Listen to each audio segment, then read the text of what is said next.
Sorry about that.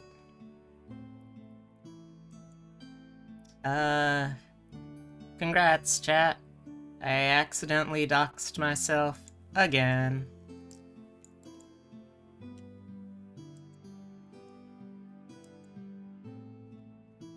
Why will it not just let me... Come on.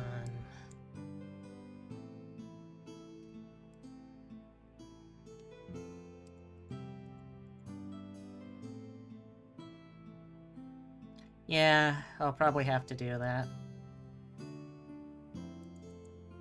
There we go. I don't know why it keeps defaulting to bringing me over to the wrong Google account.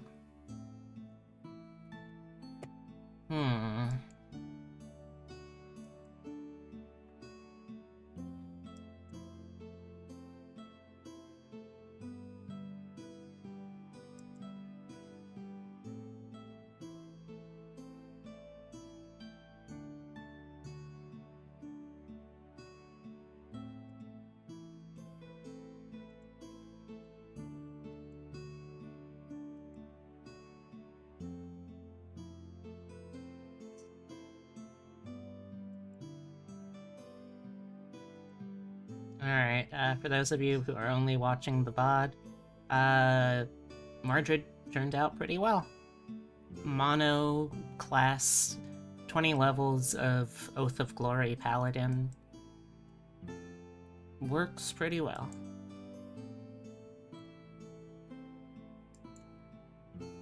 I'm not sure what to do for that,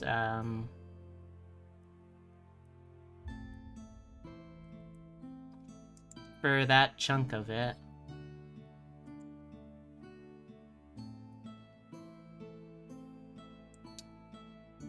But maybe do specific window? Yeah.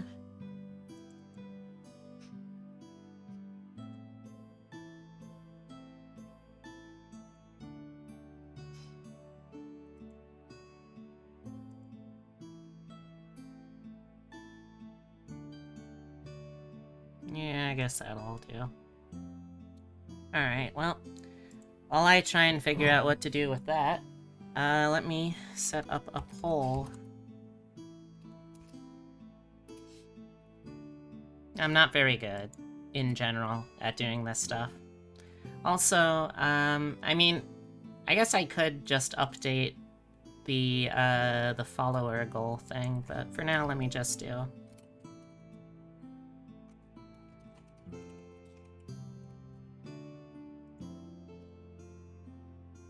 Okay, let's go with...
Okay. Set that to 5 minutes. Start poll. Alright, there we go. Doing sort of a broad scatter shot of character choices here. We've got Nero from Fate. Grunkle Stan from Gravity Falls. Hippo from Kipo in the Age of the Wonder Beasts. Shigeo, aka Mob from Mob Psycho 100%. And Samwise from Lord of the Rings. Okay, it looks like currently Grunkle Stan, Kipo, and Shigeo are all tied with 1 vote. So it could be anyone's game. Remember, you can also spend channel points, or if you're really desperate, bits, to get additional votes.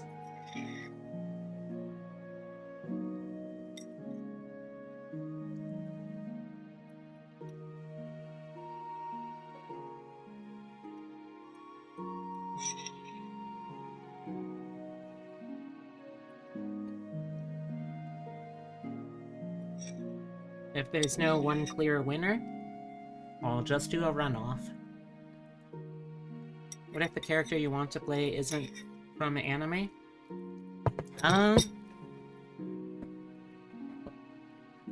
Goliath from Gargoyles?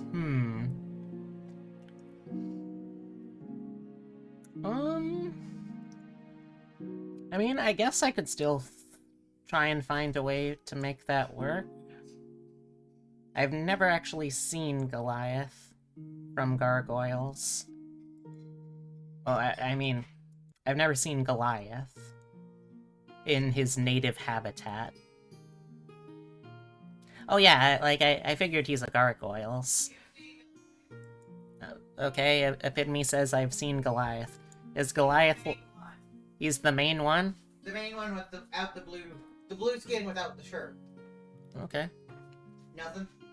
I mean, I recognize him. I'm not totally sure how I would do him, but... I mean... I can figure out where I would start. It's more an issue of... The gargoyles don't have, like, any kind of magic powers or anything, right? It's just a matter of... They are big, stone, fly-y monster people.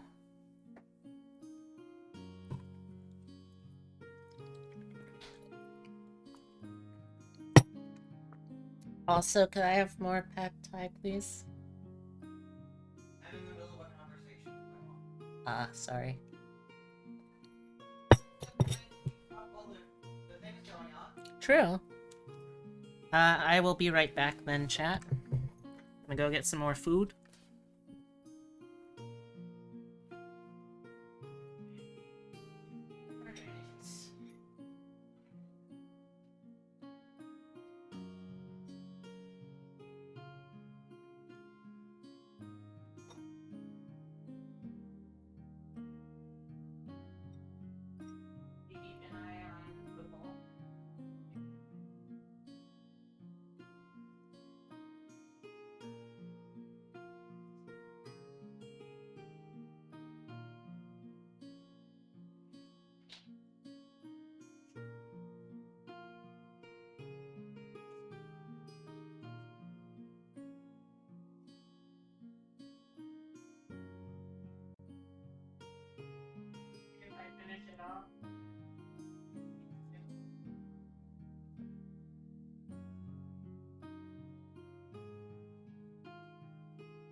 What?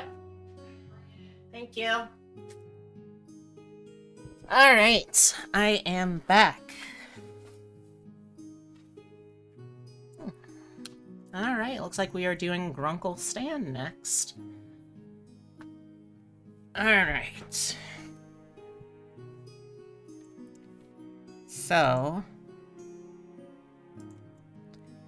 the thing about Grunkle Stan from Gravity Falls is I can't just do the one Grunkle Stan, because there's two of them.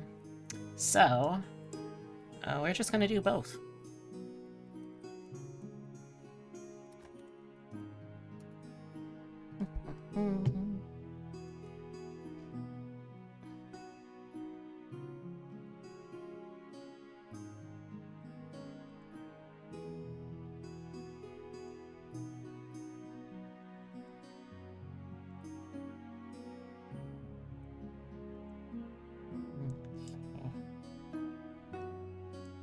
First, though, let's talk about our goals for the build. Well, I think the most important thing about Grunkle Stan is he's gotta be a very powerful social character. So he's a professional, like, con man criminal, so I think the first of these important things is the con is on. We gotta make sure that he is confident enough to fool anyone into doing pretty much anything. After that, let's see.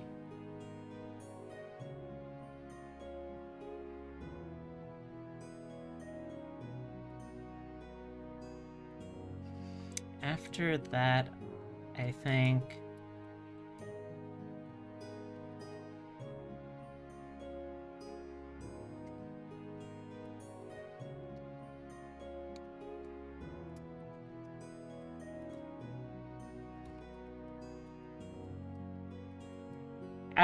we have to make Grunkle Stan a gilf, a grandpa I'd like to fight. He is able to kind of just throw down however he wants. He is the character in the show that probably, just in general, does the most fighting.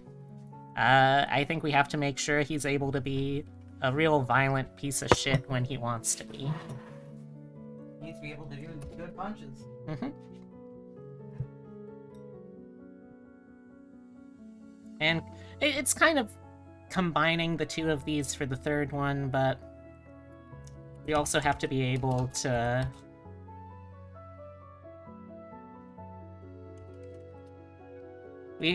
just really be able to fight dirty. We need to be able to throw out every unfair trick in the book. But we aren't going to be magic, because that's not really his thing. Ida the Owl Lady? Okay, I will add that to the list too.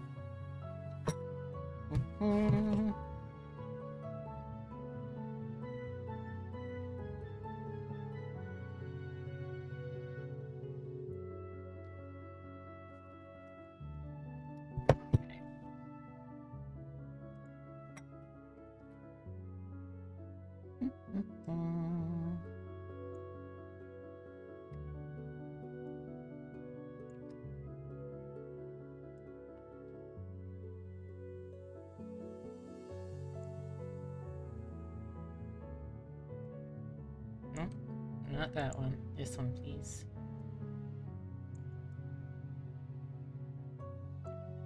Okay, there we go.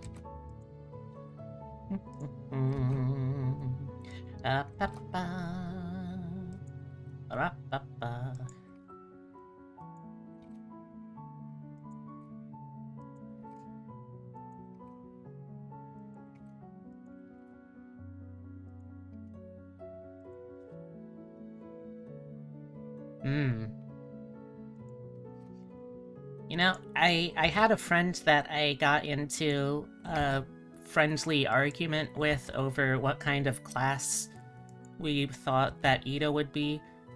And you know that Mother Hubbard, they told me they thought that she would be a druid.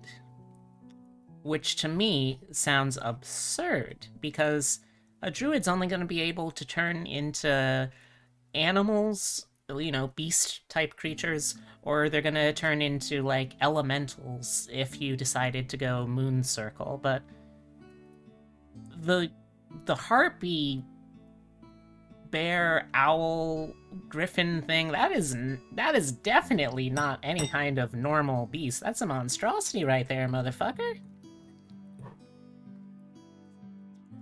Anyway, for now, start thinking about these.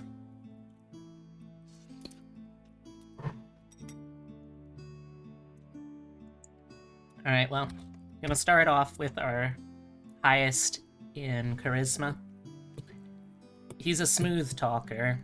He manages to talk his way in and out of pretty much every problem he gets into in the series, other than the problems with his brother. Also, she dated this Grunkle. Huh.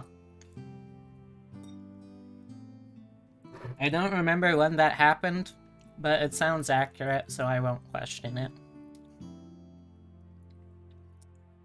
Alright, after that, I'm gonna go with Strength. He's very strong for someone in his 60s. He is able to barehanded destroy zombies just by punching the shit out of them, so he has to be pretty strong. Let's see.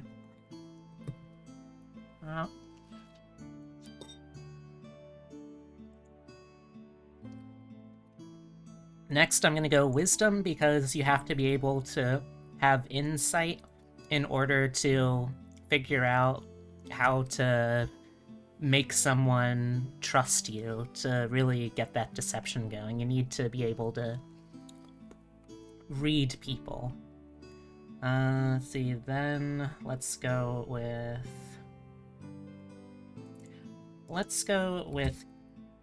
Constitution next. Again, pretty tough. Intelligence after that. He's not as dumb as he thinks he is, but he's also not at all book smart. And we are going to be dumping Dexterity because he is an old man. He is not very spry anymore.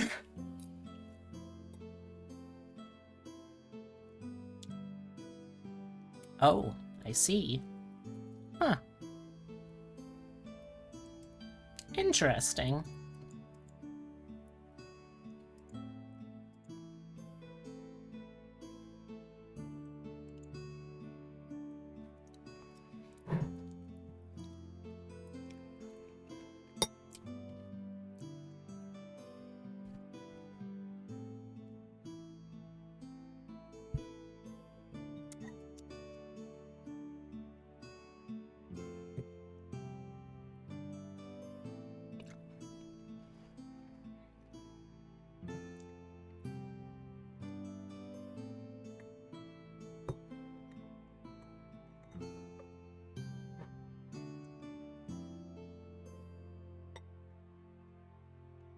Okay. Sorry, I was having some more pad thai. Okay, so race. He is a human.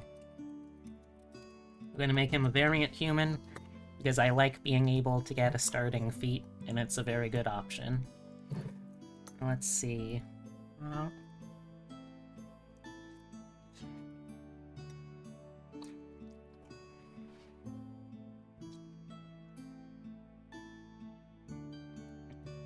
Okay, so there we go.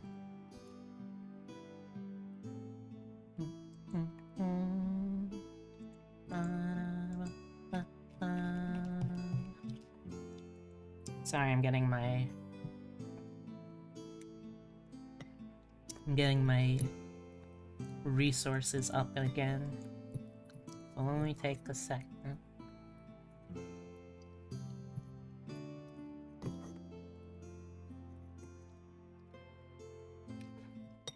Okay. So I'm going to say... Let's see. Also, how did I do this?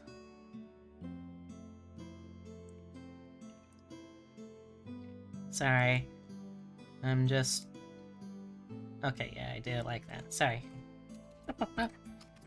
Okay. Let's do the +1 to Charisma and Wisdom so we can get those rolled on up. Excuse me.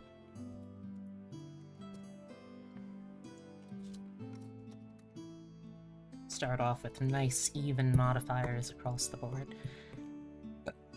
Excuse me.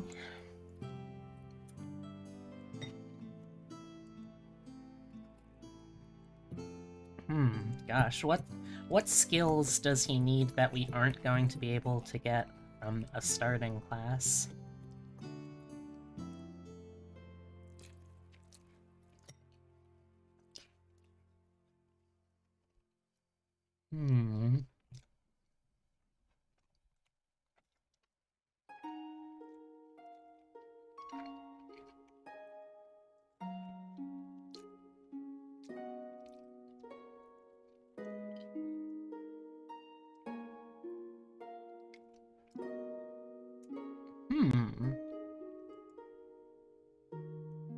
I'm...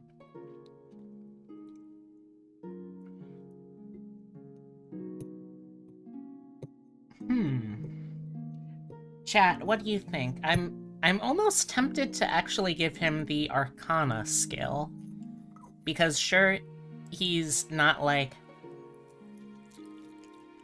super book smart, but he is a character who's learned a lot about the weirdness that goes on in Gravity Falls. What do you think, chat? Oh.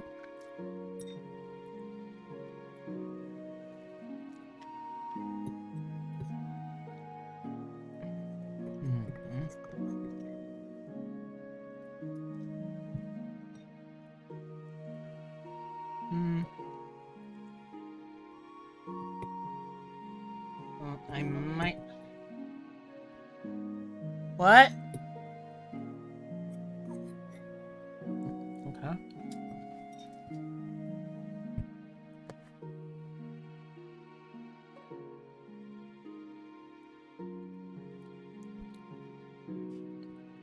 Okay. What do you think, Epitome?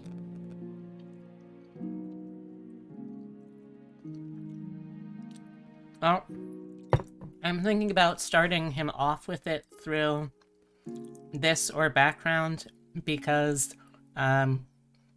it's not something he'll be able to get through any of his class stuff later.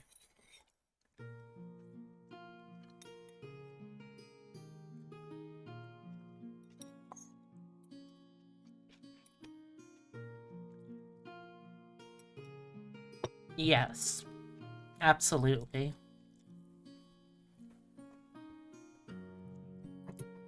Don't worry, I've thought that stuff out.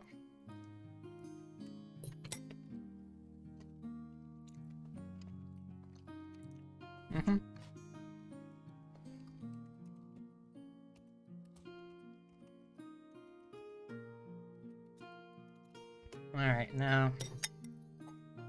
Yeah, I mean, he doesn't have a positive int modifier, so... he's not gonna know it nearly as good as his perfect brother could, but... he'll still be learning it.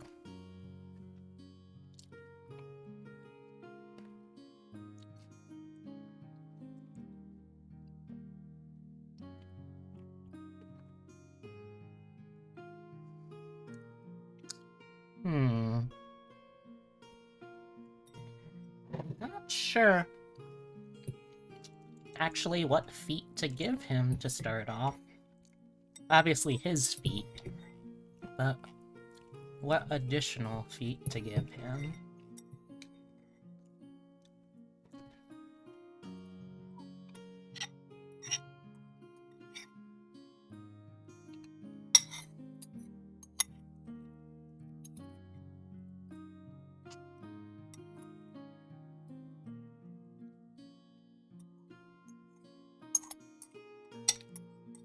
Alright. I think...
I think I might actually have to come back to this one. Because I can't really think of anything in particular that he really needs in terms of feats. So I'm gonna leave that open for now, come back to it in a bit.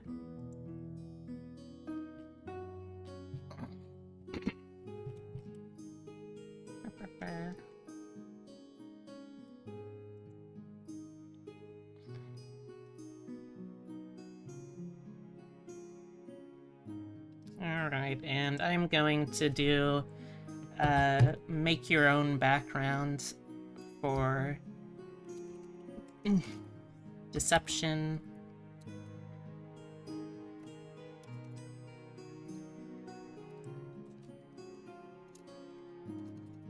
Sleight of hand. Sleight of hand.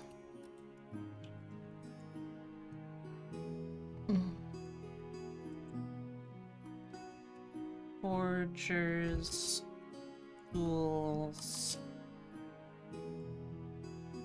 and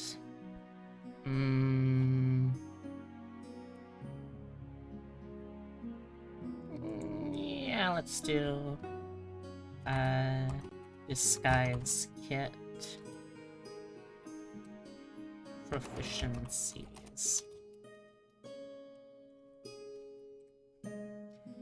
Man, it feels weird to build a character and not actually know what feat you're going to take. Like, I'm just not totally sure.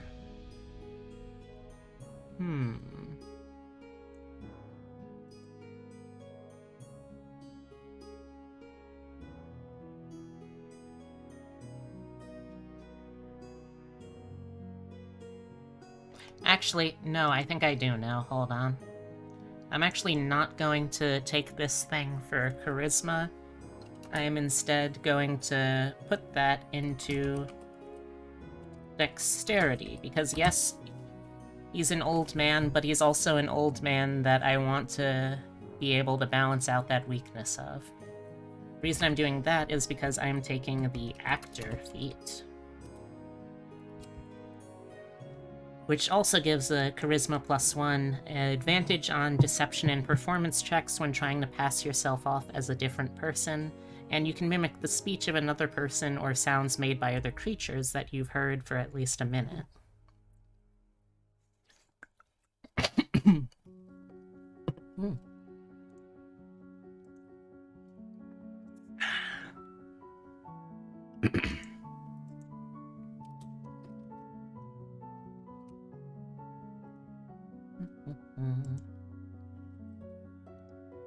Alright, so level 1. Level 1, we are gonna start him off as professional consummate criminal as he is with Rogue One. Not the Star Wars movie, I've never seen that one, so don't come at me in the comments about Rogue One or whatever. Okay, so first we get proficiency with another 4 skills. So, hey, how'd you get here? I want this one, please. Oof, gosh, excuse me. I'm glad VTuber Burps isn't here. Don't think that's actually a channel, but I'm glad that they're not here, I guess. Alright, so... let's see, we are going to get here... Insight... let's get... you know what? Yeah, let's get performance. We'll get stealth. And what else do we... you know what? Yeah. Let's get athletics.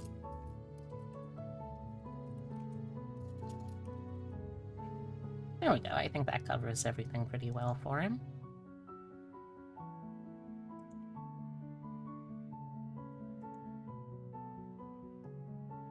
Okay, so... yeah, that is Deception, Sleight of Hand, Arcana, Insight, Performance, Stealth, and Athletics. Good.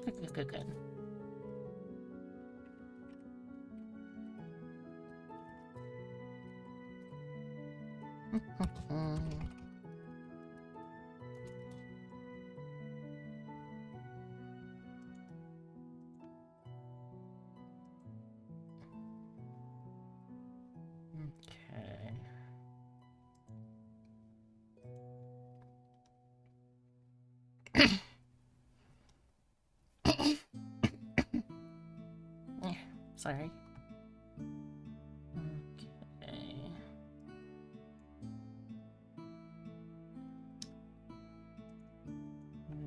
There we go. Alright, so at level 1, we are also getting expertise to double skill proficiency with 2 skills. We're gonna start off with Deception and... what else?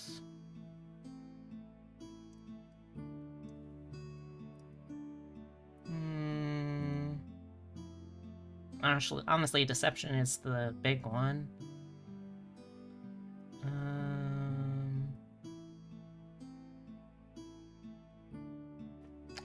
Let's do...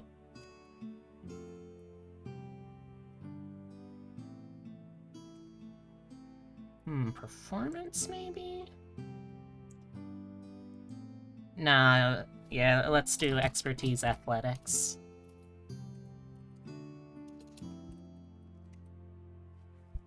Okay.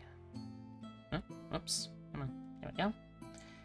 And then, because he is just a real conniving crook of an old codger, I don't know why I was stuttering, but he also gains Thieves' Cant, which this thief can speak, as can anyone else who is at least a level in Rogue.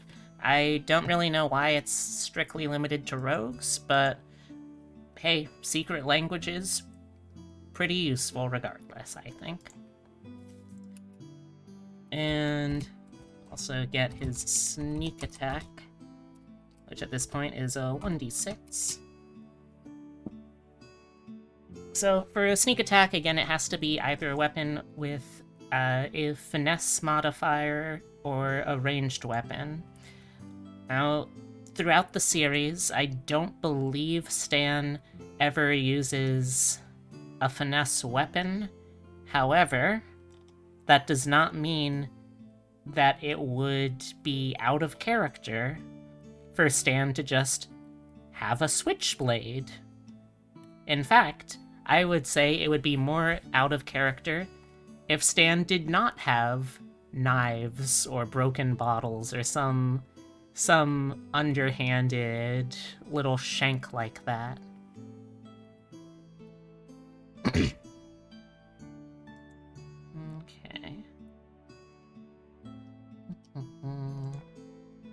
So yeah, Rogue One.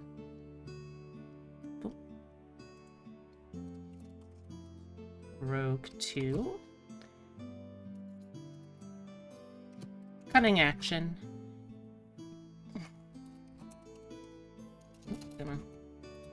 Cunning action, you can take that bonus action to dash, disengage, or hide, all very roguerly actions. The only reason he doesn't have a switchblade is probably because Disney. It sounds right to me.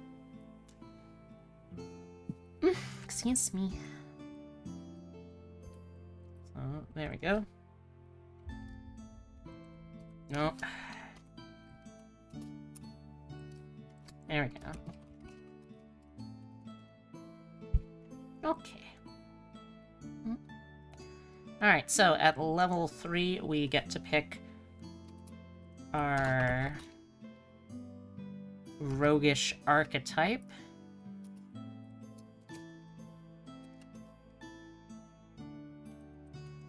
And I was kind of thinking of a couple of different ones, but I think ultimately the way that he likes to do his cons and his crookery, the only thing I could really pick would be Rogue Mastermind.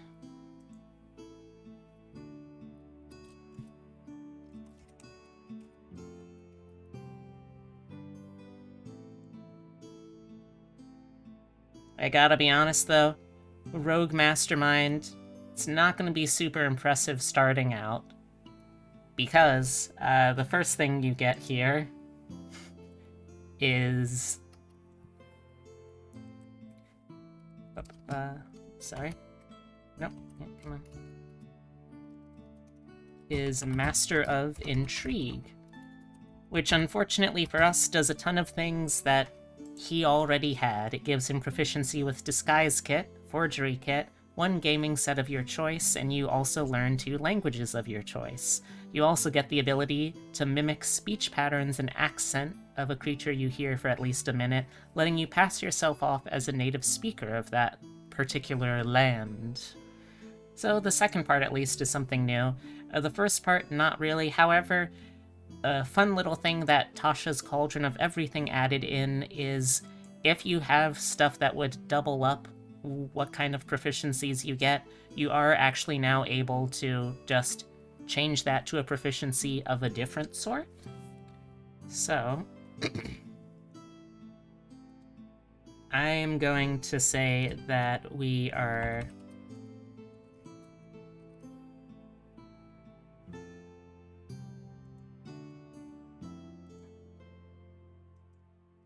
swapping out...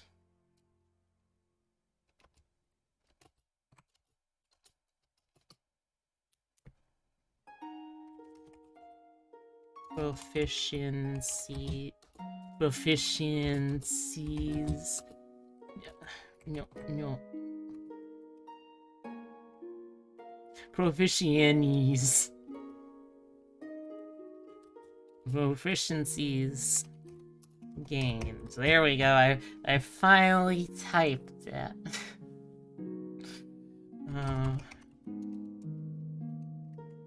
So instead, let's take a look at some of the other options we could pick for artisan tools, huh?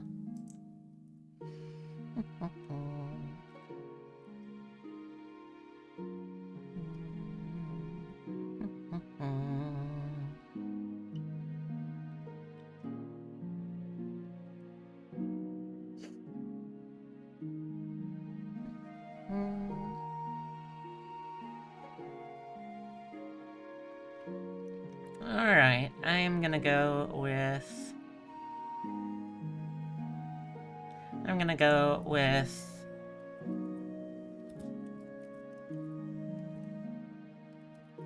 Tinker's Tools.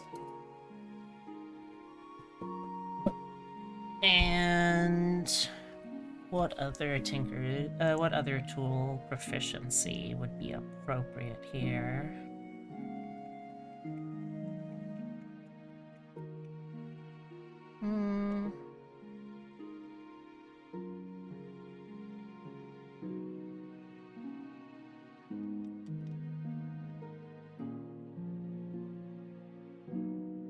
You know, he does make a lot of smoke bombs.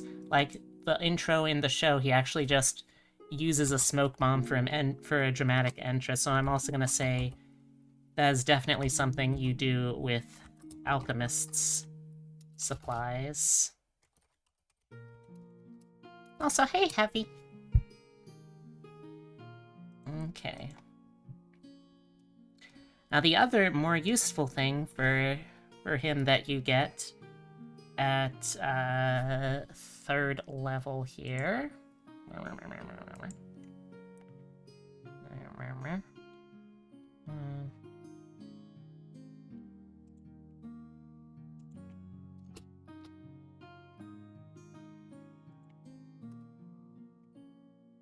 is Master of Tactics.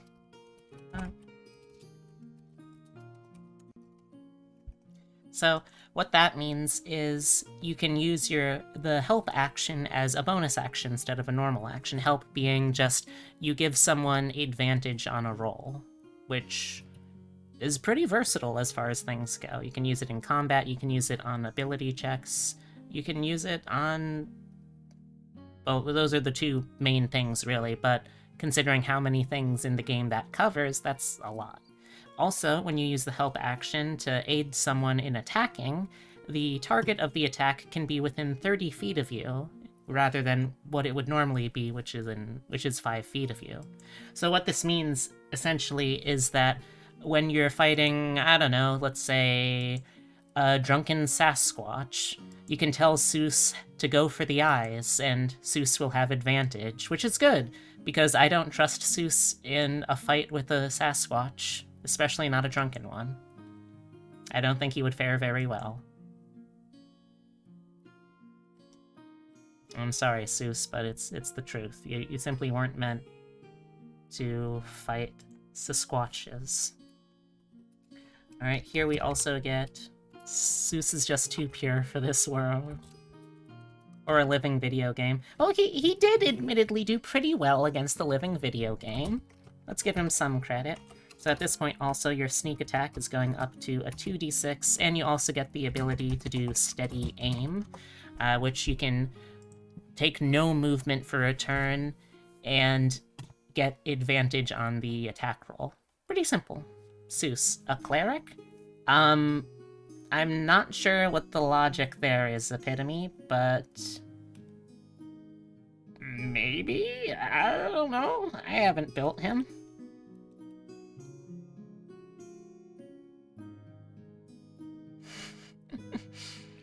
I mean, I guess those are certainly statements you've made.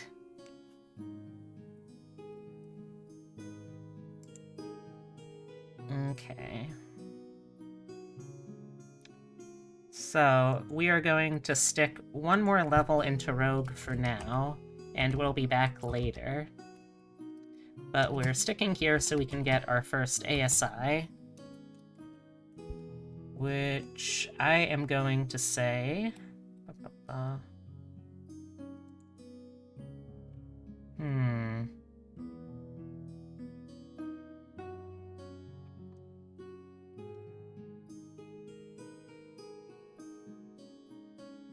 You're the first jackalope you've seen today that isn't playing Elden Ring. I don't know how large of a sample size you have for that, Heavy, but I appreciate it, I guess? Okay.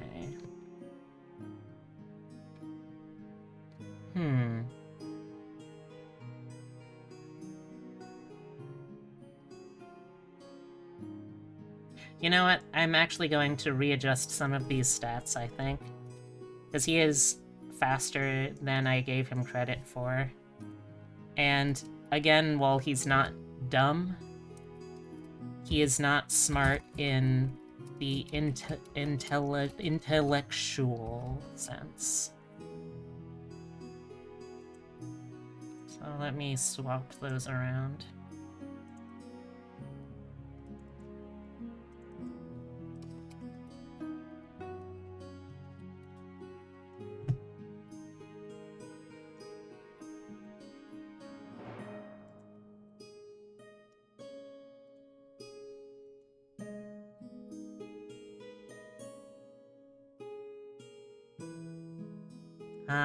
I see what you mean, Heavy. Fair enough.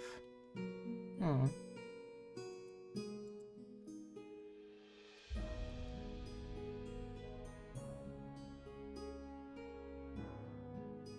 Mm-hmm.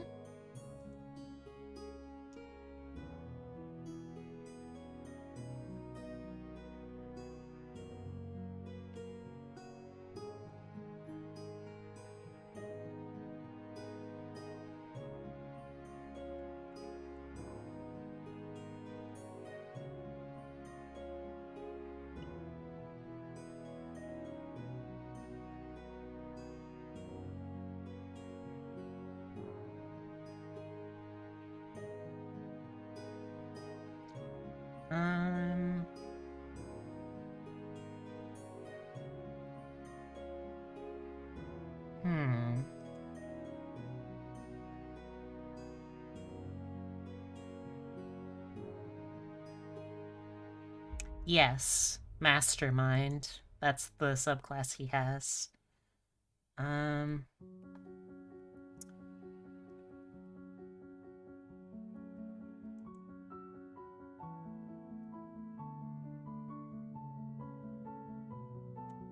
You know, I'm actually going to go for a feat instead.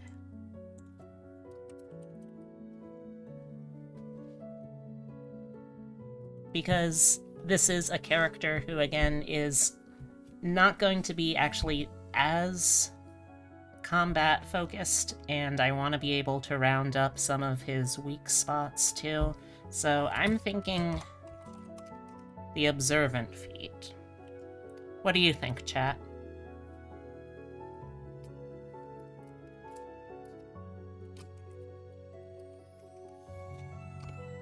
That way I can make sure he at least doesn't have any negative modifiers with that. And he also has the ability to read lips, and +5 to passive perception and investigation.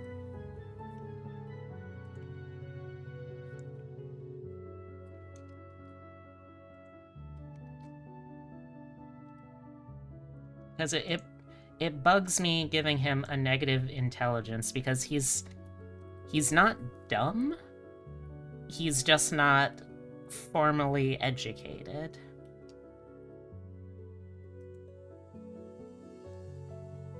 Okay, so, like I said, we'll be coming back to Rogue in a little bit.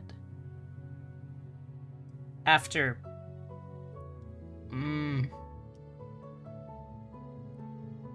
Yes, after we do a little bit into the...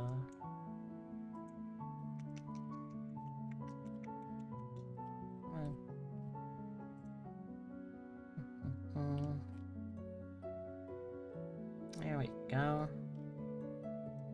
After we dip into Fighter. And I say dip, but it's actually going to be kind of, well, it's a dip erring on the side of a more balanced mix between the two. Okay, that joke was a stretch, but hopefully someone appreciated it at least. Okay, so at level 1, you get a fighting style. We are going to be going with unarmed fighting, because he was a boxer, and as the series show, he's still a damned good boxer, and he's definitely not a monk, so this is the only other way to make him one.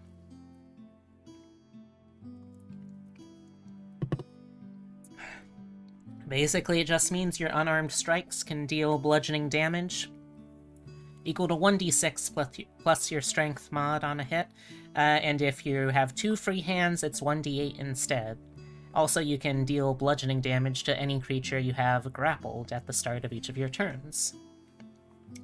Unfortunately, the unarmed fighting doesn't work with your fists, so you're going to have to kind of pick and choose which...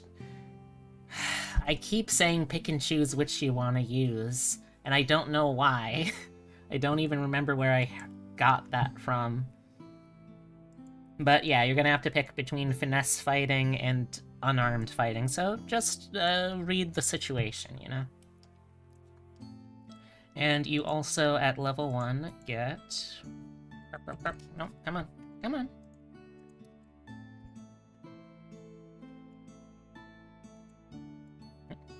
Come on.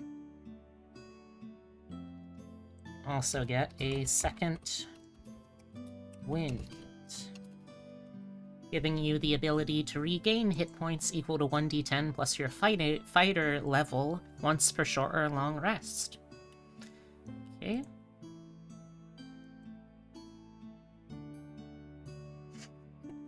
Hey, Pan, how's it going? Come on in, make yourself comfy. And don't worry, Pan, we're not just doing a 1-level dip, because Grunkle Stan here has to be able to fight dirty. And for him to be able to fight dirty, we're gonna need to go a little deeper.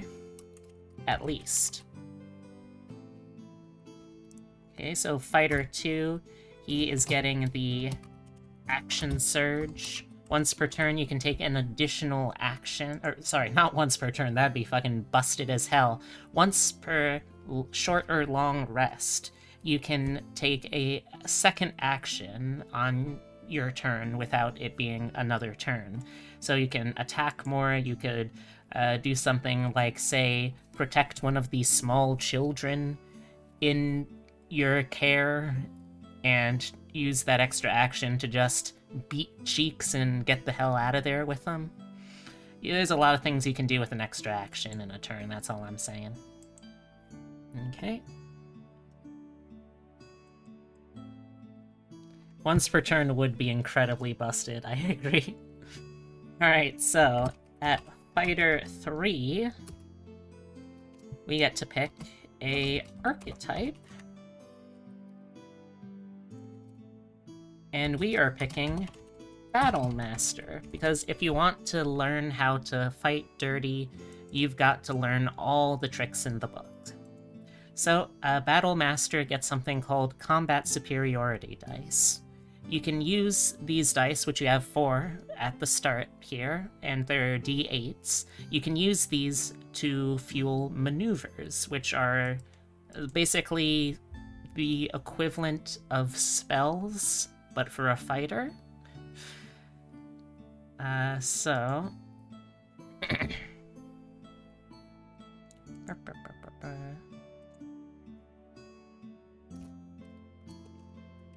Combat superiority. D8 at this point.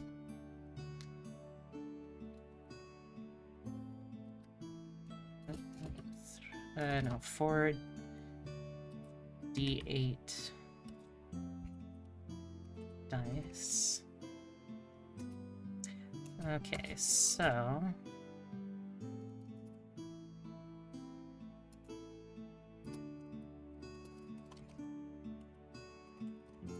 So there's a lot of good maneuvers that you could pick for Grunkle Stan, but let's take a closer look at the list first. Oh, also, if they require someone to make a saving throw, it is 8 plus proficiency mod plus your strength or dex mod. Alright, so...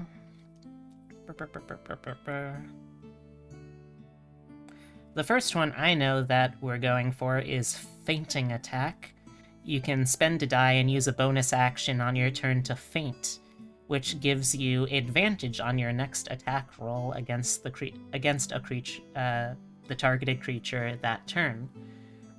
And if it hits, you add the superiority dice roll to the damage roll. Important to remember, bonus actions do not have to be used after your standard action. You can use bonus action fainting attack to set up and then immediately get advantage on your attack that turn. So that is one of the first that I would suggest.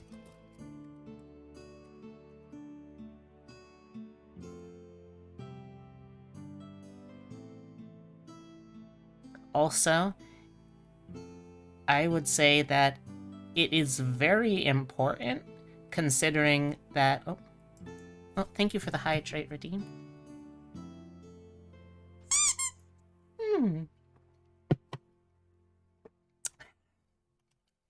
Thank you for head pat.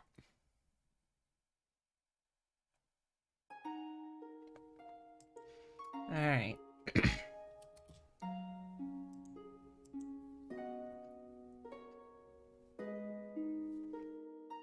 Okay, I'm also going to say...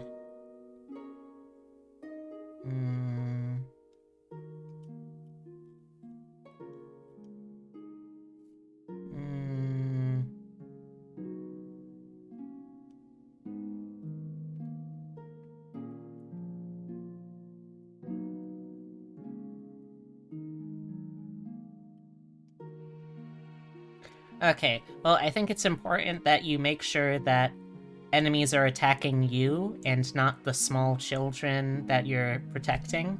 So let's also get goading.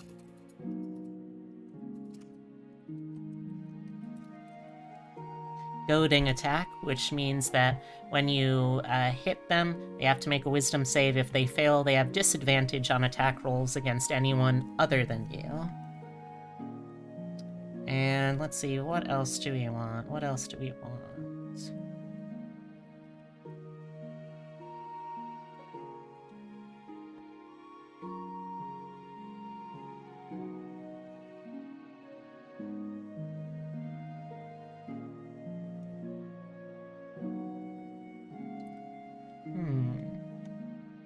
Again, sticking with things that are dirty tricks, let's also get trip attack.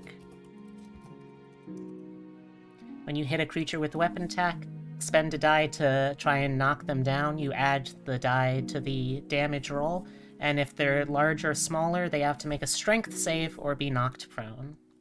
Alright, so now we've already got a nice batch of dirty little tricks to throw around at people. Let's start on making sure that... Oh, sorry. I forgot one more thing that you get at 3rd level here, and it's perhaps the most important ability of the entire subclass. That's the Student of War. You gain proficiency with a type of artisan's tool of your choice. I know, it's incredibly powerful, right? Let's see...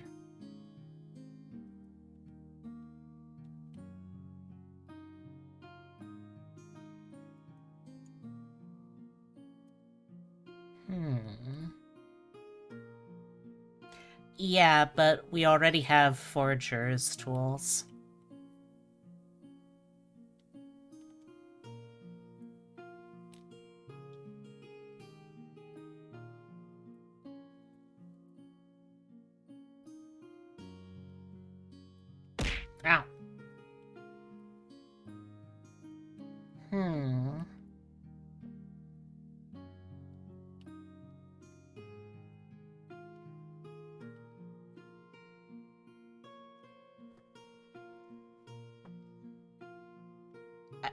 Ow. Part of me wants to say Carpenter's tools, but he's not actually that good at carpentry.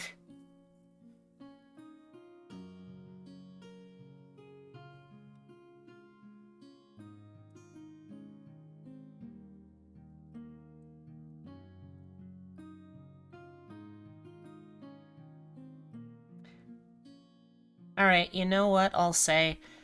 To go along with the forgery stuff that we have earlier, let's just expand on what kind of forgery we can do. And let's add jeweler's tools. Why not? Make fake diamonds, sell them for thousands of dollars, then leave town before anyone notices.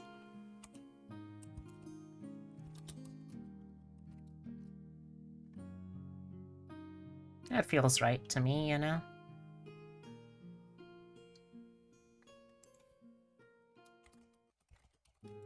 Okay, we are going to be sticking with Fighter for a little bit now.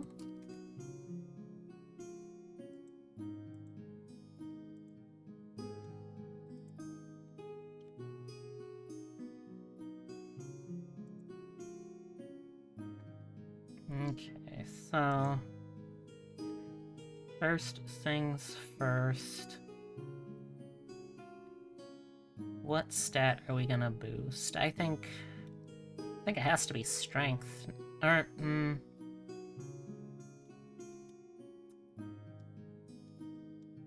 no.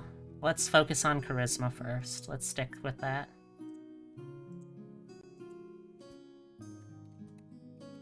It's more important that you're a con man for now than you being a fighter, so... Let's... Sorry. Alright, let's get back into this.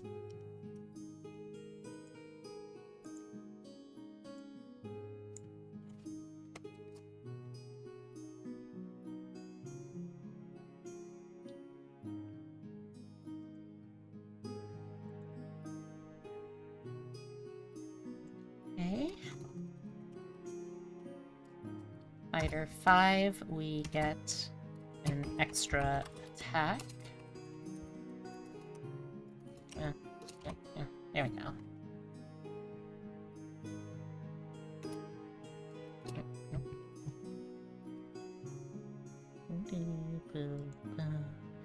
Oh, alright. Excuse me.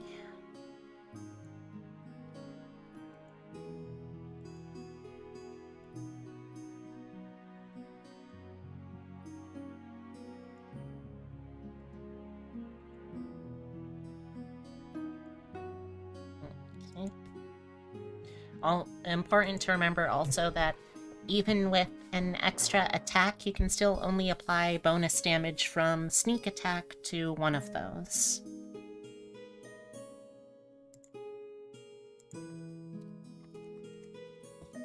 Fighter 6, get another ASI, and we're finally maxed out on charisma. So we can start focusing on physical stats as a fighter.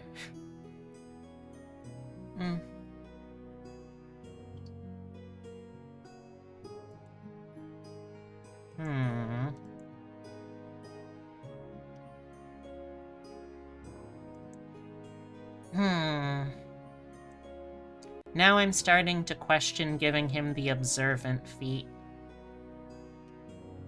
What do you think, chat? Should I swap that out to an earlier charisma bonus so we can use something else here?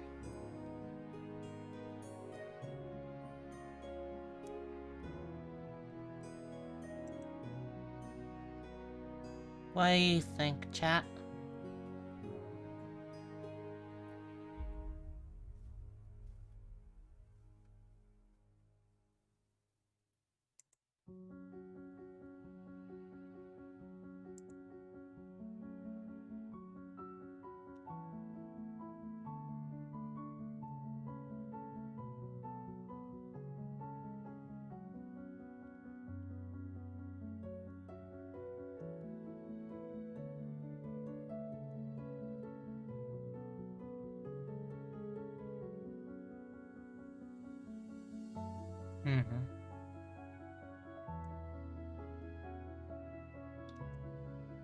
I guess we can see how it would look.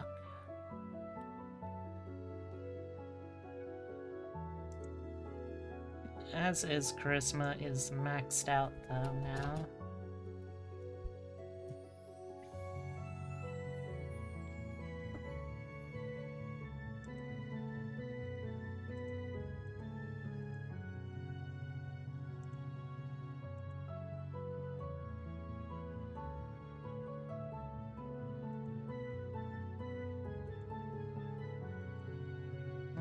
Well, for now... Hey, Tyler. Yeah, you know what?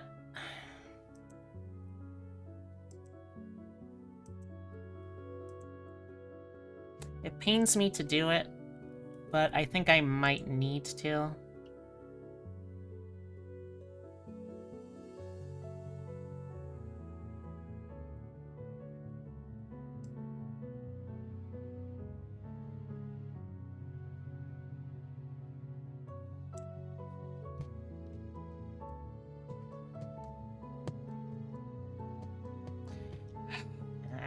I'm too indecisive. I'll come back to it later.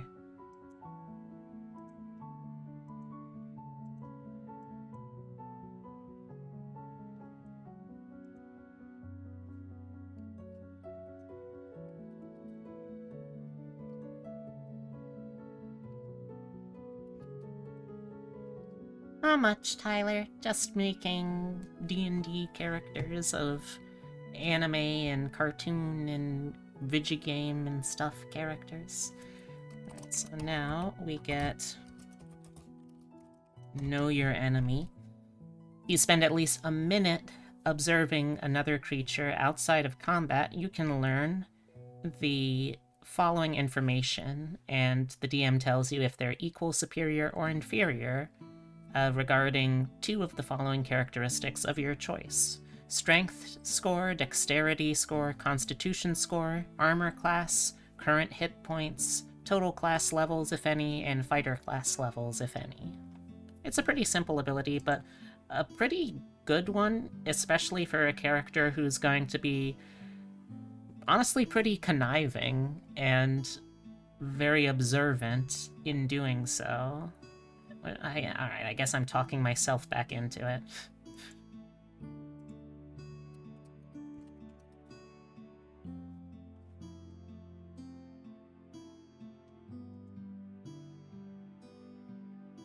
Nope, I've decided I've talked myself back out of it.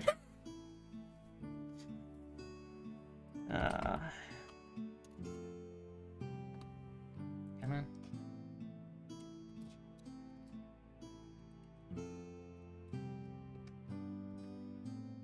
Okay.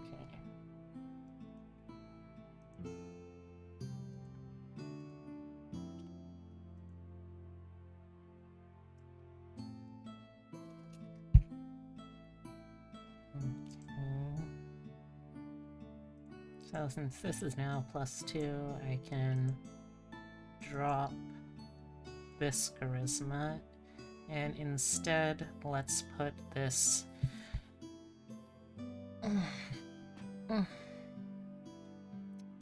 Let's put this into dexterity, actually. Start getting that up a little more, too.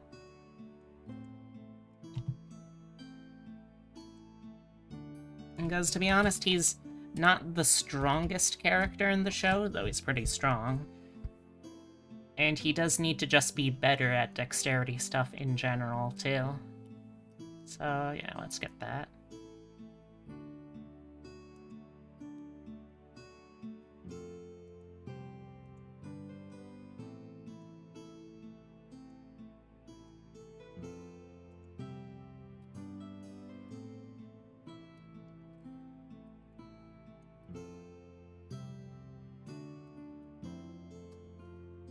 I want to have at least a +2 in dexterity and strength to make him fairly balanced.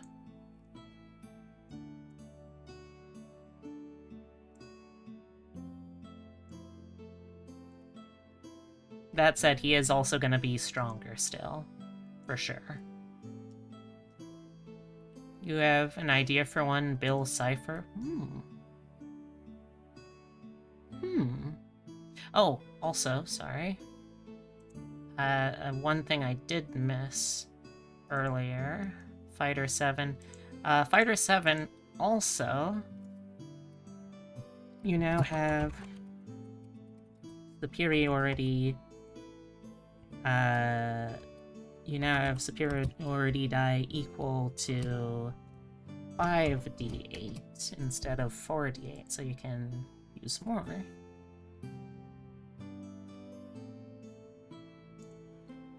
There we go.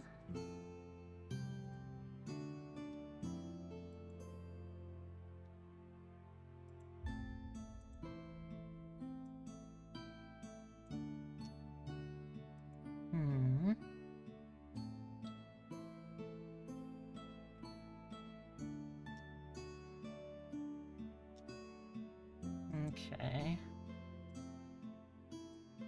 Yeah, let's try that. Okay, so level 13. Fighter 9. And Fighter 9, you don't get anything, if I recall. Oh, no, sorry. You actually get something very useful. My mistake. Fighter 9 is when you get your first use of Indomitable. Indomitable? Yeah.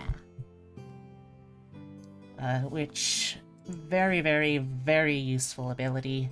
Any saving throw in the game, including death saving throws, you can re-roll if you fail one. It's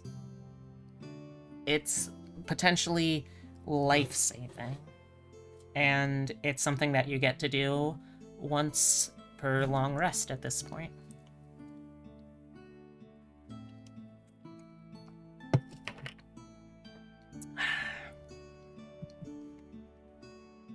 Would have been thinking fighting 10?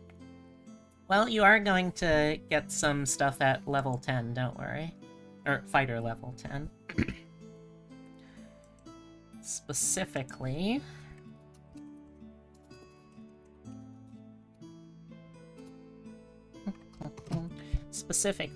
you get... your... oh, yes, your superiority die are going to increase to d10s.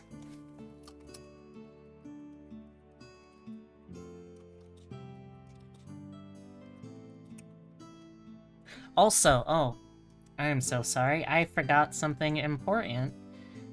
You get to learn additional maneuvers at 7th level and 10th level too. So let's go back a sec to 7th level. And get some more maneuvers.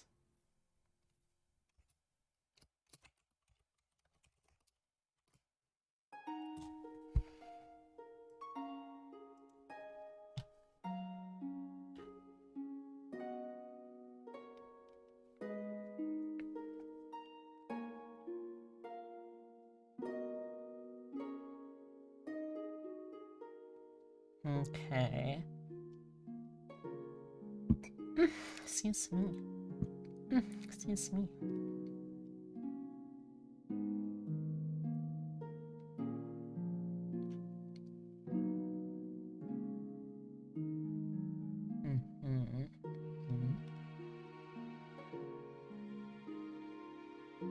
Okay. At this 7th level, I am going to add Bait and Switch. When you're within 5 feet of a creature on your turn, you can expend 1 superiority die and switch positions with them, as long as you can spend at least 5 feet of movement, and they're willing and not incapacitated. Doesn't provoke opportunity die, and until you roll the superiority die, and until the start of your next turn, you or they get a bonus to AC equal to the number roll. Again, this is something that you'll be able to use to help protect the kids that you are in charge of. Somehow, I don't know how, but somehow, you got put in charge of these kids. Also, I should really do this too.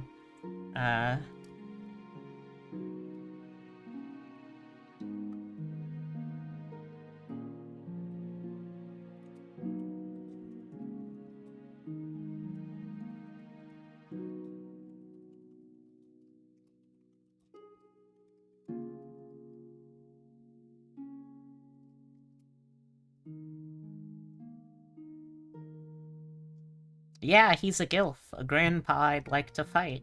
What of it?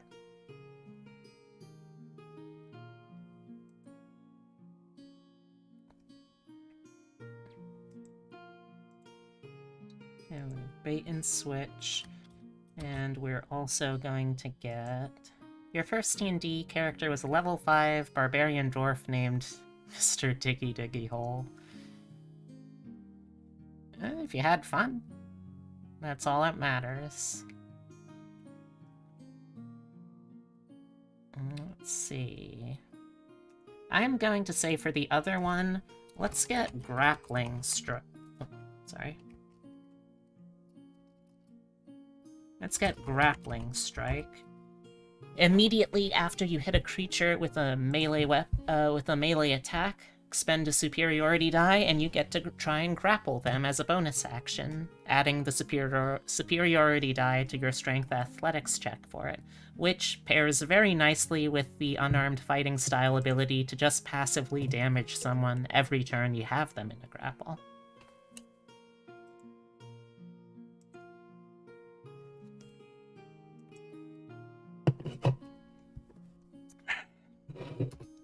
Alright, you also get 2 more maneuvers at level 10.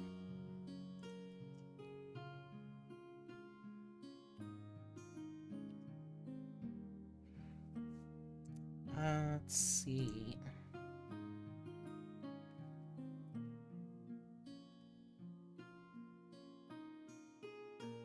Oh, that's a shame, Tyler.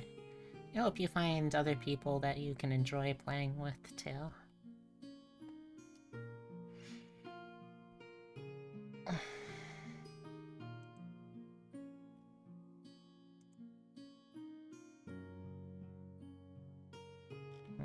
What's this? Sorry, there's a message that popped up.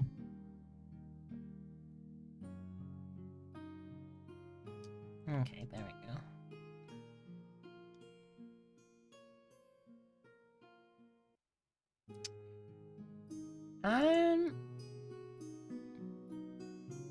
You know what? I'm going to say let's get Riposte. When a creature misses you with a melee attack, you can use your reaction, expend a superiority die, and make a melee weapon attack right back at it. If you hit, you get to add the superiority die to attack damage. We'll say that. We'll say Riposte for the first one. And what other one should we get for him?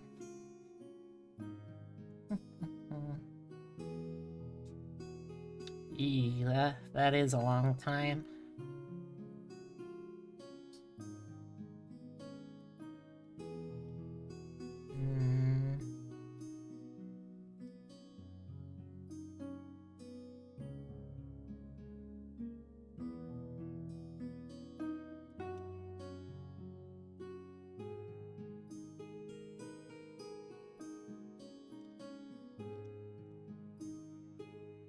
I'm going to say the last one here.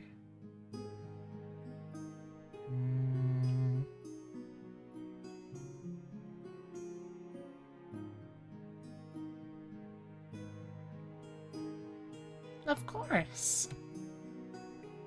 Just got back, immediately subject to this horrid image. Disgusting. Oh, what's so horrid?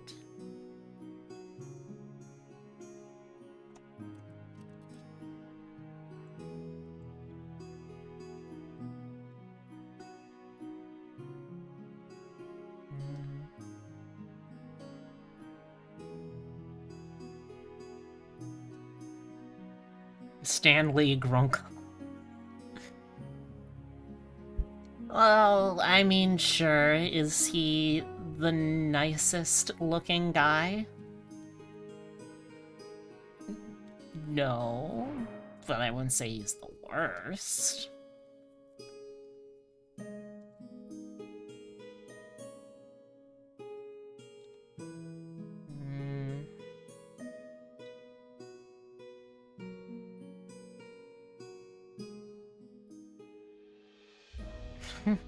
Alright, Tibby. I'll let you know when we're done with Stan so you don't have to look at them.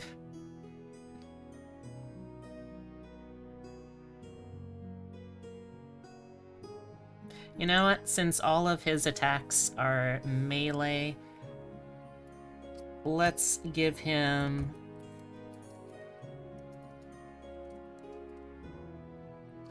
the lunging attack, which makes it so the melee weapon attack can reach 5 feet further than normal. Basically, this would be him, like, doing, well, a lunge.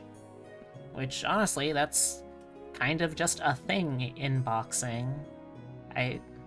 Makes perfect sense to me. And as with a lot of the others, you add the superiority die to the damage roll if you hit.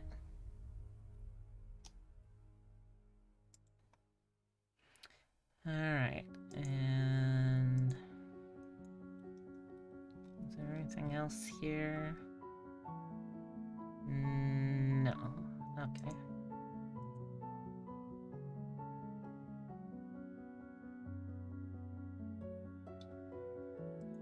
Alright, so I think we're good on fighters for now, so let's bounce back over to Rogue.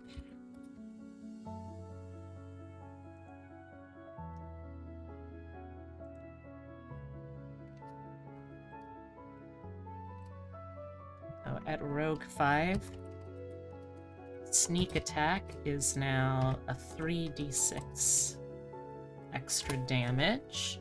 And you also get Uncanny Dodge, which means that as long as you have your reaction, if you get hit by a attack, you can use your reaction to half the attack's damage against you, which is very useful because if you're going to be playing this character totally accurate, you're probably not going to really be wearing much at all in the way of armor, and it would be nice to not get hit quite so easily.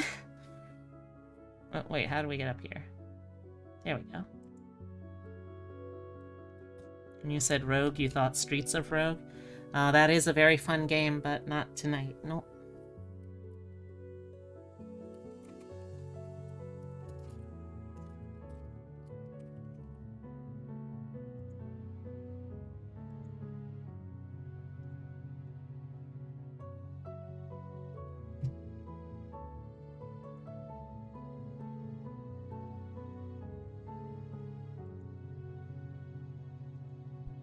Okay.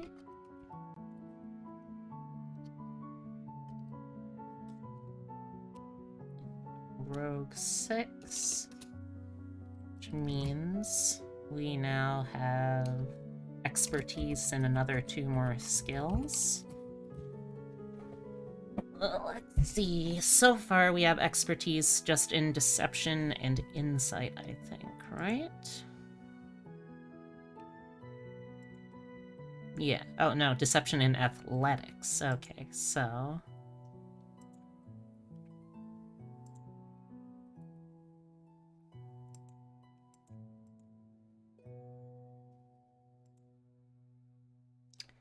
let's also get...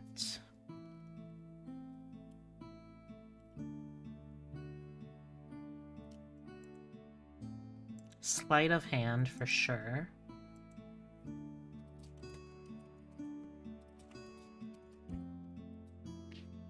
And what else?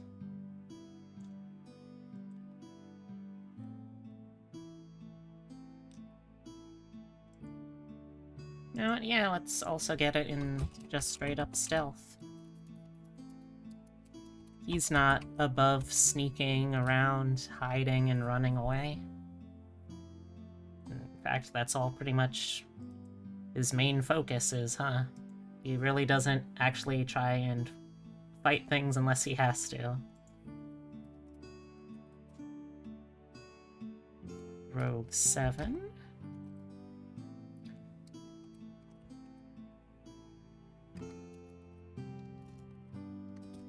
Sneak attack now goes up to 4d6.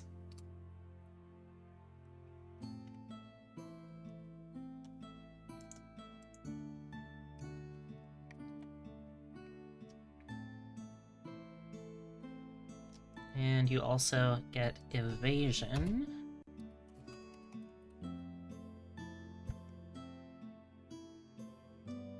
Wait, actually, hold on, I just thought of something. Let me check.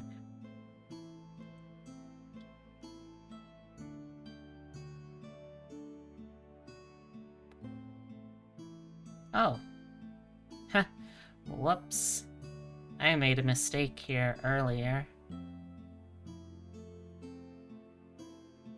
Alright, hold on, chat. I need to restructure this because I broke one of the rules.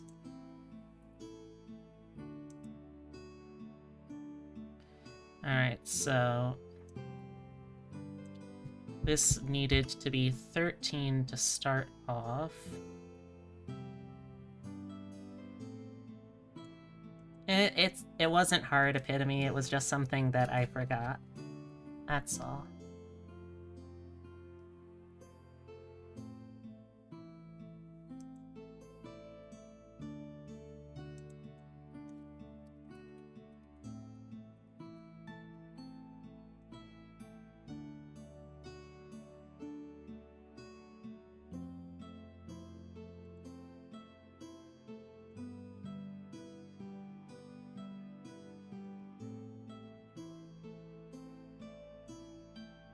Because in order to multi-class out of Rogue, I forgot that you need to have at least 13 Dexterity to start off.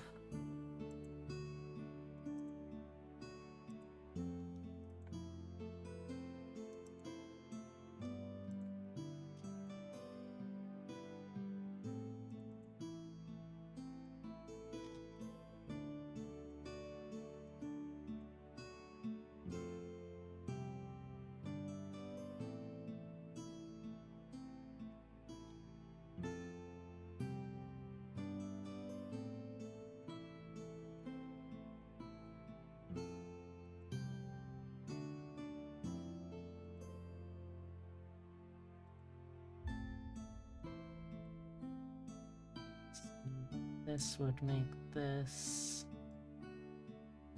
actually 16.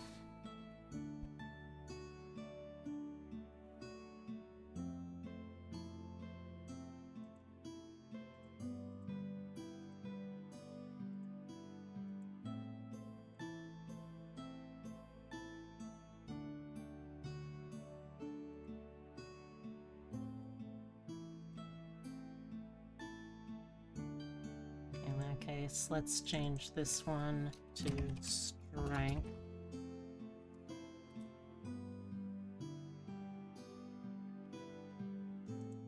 Okay, so I think you only have that one source of plus dexterity. Or that one extra source, rather. This 16 as well.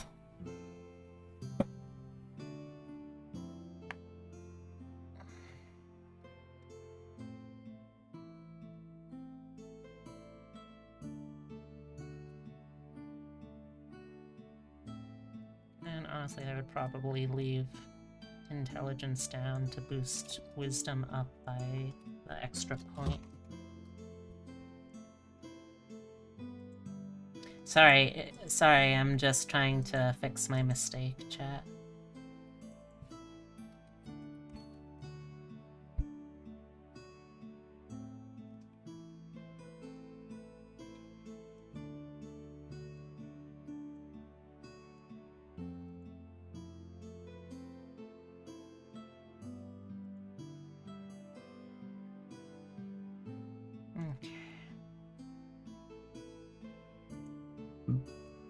Excuse me. Alright, I think now we're back on the right track. Okay. We're at Rogue 8.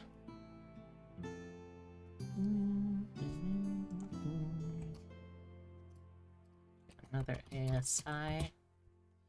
And this time...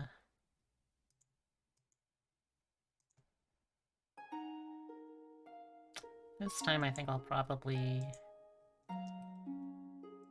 check out what we can do for wisdom.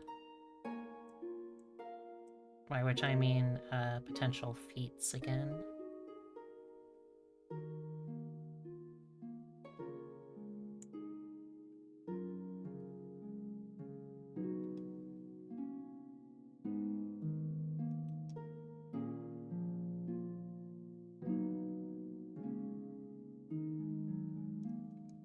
Oh, excuse me.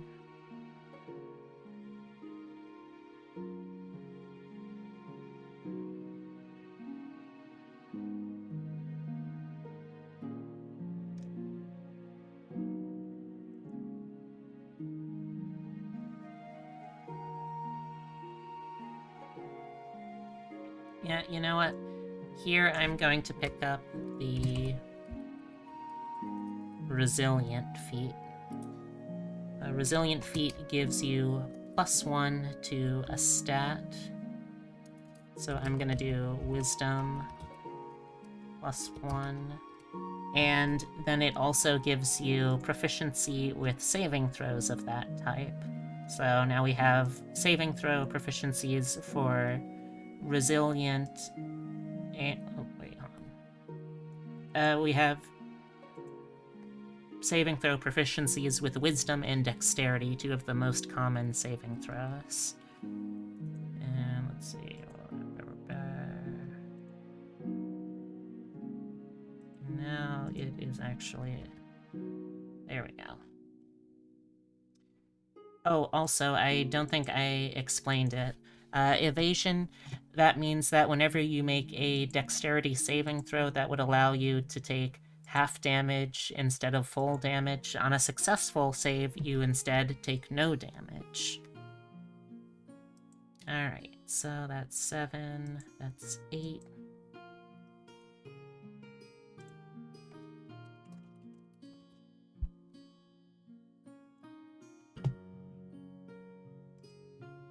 Okay, we are at Rogue 9.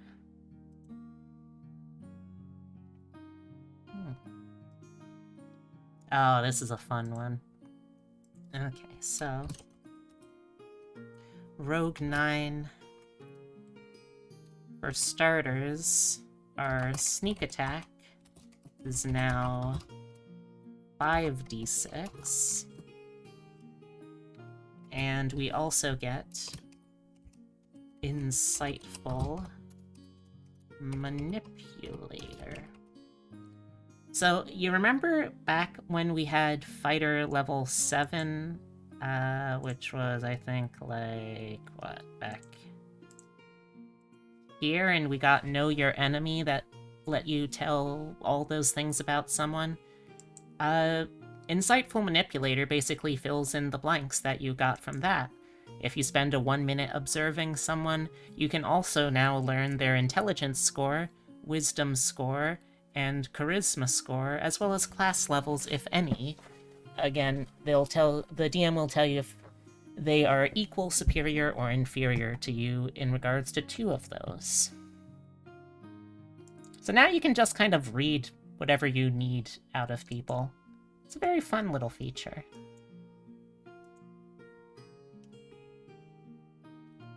Okay. We are going to wrap up with Rogue 10.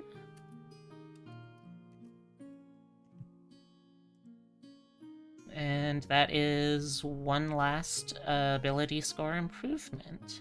Let's see, what do we want to put that into?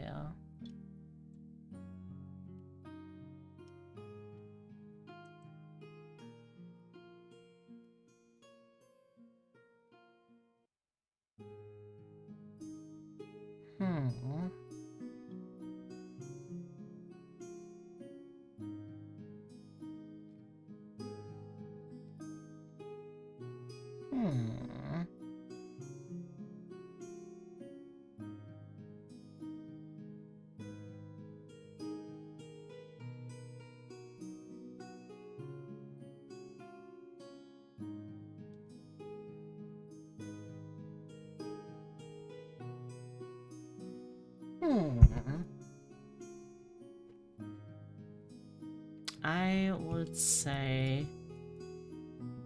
Oof, excuse me.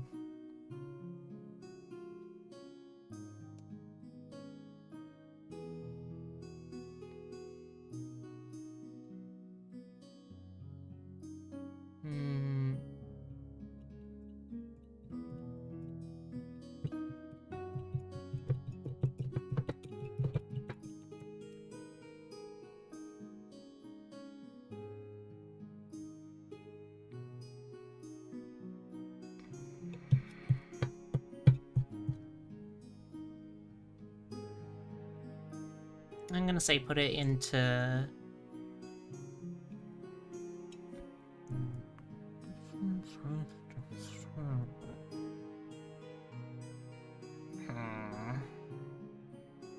I'm sorry, chat.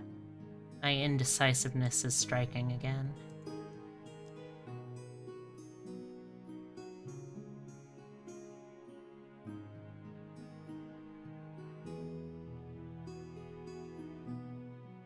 I mean, he is strong enough that his punches can hurt a pterodactyl.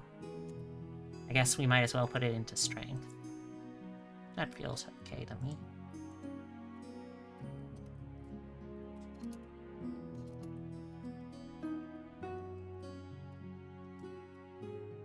Okay. Alright, so now that we've finished that, let's try and weigh the pros and cons of this. So for pro,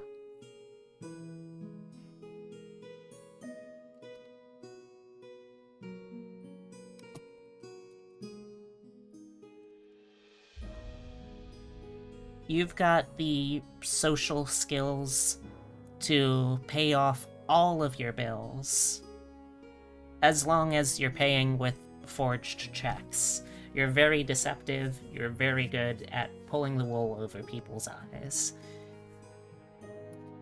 You're also, for what it's worth, fairly well balanced.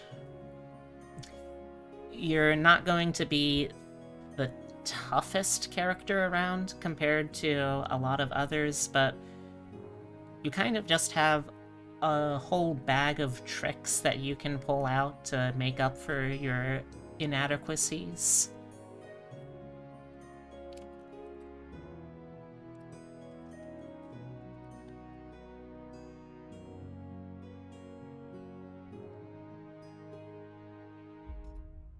And anything else?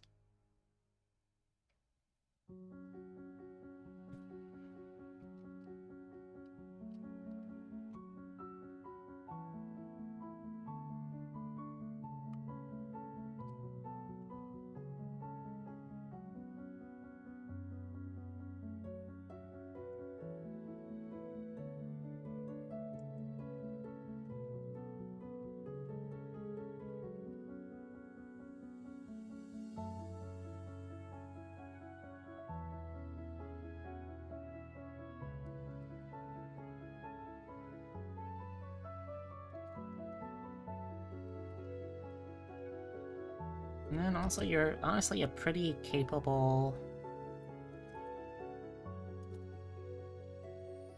You're a pretty capable fighter in your own right. Now, as for cons...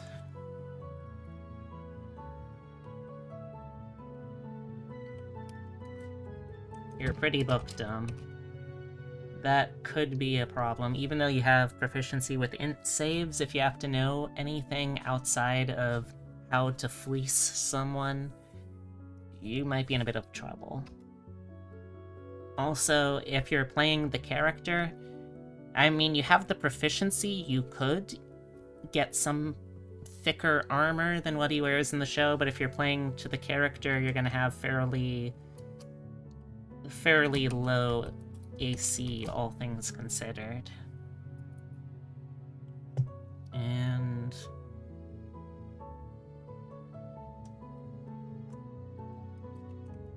past the damage reduction, you're kind of squishy for someone who's going to be doing most of the frontline fighting in your group. Which is why it's good that you've got a whole bunch of other people that you can... You're a 60-year-old man. Yeah. Which is why it's good that you have so many other people who are going to be willing to... And by willing, of course, I mean tricked into doing the fighting with you, or for you, or adjacent to you while you are exiting stage left. You're not going to be getting into too many fights, and if you can, you should honestly be able to make it out of them just as easily. Just, you know, make sure that your grandkids don't get hurt. You already lost one brother. I'd hate to see you lose any more relatives. Which, speaking of, I suppose that would have to be the next character I do, huh?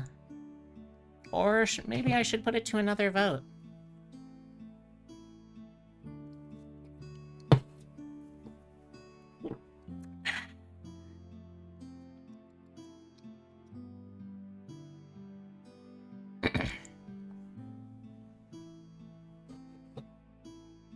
Alright, that seems fair.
Okay. And next poll has gone live. Please vote to tell me who you would like to see me do next. In the meantime, I gotta bust my dishes and I will be right back.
I'm back. Did I miss anything?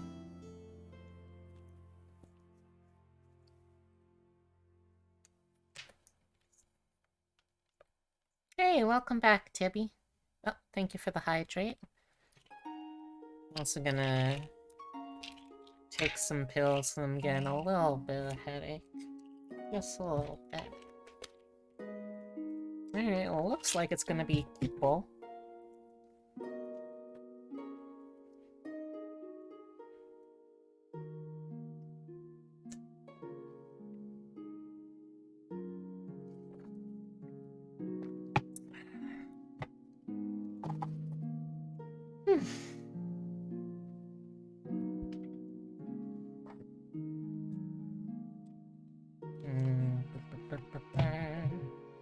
How's everyone doing tonight, by the way?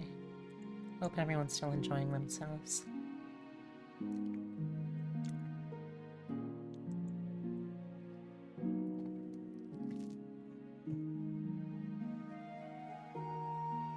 Okay.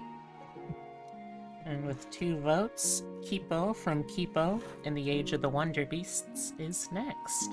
Oh.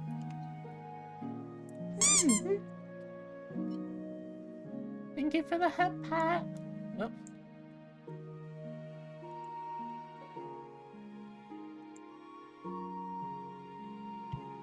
It's a good show.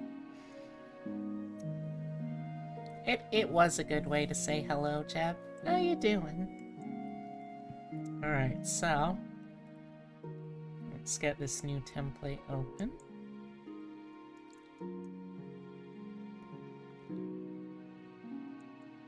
You're okay? I'm glad to hear that.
Alright, well, it looks like I'll have to do this a harder way.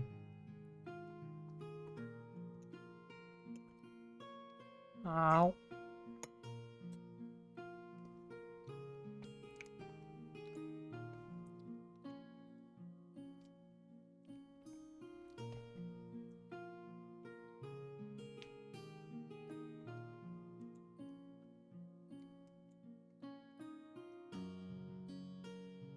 No, let's stop that computer.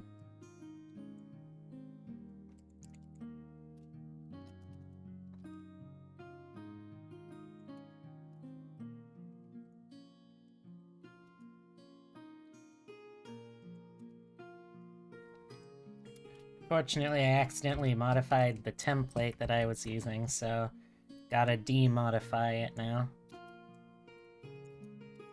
So how's everyone doing? I hope you're having a good night.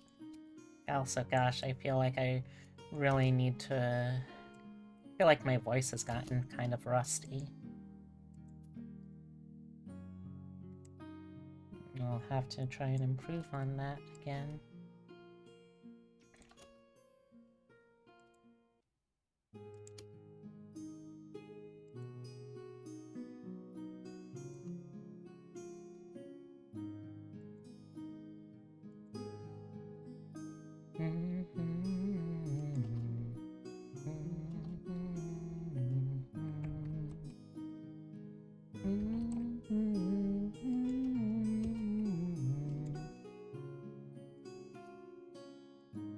I've got to de-grunkle the template that I made.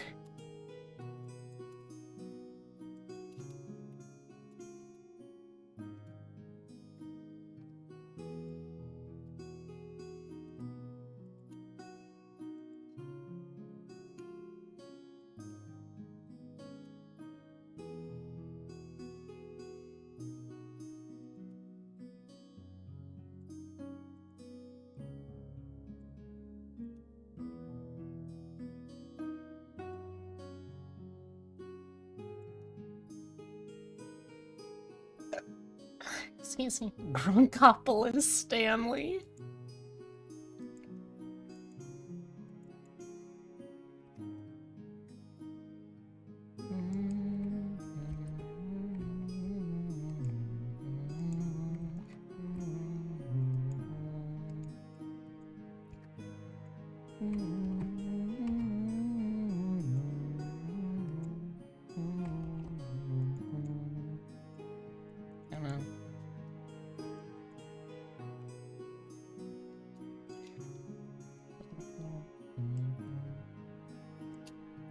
Also, chat, as I'm doing this, if you have any other requests that you'd like to add to the list, please do.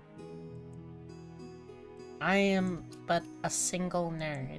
I, unfortunately, am not able to know every single thing with every single character that I might be able to do for this show, so if you've got suggestions, please do share.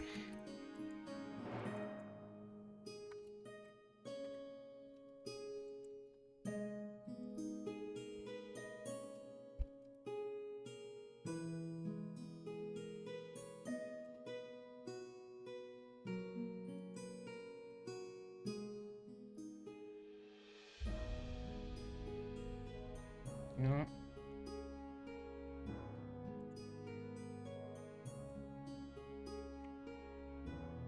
What's y'all's favorite R6 character? R6? What's R6?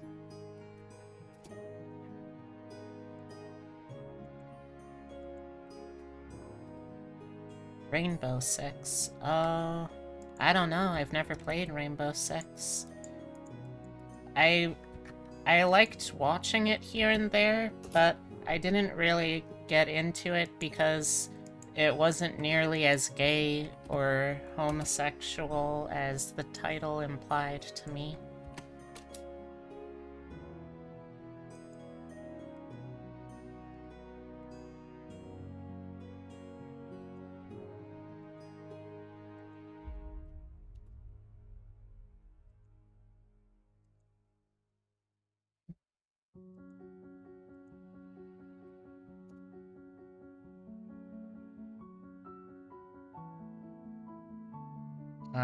That is unfortunate. But kind of expected, I guess. Yeah. Alright. So, next up is going to be Kipo from Kipo and the Age of the Wonder Beasts. If you have not heard of this Netflix series before, highly recommend it. It is a very fun, post-apocalyptic adventure romp starring a nerdy little scientist girl trying to find her way back to her family after being separated in attack by giant mutant animals. She goes up to the surface for the first time and learns all about well, she already knew a ton about the world around her, but she learns even more about the weird world around her, makes a bunch of friends, makes peace between humans and mutants. It's a fun show. It's hard to explain, but it's got a very nice art style, and it is a very heartfelt kind of adventure, too. So, yeah, check out Kipo and the Age of the Wonder and the Age of Wonder Beasts. It's a good show. That's all I got to say. Thank you for coming to my TED Talk.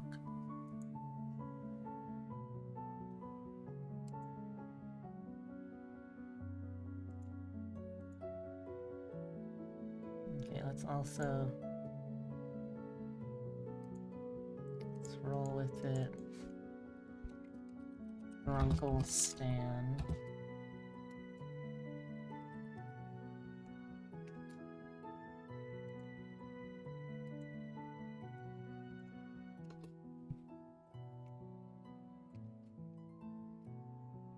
People in the Age of Wonder.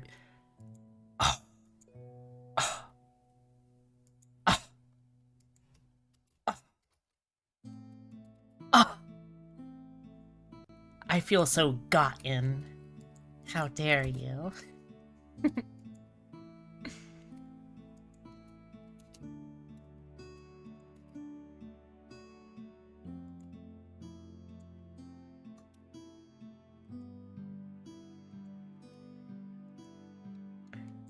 Alright, so while I am trying to clean my template out. So while I am trying... There's the wonderment. That's a strange way of saying head trauma, but okay, I guess. Okay. Whoops. Did I... Yep, okay.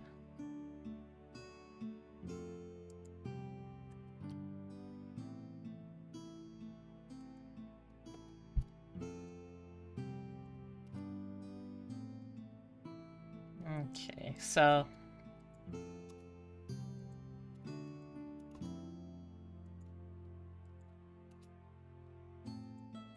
part of the problem that's gonna come up with making Kipo is she's one of those kinds of protagonists that's, like, at least a little bit good at everything.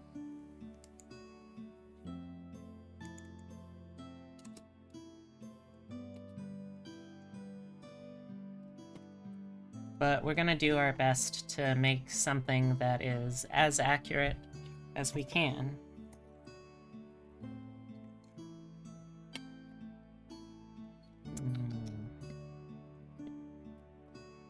I mean, a burger magically appearing from nowhere is wondrous. Fine, I guess. Oh, that sounds terrible, Tibby. That is actually terrible. Alright, so... the things that you need to know about Kipo going into this is... She starts off believing that she is human. She is not. Totally human, at least. She actually has mixed super mutant DNA in her, so she can manifest the powers of the Mega Jaguar. So, the first goal that we're gonna need to be able to have is just within her own character.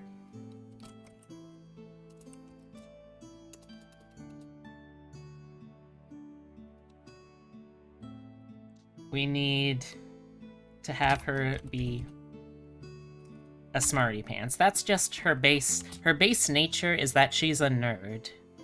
She likes learning. She loves knowledge. That's an important key characteristic. After that, then you get... okay, so before she's able to become the full Mega Jaguar, she's just a part-time furry, manifesting only, like, parts of it, like the eyes of the Mega Jaguar, or the limbs of the Mega Jaguar, that sort of thing. So I think we have to then, after we establish she's a nerd, we have to make her able to be a part-time furry. Then once we have that, then we have to be able to go...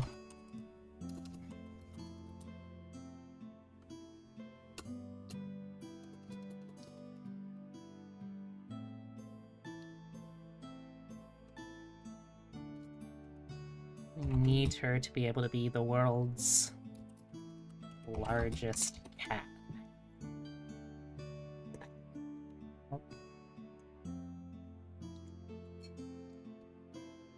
Okay.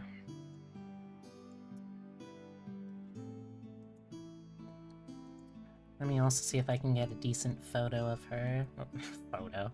If I can get a decent picture of her.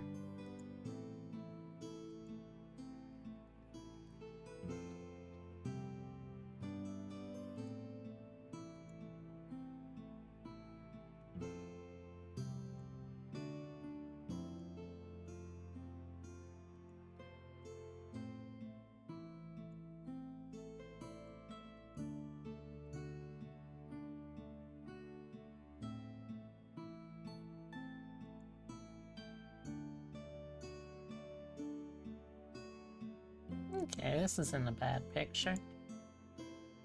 Part-time furry is a good name for a band. Part-time furry, full-time monster.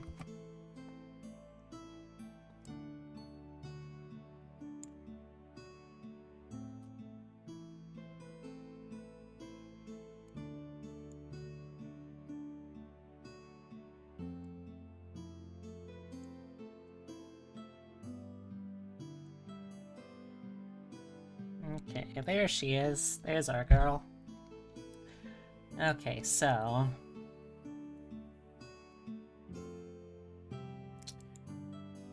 this is the problem. She's got a bunch of things that she's good at.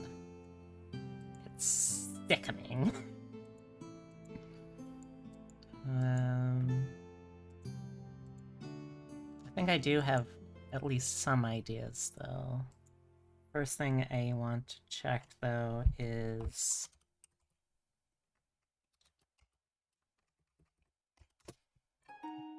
specifics about some of these skills, because I want to make sure... okay, yeah.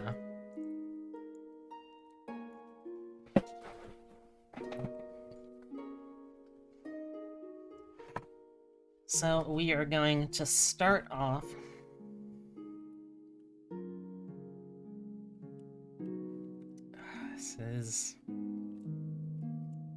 This might have to be a point buy, I think, so let me get the calculator out.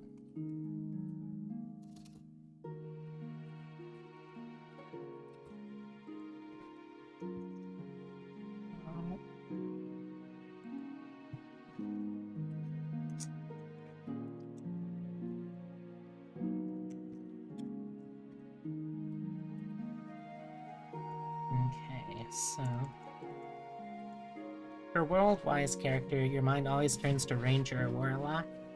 But if you're talking about animal abilities, Ranger might be nice. Well, I mean, like, I do have specific ideas of how I'm going to do that stuff. But first I need to figure out the other stuff.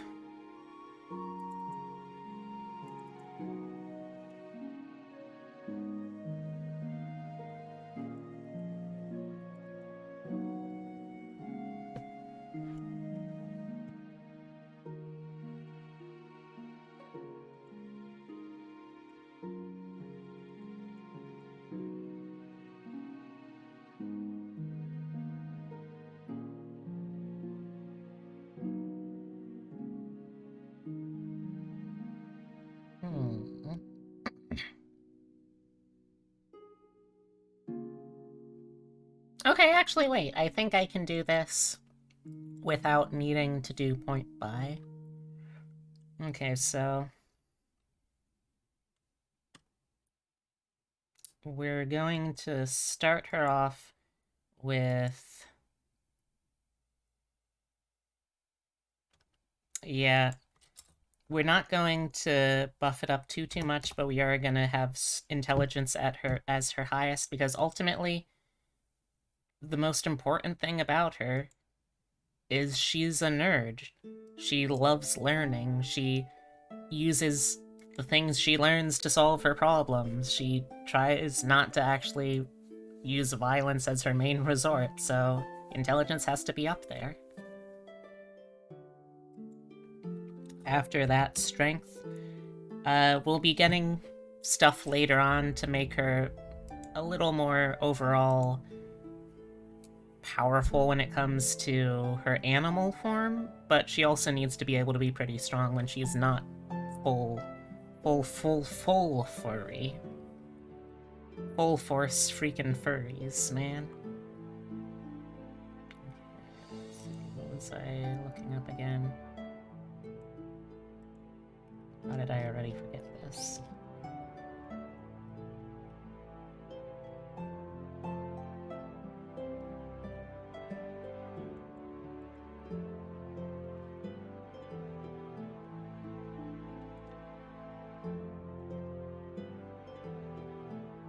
Sorry, brain is spacing on something all of a sudden.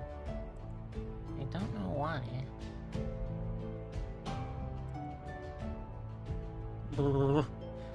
Okay. Get back into this. Point by... which I used to just figure things out. Okay.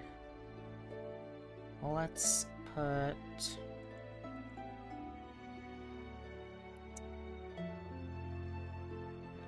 we're gonna have to have... I have to have wisdom as fairly high for this, but...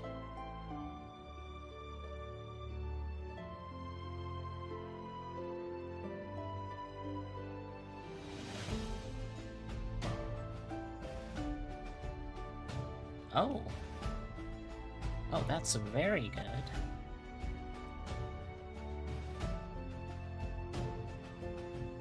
Gosh dang.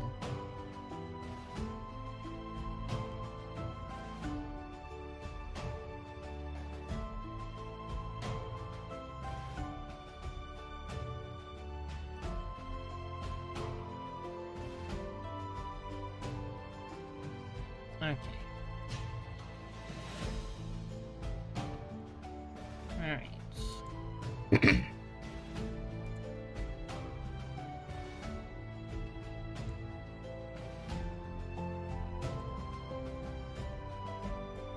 Dexterity we're actually going to let kind of fall to the wayside here, just because we do need it, but we don't need it as much for this build.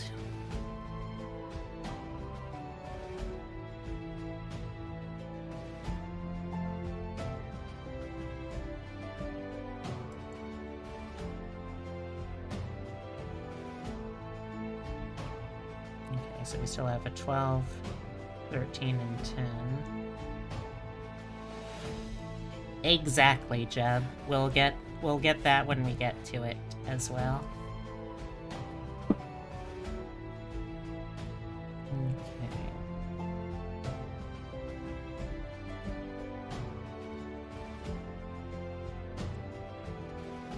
Wisdom.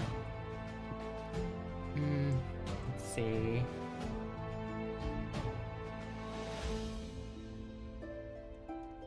Okay. Gotta do some shuffling around here. Okay, so wisdom we can leave at that, I think. Constitution I want relatively high.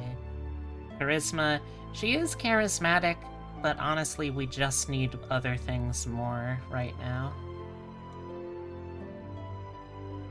10, 12, 13. Okay, yeah, that's all of them.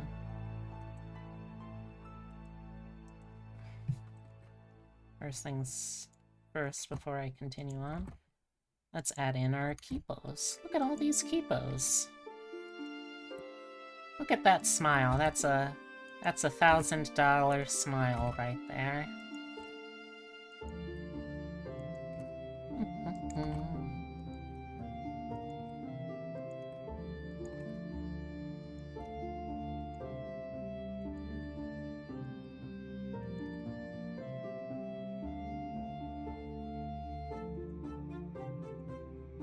Okay, so technically speaking, Kipo is human, except when she's not. which is most of the time because she's got mutant animal DNA in her veins. And I would say, since they are part of a group of shapeshiftings, since she's part of a group of shapeshifters that can go between human and animal form, I would say that is enough to qualify her as a shifter, which is what we're going to be using here.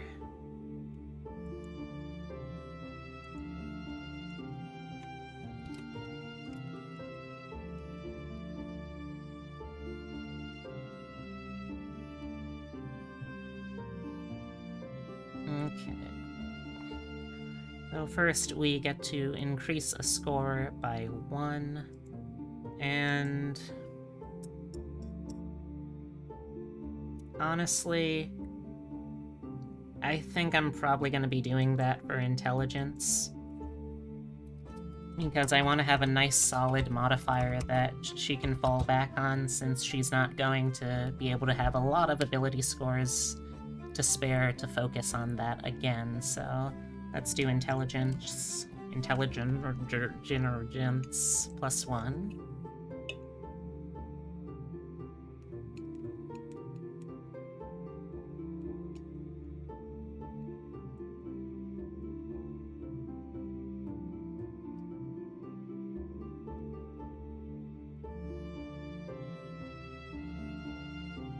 Okay. Next is... Oh, right, the other things that you get would probably be also important to say. You also get...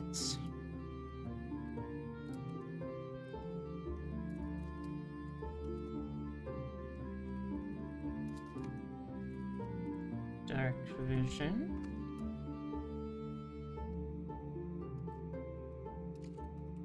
Perception. Let's see if I can spell it right this time. Proficiency, there we go. And you also get the ability to shift. Shifting, as a bonus action, you transform for up to a minute, unless you switch back earlier at will. When you shift, you gain temporary HP equal to your level plus your Constitution modifier. You also gain the benefits of a specific subrace that you pick. There's a bunch of different subraces that we could pick, but I think that we are going to go with Wild Hunt. So, Wild Hunt. That means that we first further get to increase more scores, which is always very nice. We get a +2. First, let me adjust this. So we get a +2 and a +1. I'm gonna say, let's do...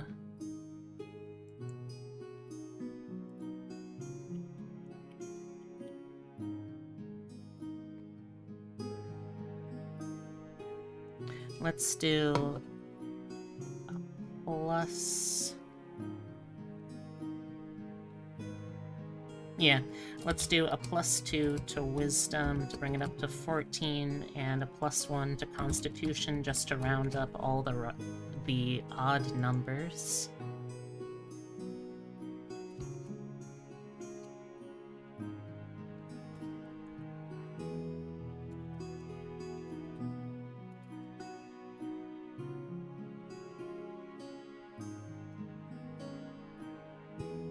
I like that I'm not even consistent within the same page as to if I put the +1s and stuff before or after.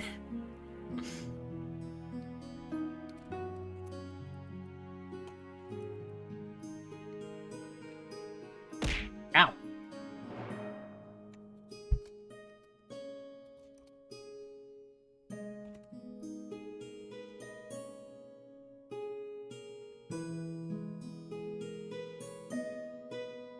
Alright. So, in addition to that, wild hunts get...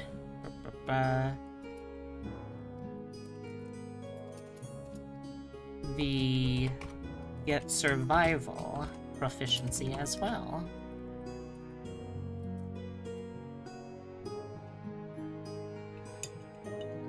Although I think...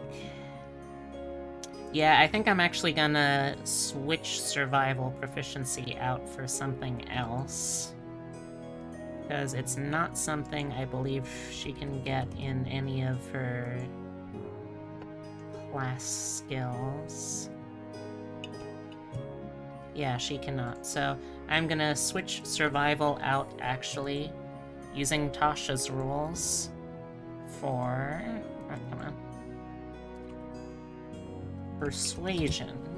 Ultimately, she ends up talking her way out of a lot of problems just by learning to relate to people and developing empathetic connections with them, so I think it's going to be important for her to be able to have that persuasion proficiency, especially since we won't really be able to spare too many ASIs for charisma. Now, the real fun thing, though, about the shifters is they all get their special abilities when they shifted, and for the one we chose, Wild Hunt, when you're shifted, you have advantage on all wisdom checks you make, and no creature within 30 feet of you can make an attack roll against you with advantage unless you're incapacitated. So that's huge already. That is leveling a huge part of the combat playing field. Just, they can't get the upper hand, they don't get that added advantage of, well, advantage. Let's see, as for the background... What kind of stuff can we give her for her background here?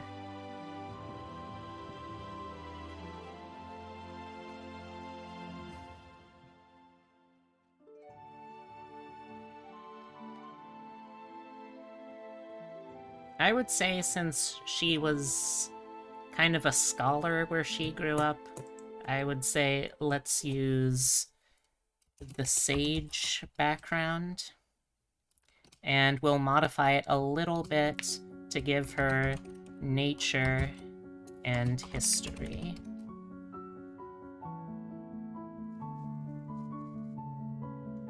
Okay.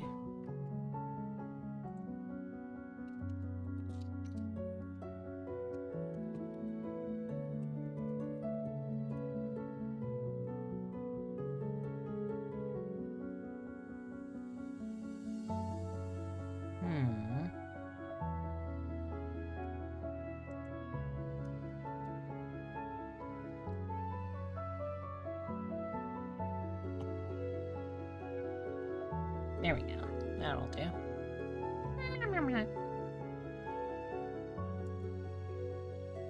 Okay.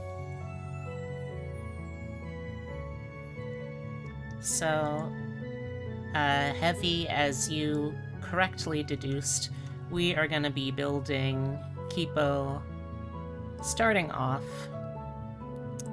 as a druid.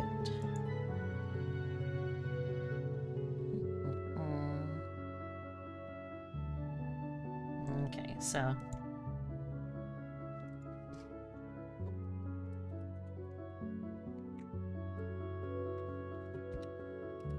Druid 1, first off, you get Druidic, which is, like Thieves' Camp, another secret language that only the chosen few can know. But in practical speak within her world, I'd say that would probably be less like actual Druidic and more maybe something like, scientific jargon in research notes and those kind of records of the world before the end and that sort of thing.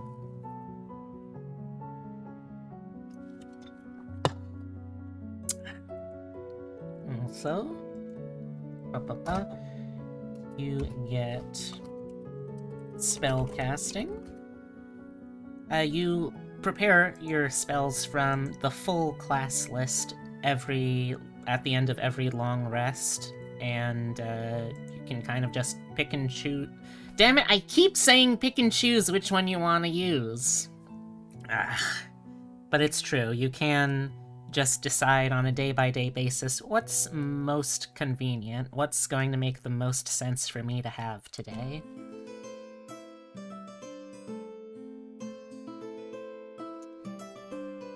That said, though, to start off here, I think that we're gonna go with...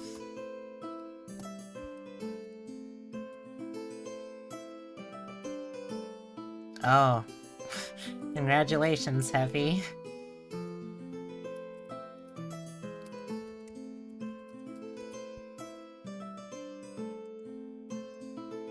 Okay, so since we can't quite make her as good at everything as I would like her to be, for the cantrips, we're going to go the non-violent route to start off and get guidance and resistance to give us an extra D4 to ability checks and saving throws. Excuse me. And technically this is also something that you can give to your friends. And it's good, because your friends will probably need it, since you have one rogue, one shape-shifting, constantly reincarnating bug man, and one, like, ranger, fighter, monk. And, you know, sometimes everyone needs a helping hand, or paw, sometimes in your case. Anyway, we're gonna instead just sort of focus on how many spells you could prepare at each level and focus on that instead. So you can prepare a number of spells equal to Wisdom modifier, which at this point I believe we have is +2? Yes, +2. So it's going to be Wisdom modifier plus your Druid level, so that is going to be 3 spells at level 1. So let's see what we would pick out for spells to prepare.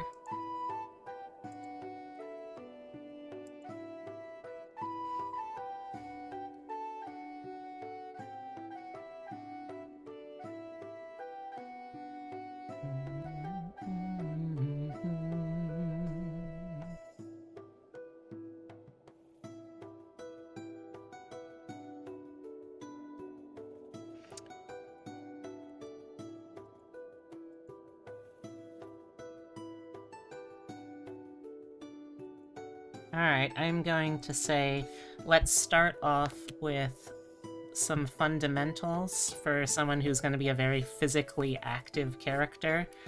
Let's get ourselves jump to triple our jump distance for up to a minute. Yeah, and we'll also get long strider, so we can have an extra 10 feet of movement for up to an hour. Oh. Hello! Hello, hello! Come on in, raiders! Come on in, make yourselves at home! Do I have any mods in chat that can shout out Natalia?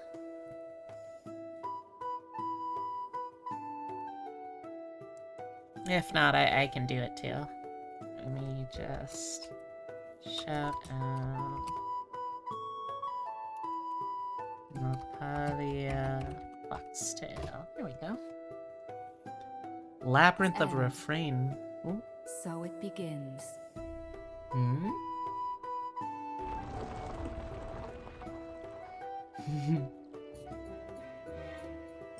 Hello, Hexy. here we are, the town of Refrain. Ooh. My battle skills have been Interesting. Well, welcome, welcome, welcome. Kill a kill. I like Nonon, mostly because I was a band nerd. Your name is. Hi, Raiders. If you're new here, my name is Beatrix Bunny. I'm a taxidermy jackalope brought to life by the power of love and slightly mad science. I'm a variety streamer who tends to focus on roguelikes, digital artwork, and on nights like this, tabletop RPGs. Right now we're doing something called Let's Roll With It, where I take characters' suggestions from viewers like you, and I try to take those characters from animes or cartoons or comics or games or anything like that, and I try to turn them into D&D 5e characters. Tonight, so far, we've made Mordred from the Fate series and Grunkle Stan from Gravity Falls. How was Labyrinth of Refrain? I've never heard of that one before. Also, in addition to these two, I'm going to say that Kipo's a pretty smart kid, so she also knows first aid. Very important survival skill. Let's make sure that she knows how to cure wounds as well.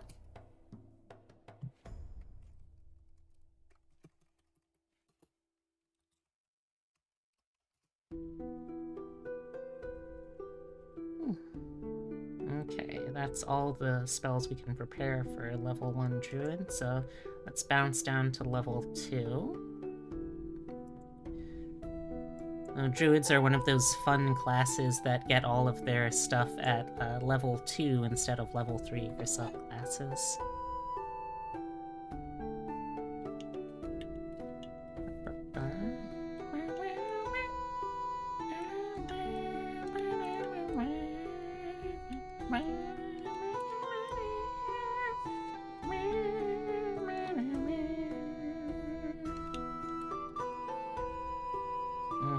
So, Druid 2, we need to be able to turn into something really, really big and potent. Like,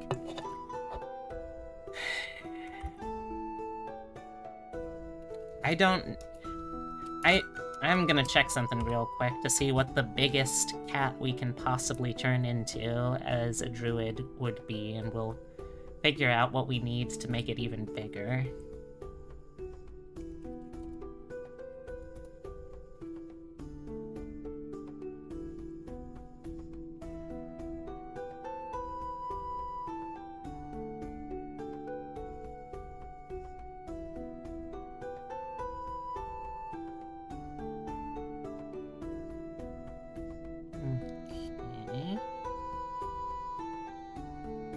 But yes, how was the stream?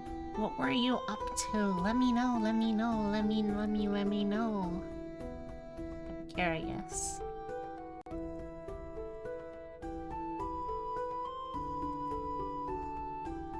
Plus, I need to buy time while I'm double checking to see how big a kitty we can make Kipo.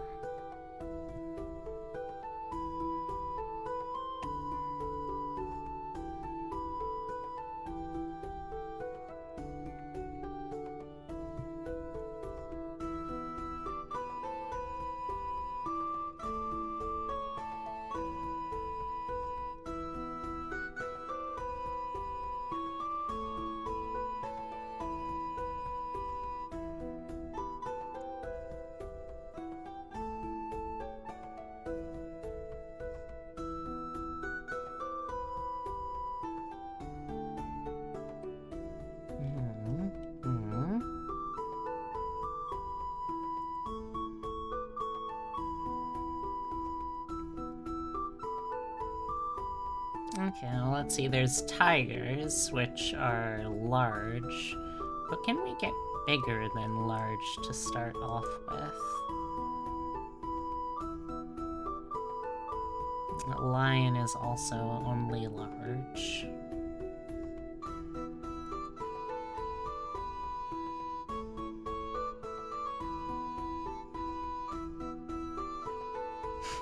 The tiger is big, but do you have anything bigger? Me at the FurCon? Fuck. You're right. You know, you're right, and when you're right, you're right. I got nothing else to say about that. It's just the truth.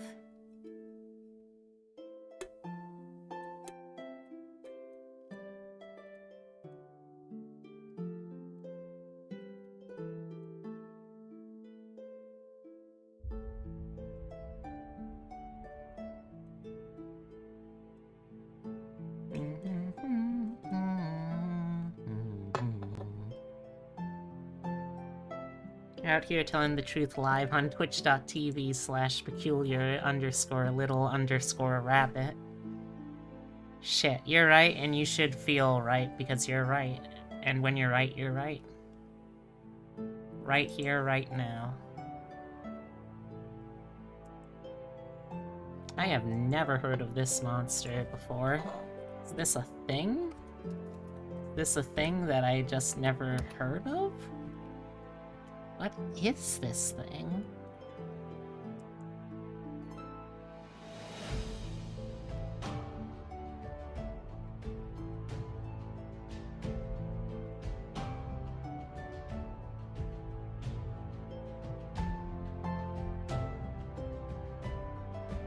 Oh. Oh shit. Okay.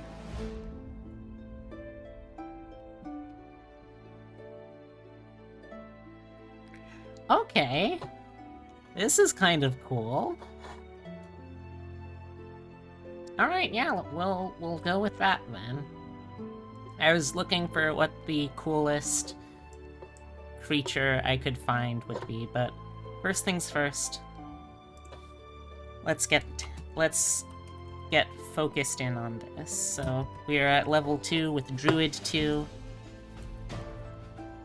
Druid 2 is when they get their subclass, and we are going to be going into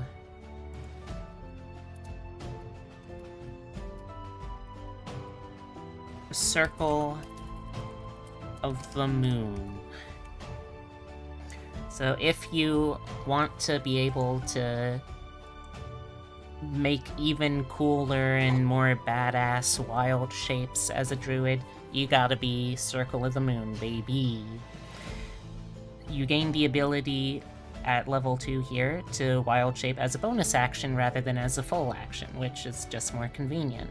You can also, while transformed, use a bonus action to turn spell slots that you have into more hit points. So 1d8 hit points per level of spell slot. So basically you can cast Cure Wounds on yourself without having to drop Wild Shape, which is honestly pretty good.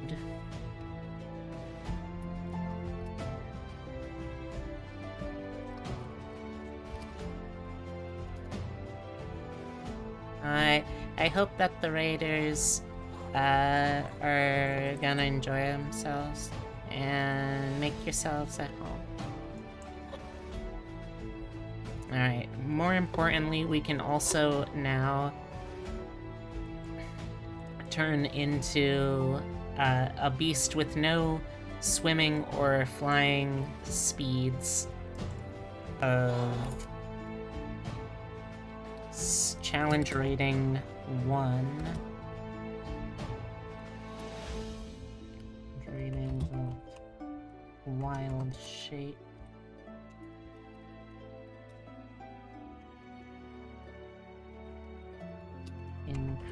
Increased to 1.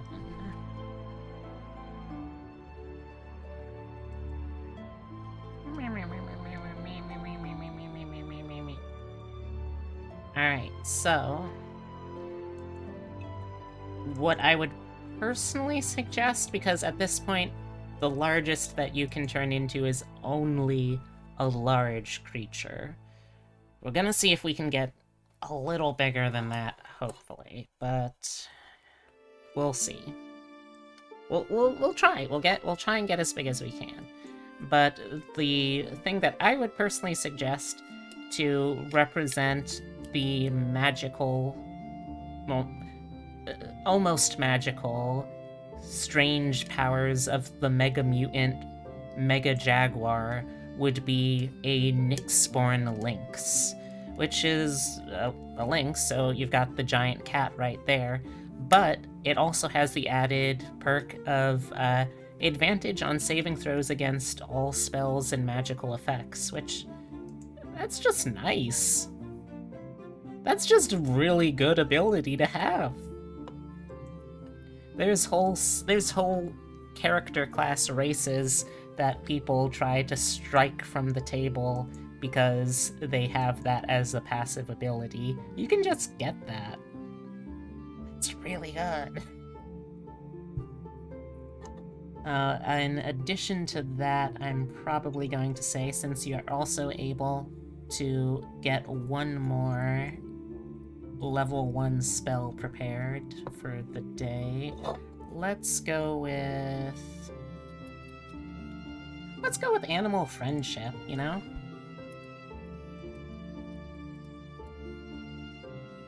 That's a pretty simple one. For 24 hours, you choose a beast that you can see, and they have to make a wisdom save, or they're charmed by you and consider you their friend. And if you treat them nicely, after the spell ends, they'll probably still be your friend. Make friends with NPCs. That is what every DM wants, I promise. Make friends with every single NPC, humanoid, or creature that you can. Your GMs and DMs will love you for it, I promise.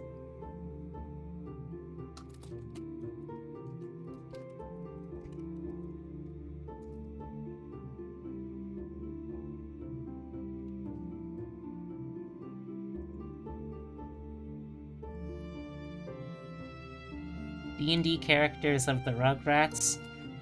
Ooh, that would be rough. The problem is that all of the Rugrats are literal babies.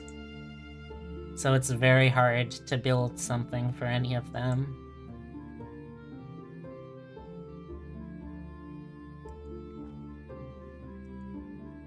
Okay.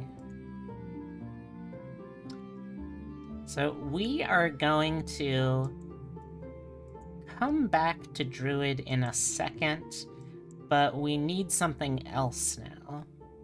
Now that we have the ability to go full Jaguar, we also need to make sure we're able to go only part Jaguar, and for that,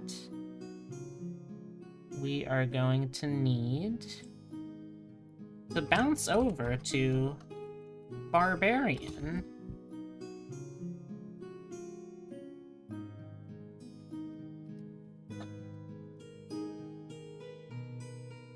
Base it off the Rugrats All Grown Up series and assign them classes based on personality more than abilities.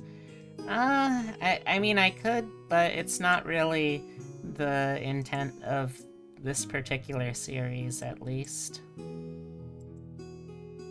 It's something I'd still consider trying at some point.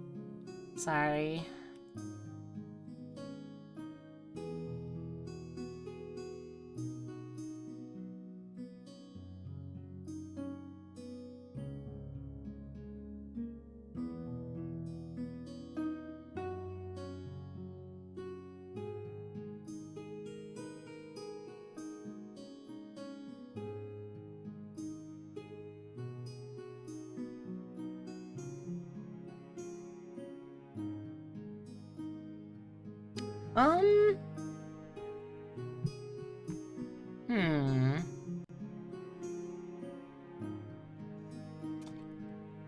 I would say...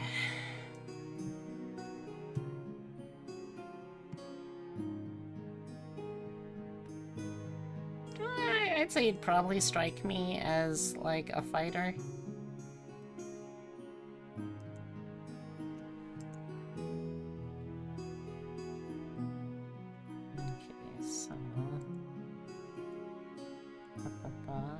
We'll be back for more Druid later. First, we need Barbarians, so level 1, you get to access your Barbaric Rage for a minute, as long as you aren't wearing heavy armor. You can enter as a bonus action, as long as you aren't wearing heavy armor. There, I finally said it in the right order. For a minute, you have advantage on strength checks and saving throws. When you make a melee attack using, a melee weapon attack using strength, you gain a bonus to the damage roll, increasing with the levels of Barbarian you have. When you start off here, it's +2 to the damage roll. And you have resistance to bludgeoning, piercing, and slashing damage. The downside is you can't cast spells while you're raging, or concentrate on them while raging as well. So it's a bit of a problem for a character who's going to be caster as well as fighter, but you kind of got to decide when you want to fight and when you're going to not fight. And you need to decide when you're going to go rage. There we go. Gotta think strategic. Remember, you're a nerd. Belated hiya. I had some things to do right after your stream ended. Hope I'm doing well. Thank you. I'm doing pretty well, I think, Natalia. I'm like a little headachy, but I'm still feeling ultimately pretty good, I think. How was your stream? What was that game you were playing? I don't think I've heard of it before. The other thing you get, which is going to be nice since Kipo never really wears any armor, you have unarmored defense with a AC now equal to 10 plus your dexterity modifier and your constitution modifier when you aren't wearing any armor. You can, however, still use a shield while you're doing this and still get the benefits. So if you're playing totally to character, you're probably not using a shield. If you're playing at all variant, a little smarter, just use a shield. It's just good form for that. Labyrinth of Refrain, Coven of Dusk. It's a dungeon crawler game by the same devs that made Disgaea. Yeah, I'm familiar. Is it good? Okay. Barbarian. We're gonna stick with Barbarian for a little bit. We're now at Barbarian 2. So, Barbarian 2 gets something that's a really fun combo with the feature you have from being a shifter. So, being a Wild Hunt shifter, you have the ability to make it so that when you're shifted, for a minute, no attacks can have advantage on you. Well, no attacks within 30 feet can have advantage on you. Here's what makes that really fun. At level 2, you are getting 2 special features. First off is Danger Sense, which isn't really what I'm talking about here. It's still pretty cool. Danger Sense basically means that you have advantage on dexterity saving throws against effects that you can see, like traps and spells.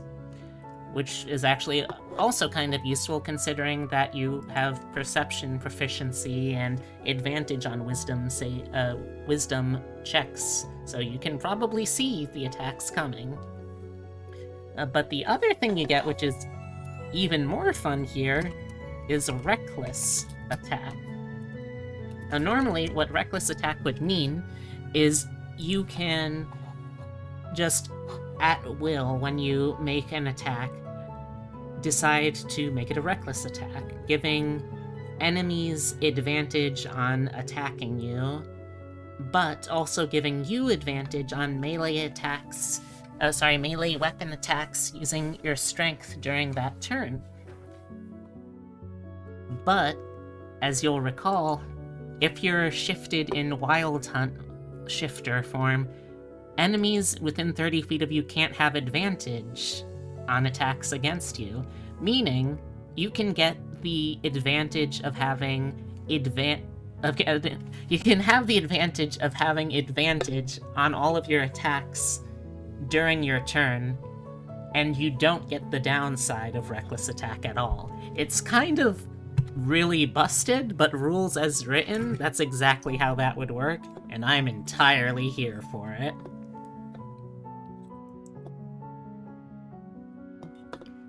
But yeah, I am curious to hear what you think, Natalia. And thank you very much for trusting me with your community. I'll do my best to keep them happy and entertained.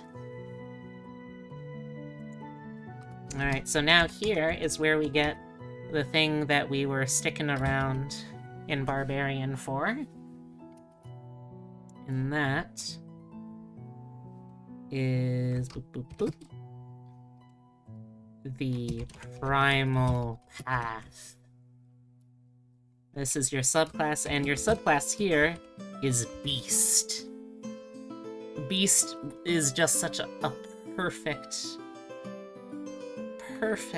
choice for what we're doing here. Like, I read the description of the subclass and I couldn't believe how ideal it was for the way Kipo shapeshifts. So, when you're a Path of the Beast Barbarian, you can enter the form of the beast.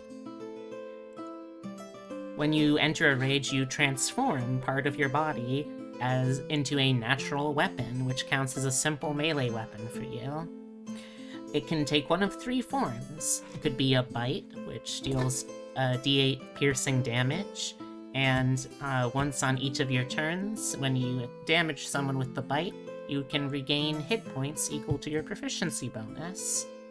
It could be tail, which is a lashing spiny tail, dealing 1d8 damage, piercing damage, and having the reach property. And if a creature you can see within 10 feet of you hits you with an attack, you can use your reaction to attack them back with the tail. Oh, sorry, actually, I misspoke. You can use your reaction to roll a d8, adding that to your AC for the number rolled, potentially making the attack miss. Or the one that I think is probably the most accurate, considering Kipo can turn her arms into giant jaguar arms, you can get claws, which turn your hands into claws that deal 1d6 slashing damage on a hit.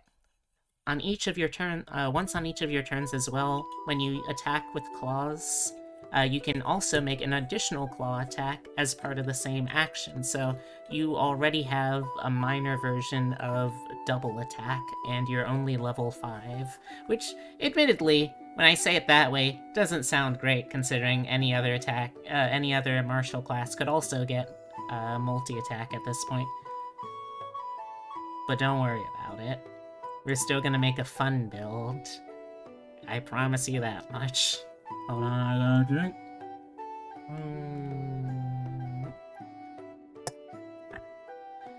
Alright, also, at Barbarian 3, you get Primal Knowledge. It's a fun little one. You just get proficiency in one skill of your choice from the Barbarian skill list. So let's use this to get proficiency in... Let's see... We character building? We sure is character building, Ruben. How you doing?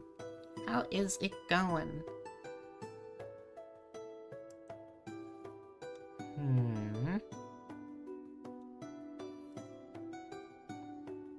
Doing good? I'm glad to hear it. Alright, here I am going to go with... Yeah, let's get survival proficiency.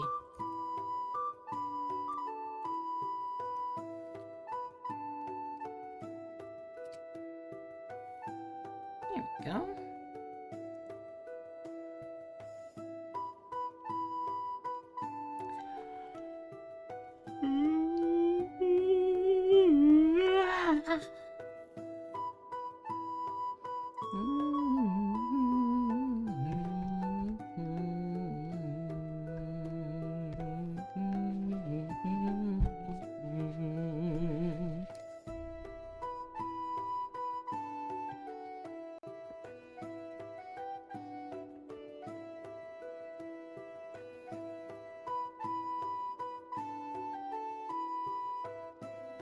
Alright, so we're gonna stick around in Barbarian for a little while longer, I think.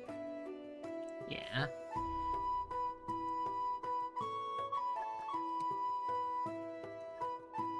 Okay, so Barbarian 4, we're getting our first ASI.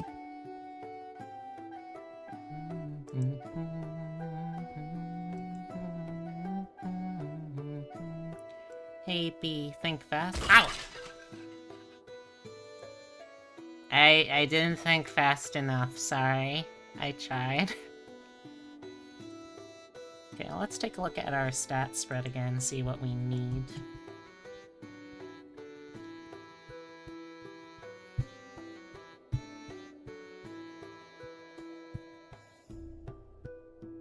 Oh, also, important to note that the features that you get from the features you get from shifting do carry over, I believe. Okay, no, wait, sorry. The features from shifting don't carry over, but the features from Form of the Beast do carry over if you go into a rage while you're wild-shaped. So you could already get some of the weird features that the Mega Jaguar gets later on in the series.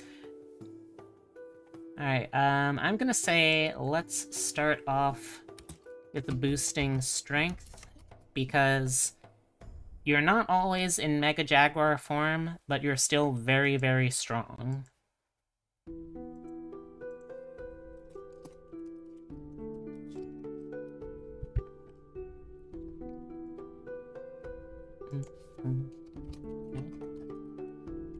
We stuck here to Barbarian 5 so that we could get an extra attack, and also we get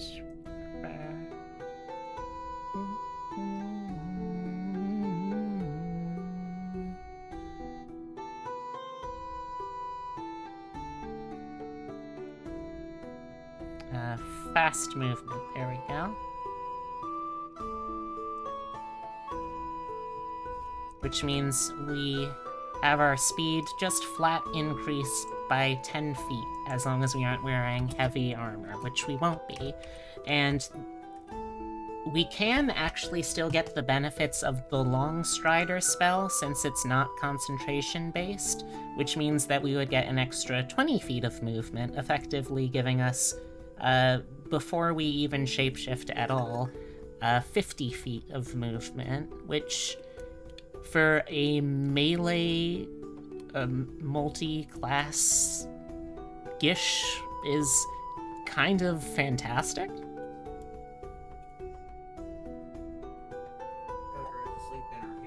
Aww.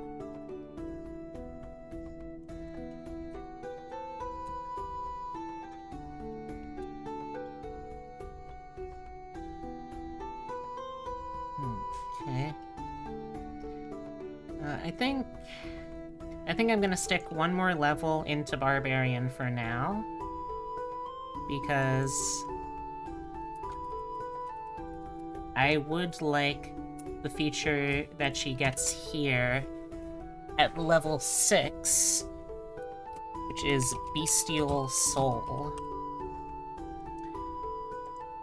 First off, Bestial Soul makes the natural weapons from your Form of the Beast count as magical for the purpose of overcoming resistance and immunity to non-magical attacks and damage, which, considering we're not really going to get much of anything in the way of damaging spells, is very good. Secondly, when you finish a short or long rest, you can get one of the following benefits, which last until your next short or long rest. You can choose to get a swimming speed equal to your walking speed and the ability to breathe underwater.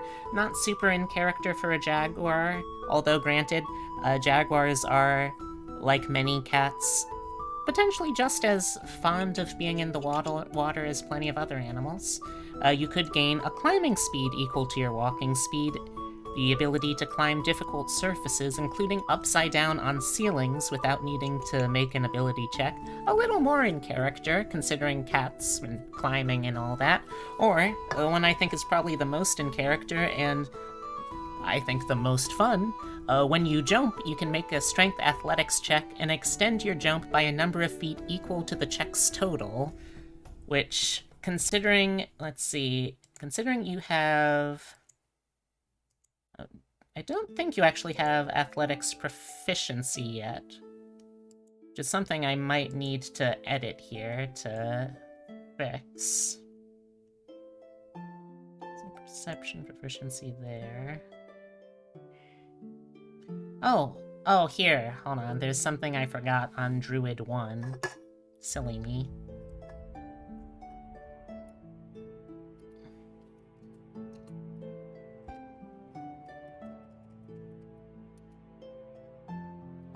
Forgot to give her skills. Gosh, I feel silly.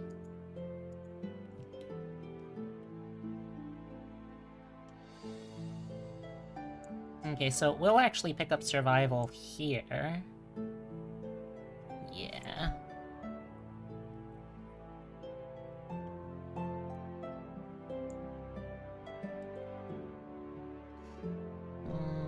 Could do animal handling, maybe?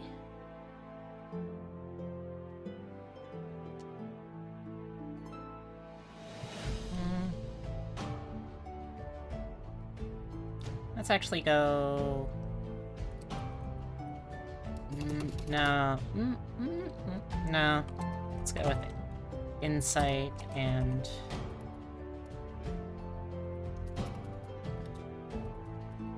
survival efficiency. And then, since we get insight and survival there, at Barbarian 3, we can instead get athletics. There we go. That's better. Alright, so, let's see, at total, we're currently at total level 8, so...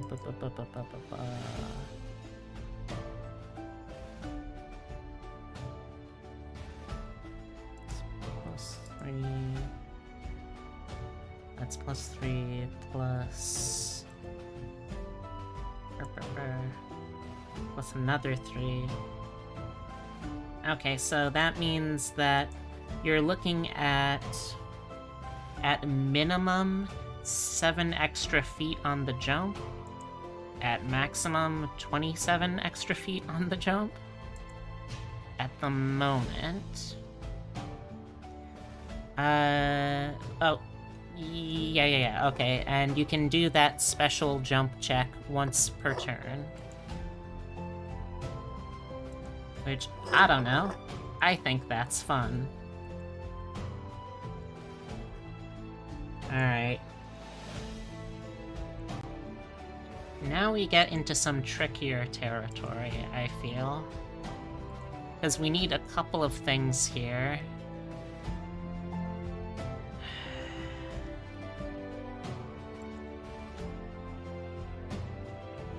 One of them is gonna be just, we need to be bigger.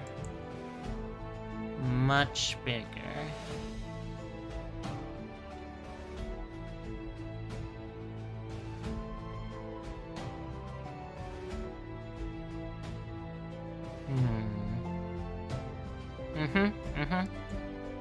Exactly.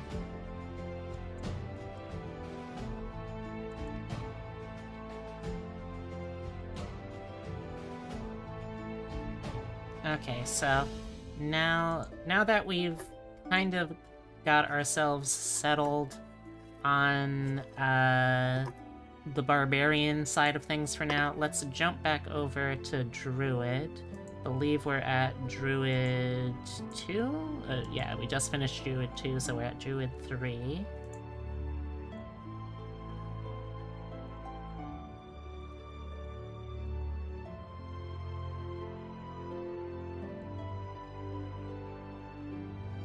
Alright, so Druid 3, we are finally getting our second level spell slots. Oh, that's very important for us. Oh, also, I think there was something else, too. Okay, yeah, the other thing was that at level 2, we have the option of, instead of doing Wild Shape, we can also do Wild Companion, which isn't good. It's not a very good ability at all. Basically, it just lets us cast Find Familiar, but it's a Find Familiar that only lasts for a number of hours equal to half your Druid level, as opposed to a familiar that's just there until you dismiss it or it dies. So it's not a very good use of your wild shape, but if you really just want to have fun little animal friends like the ones you meet along the way, I guess you could do that. Anyway, Druid 3, there we go. So Druid 3, we finally get our level 2 spell slots. Let's see what we can use here. Hey, Racy! How's it going?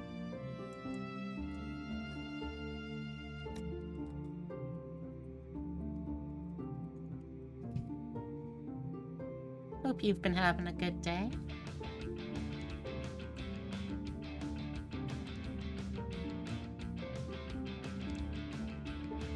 How go the brewings for Hans? Fairly well so far, I think.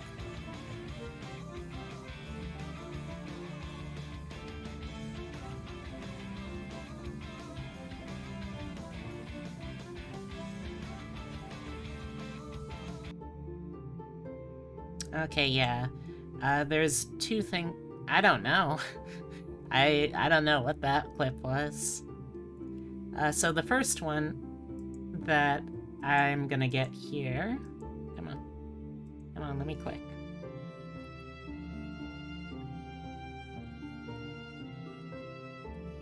The first one I would prepare, rather, would be Enhance Ability. It's a simple little concentration spell that gives you advantage on ability checks of any ability you choose, and depending on which ability you choose, you also get other neat little perks to it. A kind of good one for it would probably be Cat's Grace, since you don't have great dexterity in your humanoid form.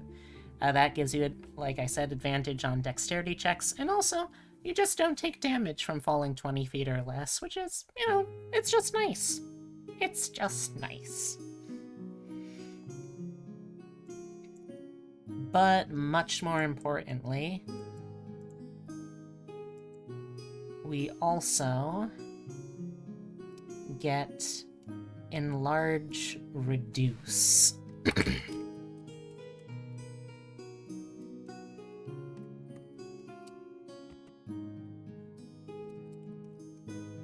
Alright, so for up to a minute, you can make some...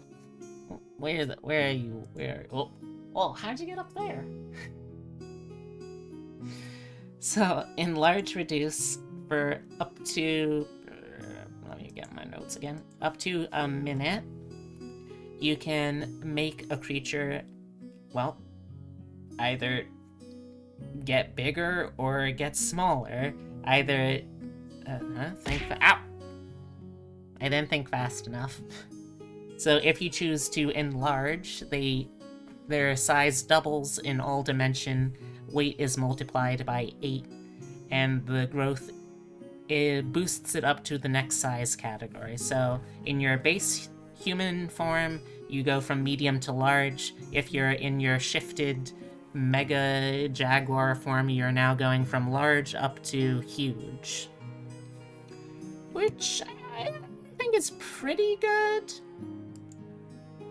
But I can't shake the feeling that we could probably still go bigger. So we might have to go bigger. The advantages of enlarging are that you also have advantage on strength checks and saving throws, and weapons... and with weapons as well, you deal an extra 1d4 damage of whatever type the attack would have, the weapon attack would have. You can also reduce. Shrinking someone's size by a category gives them disadvantage on strength checks and saves. They do less damage with weapons. I would personally probably run that it gives you some sort of positives, and enlarging gives you some sort of negatives too, like maybe enlarging reduces dexterity, or like it penalizes dexterity, and maybe the opposite could be for reduce, because there's not really like a good reason to ever reduce yourself, at least in combat. But yeah, so we're now able to get up to huge, which, like I said, is pretty good. Don't get me wrong. I have to wonder, though, if we can get bigger. And I say I have to wonder because I haven't actually... Oh, thank you for the head pat! You're gonna be on lurk? Just wanted to hop in and say hi. Thank you. I hope... Also, Umbra, I hope you have a really, really good birthday tomorrow. You gonna do anything special for yourself?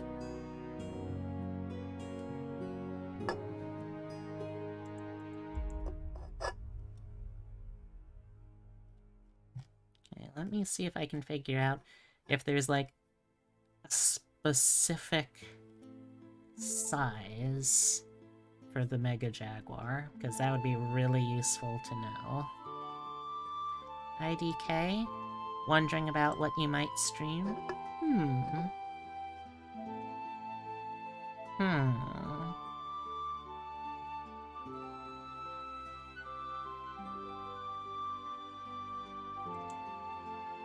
I don't know.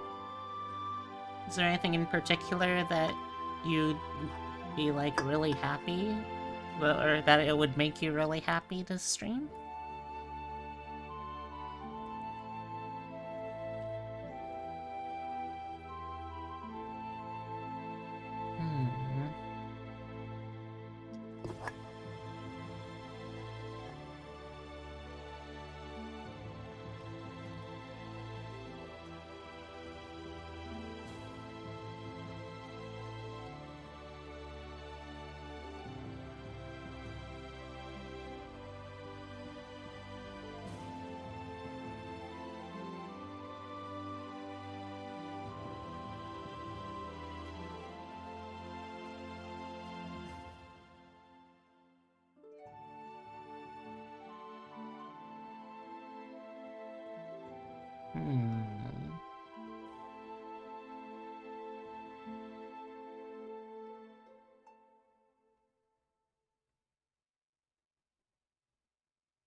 Yeah... I don't like it, but I think we're gonna have to go bigger still. I don't like it mainly because it's just a pain for me personally.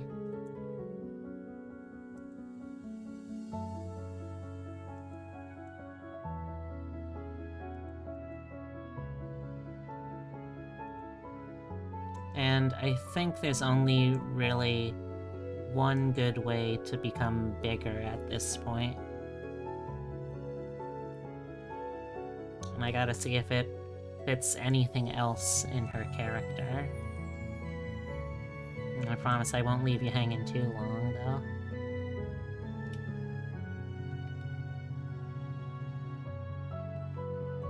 Got some things you'd like to stream at some point but want to save them until you can at least get affiliate?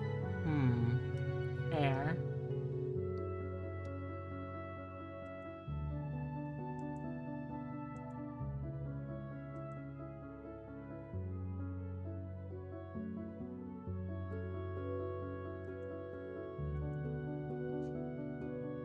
Okay, well, there's only one thing I can really think to do here. But I do also... Okay, you know what? Yeah, I'm gonna commit to doing this. I'm gonna commit to turn this 13-year-old science experiment of a wonderful girl into a giant cat.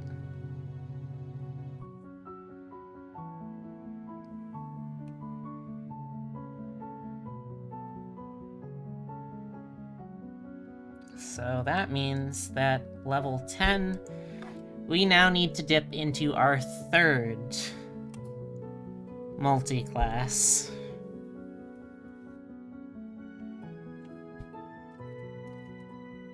With Fighter 1. Oh, she is an absolute mad lass. I don't know what we're gonna do here. You're off, have a good stream. Alright. Have a good rest of your night, Umbra.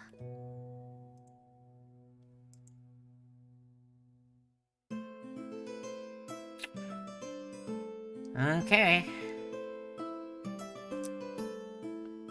Well.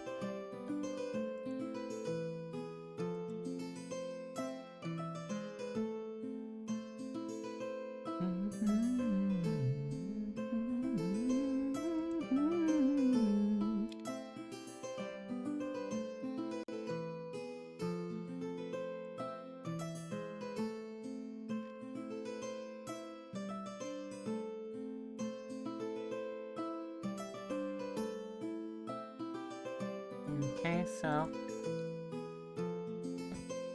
back at Fighter 1 again here. At fighting style. It's not really a ton of great ones for what we're going for here.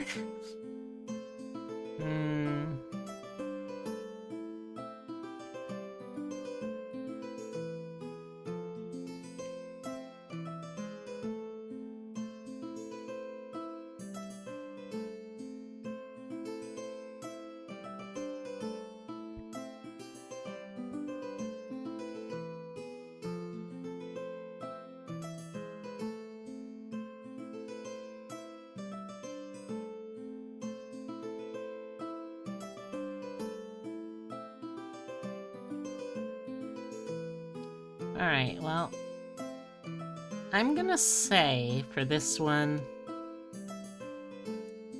since we're not gonna be able to boost her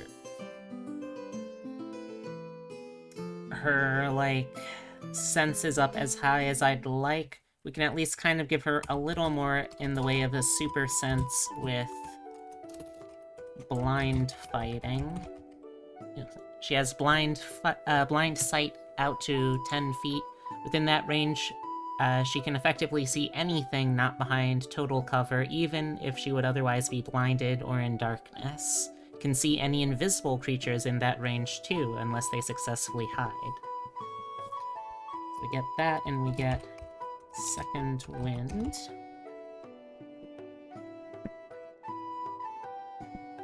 This build, chat, is gonna be real frickin' silly by the time we're done. Okay, Fighter 2. We get Action Surge.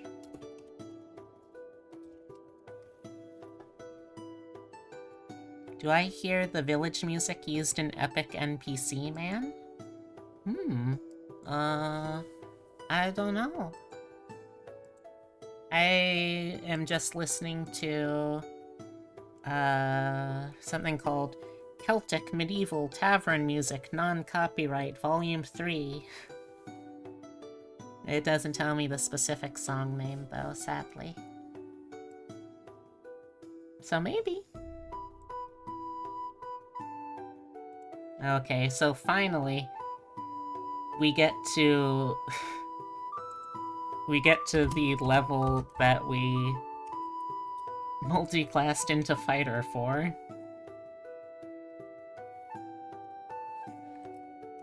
Fighter 3, we get our archetype.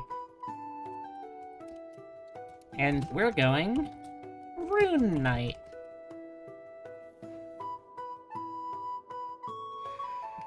Okay, so Rune Knights, first off, you get a couple more proficiencies, just because you weren't clever enough, I guess.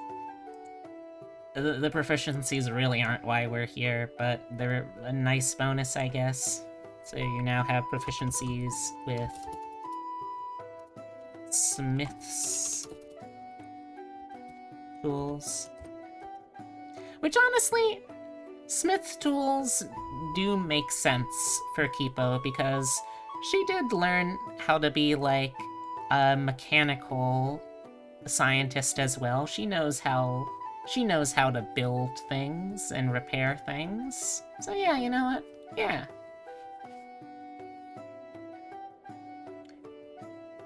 And giant proficiency.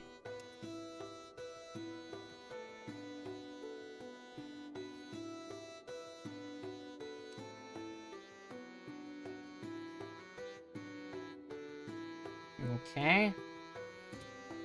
Second, you get the ability to carve runes into your equipment. These you can use to enhance a weapon, a piece of armor, a piece of jewelry, any kind of object that you could wear or hold in a hand.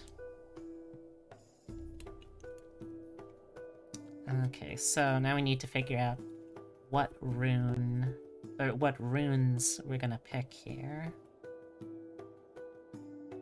Some of them are also limited that you can't pick them at all until you get to a certain level, which we're definitely not getting to.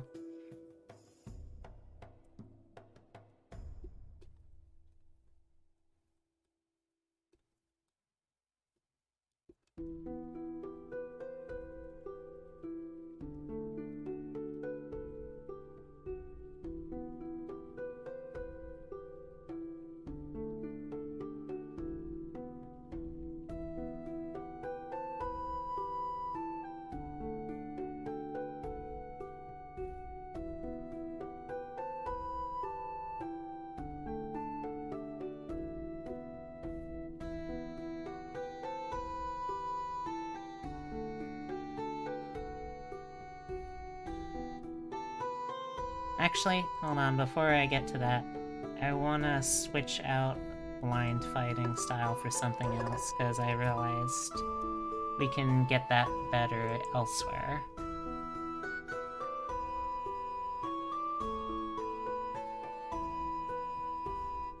So instead, let's go with something a little more protecty. Which is probably gonna be interception. Oh wait, hold on. No, that's not gonna quite work.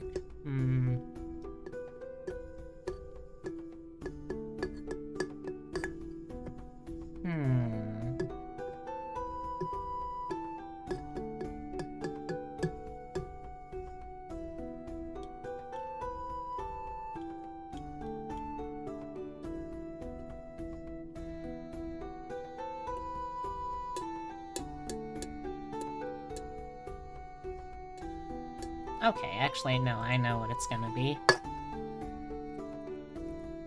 Mariner. Sure, why not?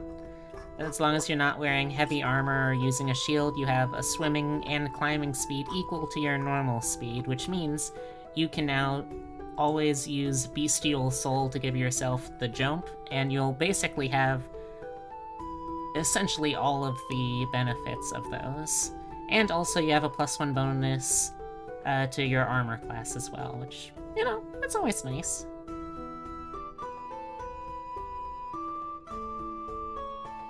And going back then,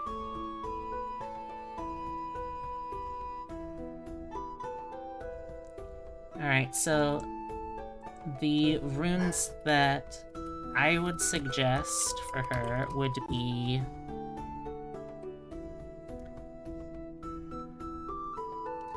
the Frost rune, which, while you are carrying an object with that rune, you have advantage on animal handling and intimidation checks. In addition, you can invoke the rune for 10, which gives you the ability of, for 10 minutes, you have a +2 bonus to all ability checks and saving throws that use strength or constitution. You can do that once per short or long rest. And the other rune that I'll go for here is the Stone rune. When you have that, you have advantage on insight checks, and you have dark vision out to a range of 120 feet. And you can also charm people that are within 30 feet of you on a failed wisdom saving throw. When they're charmed, they're kind of just... they are incapacitated and they can't move. I'm going to say, like, it has some flavor text here. I'm going to probably reflavor that as they're paralyzed because you have the ability to project that kind of animal instinct that any large predator species can, even if you're not actively a gigantic jaguar. You're still capable of that level of intimidation now. You just kind of paralyze someone with your predator's powerful pupils. Or that's how I justify it anyway. Neither of those were the reasons that I actually did this dip at all. The real reason I did it...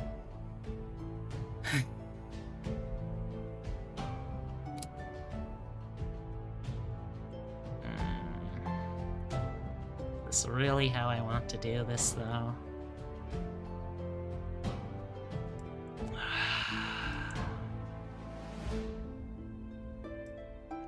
Damn it.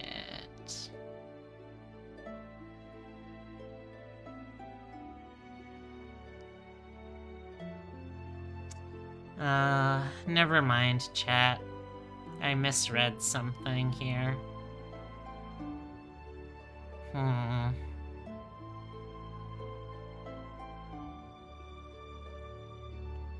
Let's see, what would that mean for... Now I gotta rethink some things. I'm sorry, chat. I'm sorry.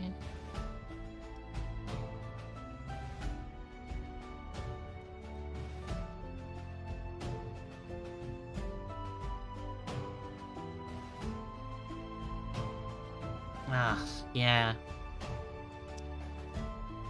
This is apparently why people enjoyed watching me try to do these live, because I don't know all of the things that are gonna come up when I'm doing this and all of the things that I'll, like, misremember.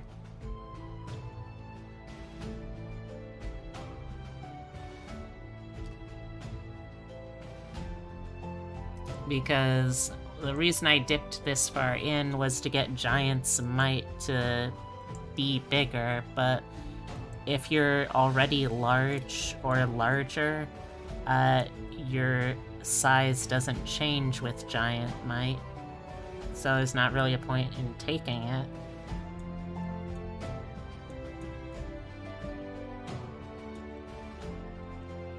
So... that could have gone better. I guess I'll just take those levels back.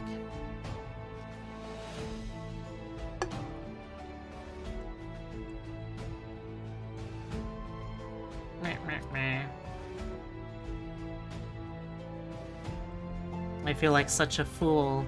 A rube. I can't believe I misled you so, chat.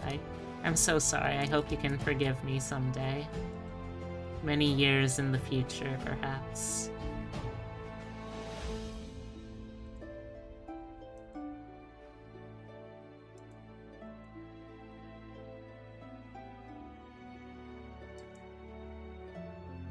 Alright, well, instead let's just focus on some more Druid. For now, at least. Because at least that way I can become...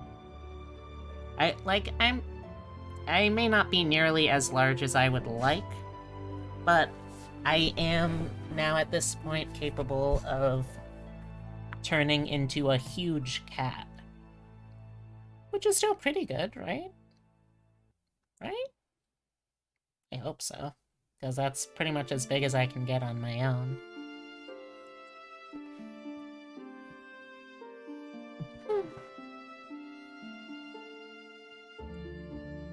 Okay.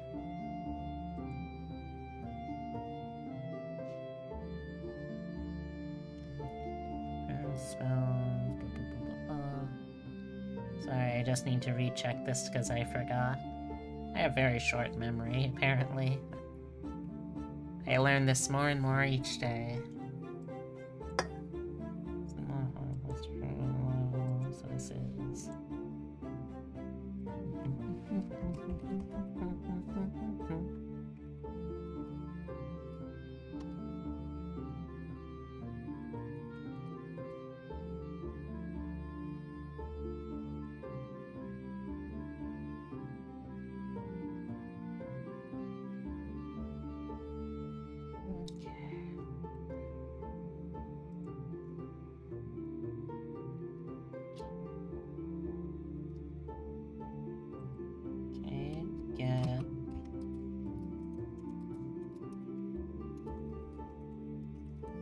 We get wild shape improvement at this point, which doesn't really mean too much for us, since we're only really focused on turning into the one kind of creature. We don't really need to worry too much about it.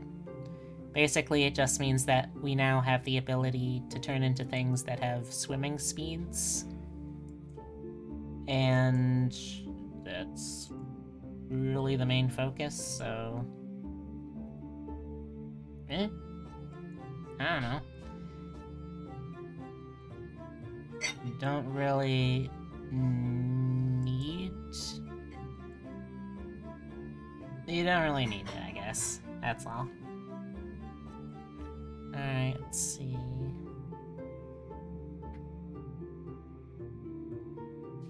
Plus, since we're Circle of the Moon, like, we aren't limited by the CR column anyway.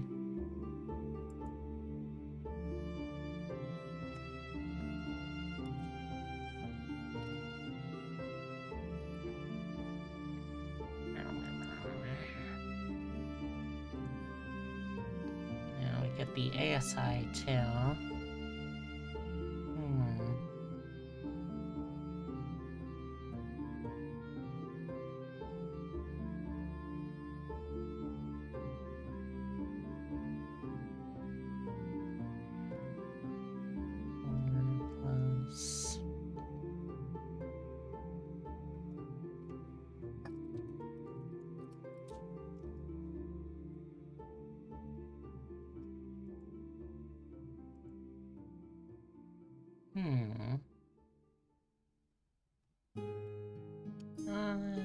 Yeah, let's focus on strength first.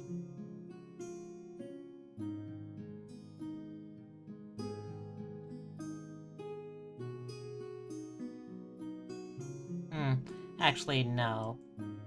Before that, before we do strength, I need to make it so she's, even in human form, not going to be that easy to hit. So let's get that dexterity up. It's not much, but she's at least able to not have a active penalty to her AC in human form.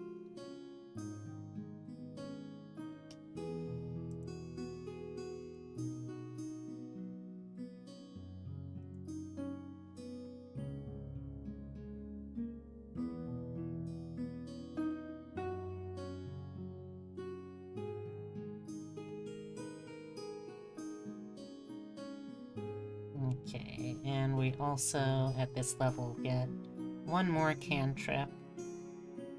And let's see, that would be... We've also got,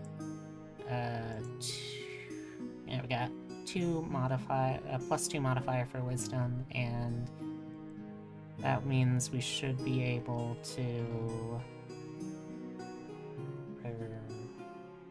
Always forget the prepare numbers. Wisdom modifier plus druid level. Okay. So that's 6 now.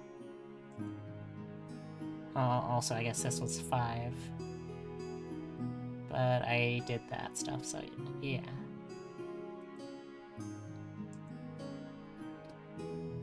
Spells.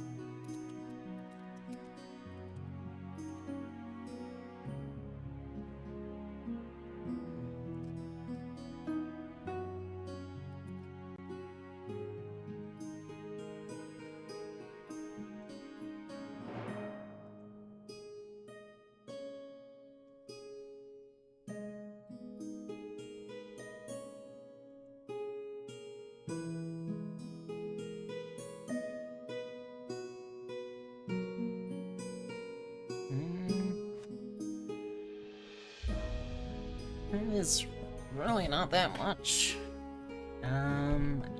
Yeah. Bedtime? Alright, I'll be right back, Chad. I need to go put Epitome to bed. Be right back.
Oh.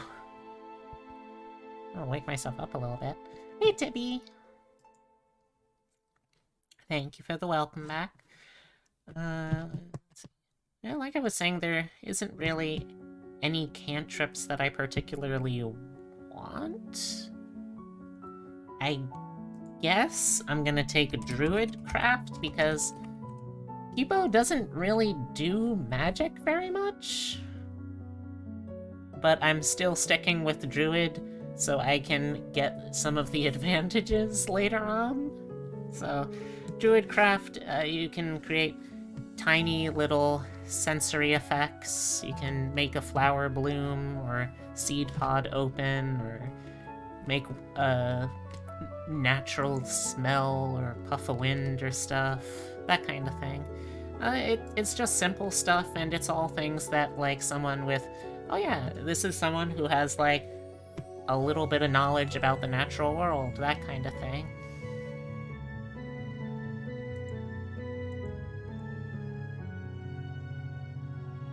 Okay.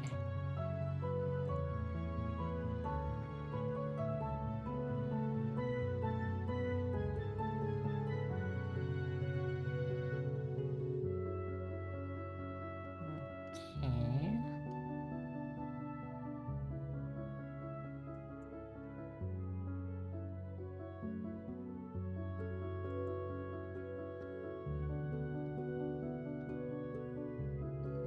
Mhm.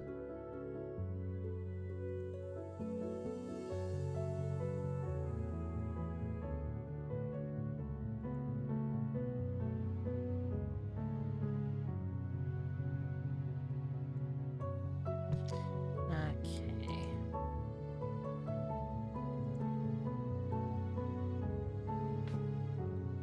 I always get bogged down in classes that you have to prepare spells for because I always lose track of how many spells you actually have. So that should be 6 spells prepared. That's 1, 2.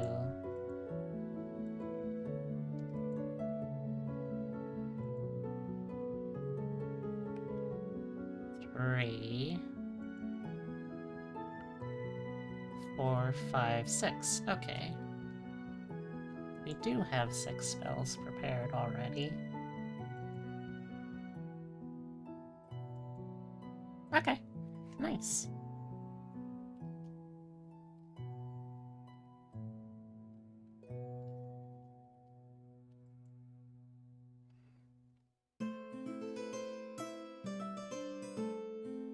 Okay, let's see.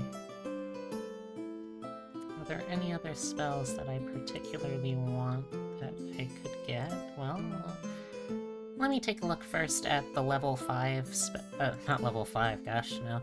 At level 5 you get level 3 spell slots, so let me see if there's anything in particular that I would want there.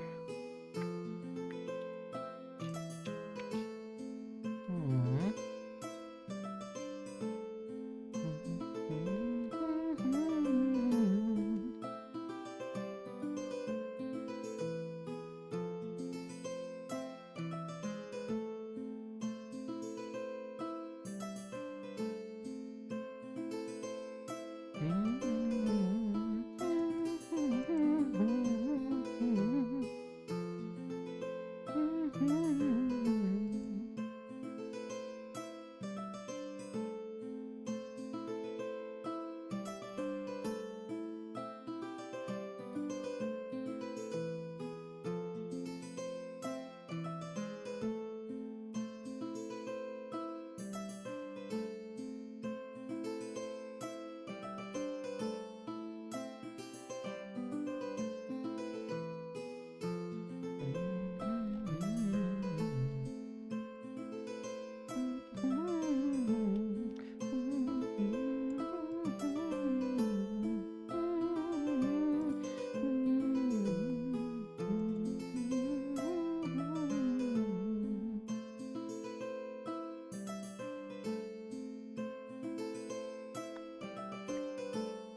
I'm gonna go a couple of levels deeper just to make sure that you're gonna have enough spell slots to comfortably stay a very big cat, if possible.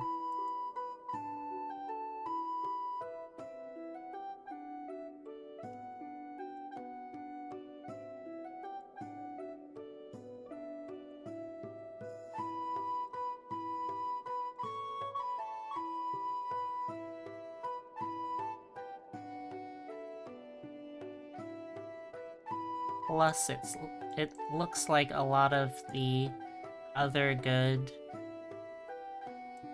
cats we probably need at least level 6 for. I think?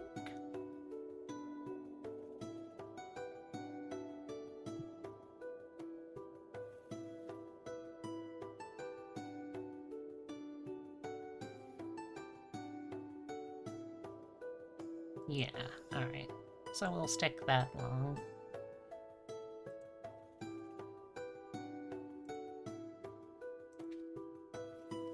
It feels so weird to be, like, getting bored of a spellcasting class in D&D.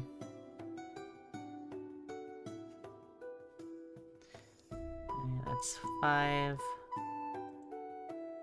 plus 2, I think, right? Yes, 5 plus 2, so that's 7. We should have one more spell that we can prepare here. Is there anything we do want at level 3? Keeping in mind that we're gonna be saving most of our concentration for just maintaining us being a giant cat. Which I honestly think is very important. If perhaps one of the most important qualities of this build that we get to be and stay as long as possible in the form of a giant cat.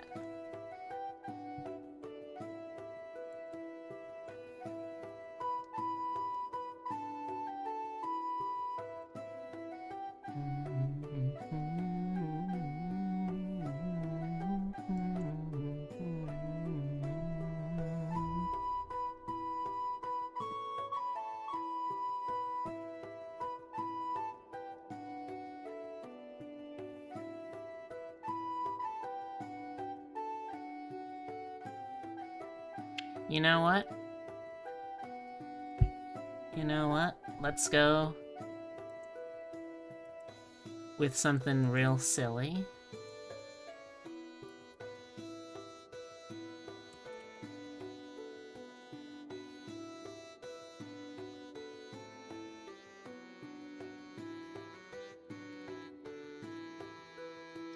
She has an awful lot of friends and allies in the show that just so happen to be animals themselves. So why not? Why not get the ability to just call some of those friends up to help you out? You might as well, right?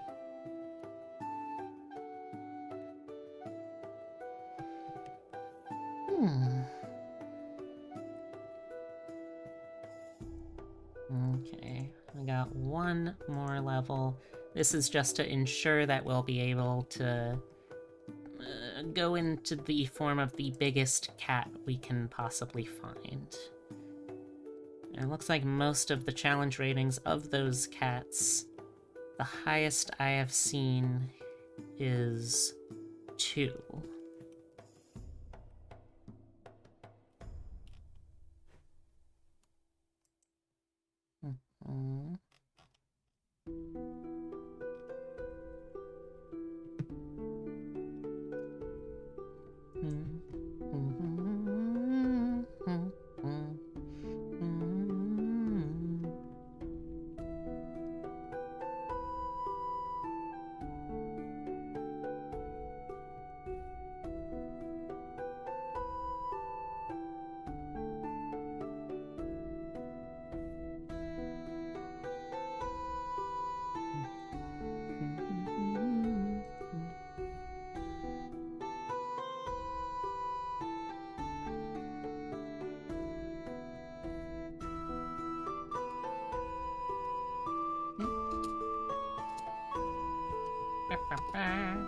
Alright, so we're almost out of Druid levels, which, again, feels really weird for something that I'm excited about. Because Druid's a good class, it's a fun class, it has a lot of shit going on. But that also makes it very tough to improvise a character build for on the fly like this. Alright, so Druid 6, you get Primal Strike. Attacks in beast form count as magical for overcoming resistance and immunities. It's something that you kind of already get, but this way you have that benefit both when you're just in your human form with your jaguar claws, and in your mega jaguar form, you also get that. So it's a good way to just cover your bases again. And other than that, it also, importantly, is the level at which you get the ability to turn into a beast challenge rating as high as your druid level divided by 3 rounded down, which is 2. And the highest CR of a cat-based beast I could find was 2.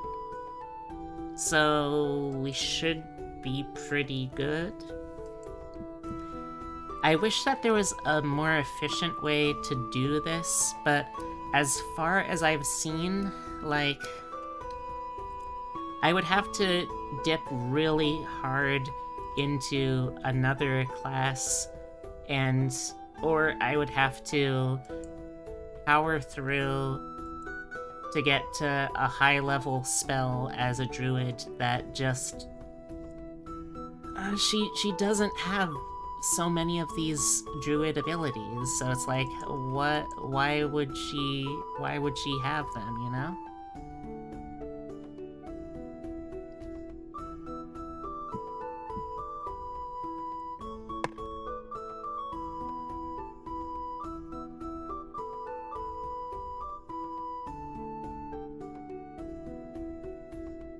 Alright, anyway. Let's see, so that's 6. Yeah, I think we're good. Alright, so... finally, let's ditch this druid class and bounce back over to Barbarian.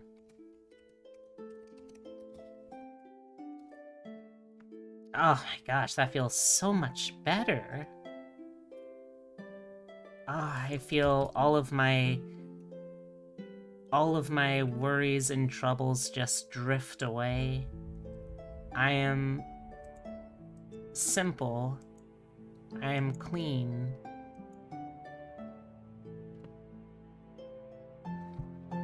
As the way that you're making me feel, chat. God, it's hard to let you go.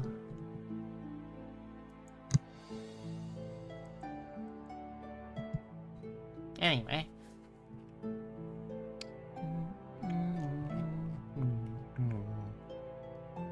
Right, so at level 7,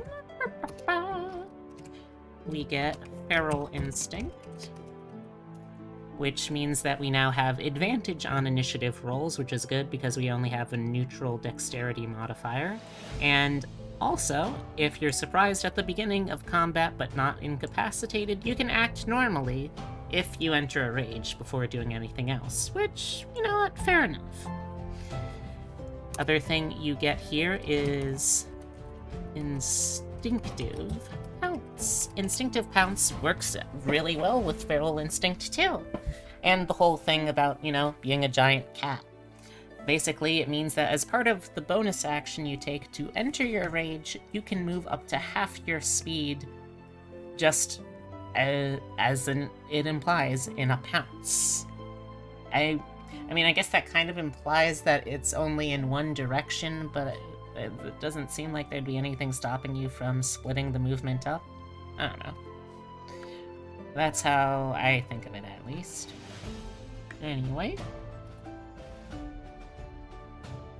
Oops.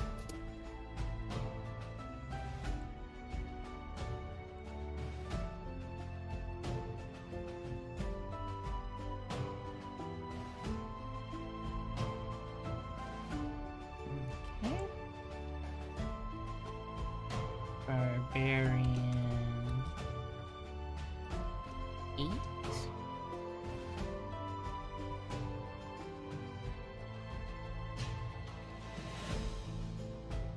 And if I ever release these as like a general audience kind of bonus thing, I really gotta actually neaten it up and keep the formatting the same from one to another.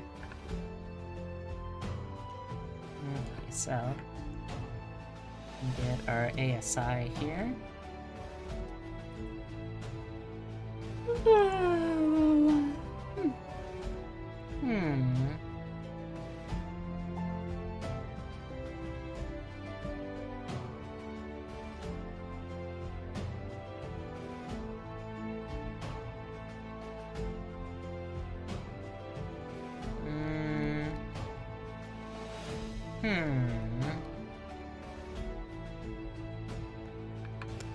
I think we gotta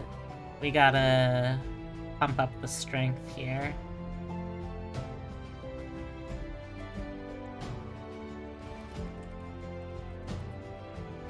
Even when she's not a giant jaguar, she's still dummy strong. Let's see if we can't get that all the way up before we're done.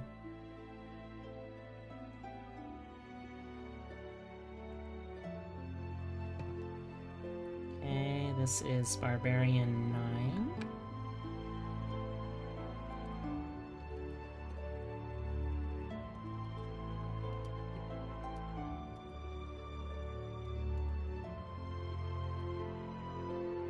And here we get Brutal Critical.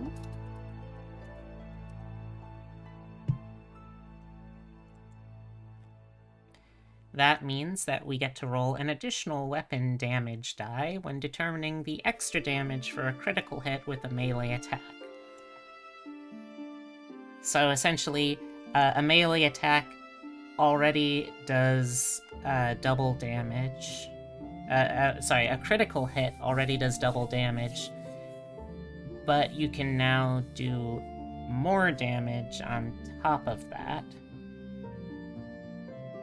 Keep in mind also that with Reckless Attack, which is not something that you're limited to,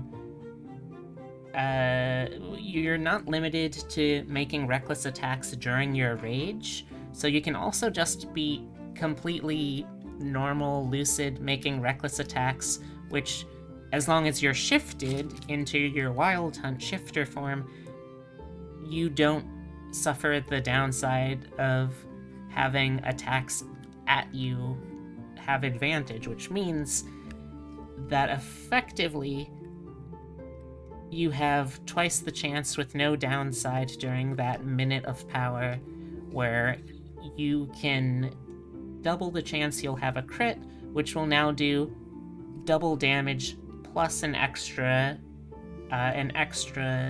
roll of the damage die on top of that. You're gonna be very strong, is what I'm saying. It's kind of sickening, actually. Ooh, okay. Brutal critical. We're at Barbarian 10, which I think is just an empty level, right? No. Sorry, it's, it is... Oh no, that's actually quite nice. Okay, so... Level 10. You get... Infectious... Furry. When you hit a creature with the natural weapons you develop while you're raging, they have to succeed on a wisdom save or suffer one of the following effects of your choice. Either they must use their reaction to make a melee attack against another creature of your choice that you can see, or they take 2d12 psychic damage. You can do that feature a number of times equal to your proficiency bonus, and get every use back after a long rest. So... I don't think either of those are necessarily in character. They're both very nice, though. I'd probably say the psychic damage is a little more in character, but it's up to you. Only you get to decide how you want to use your magical mutant rabies virus thing.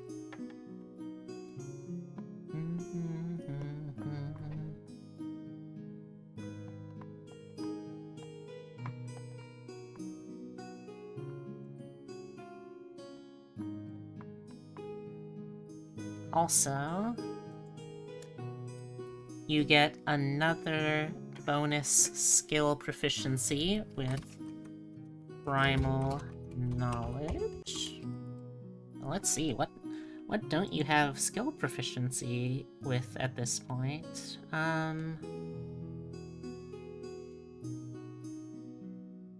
You know, you don't have animal handling yet, I believe.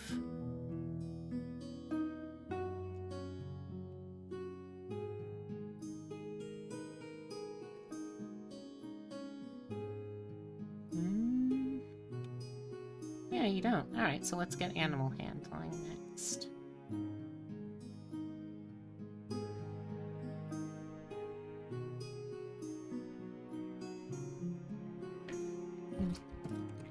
Animal handling. Proficiency. There we go.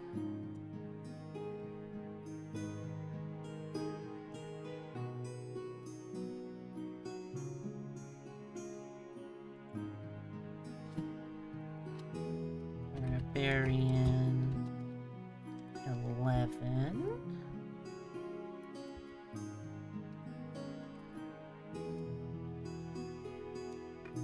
Relentless Rage.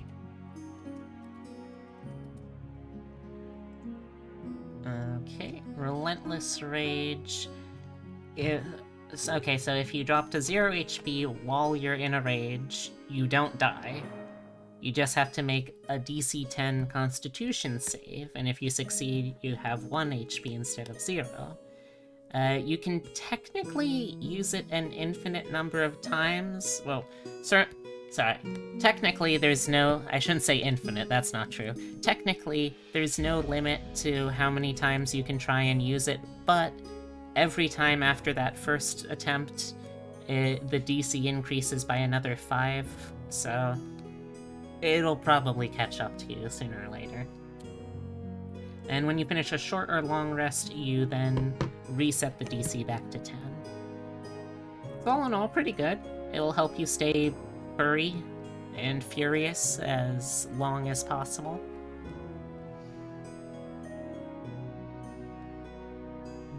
Okay.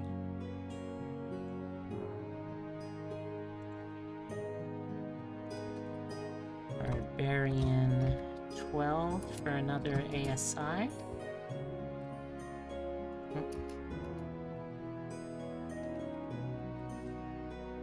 Sorry. There we go.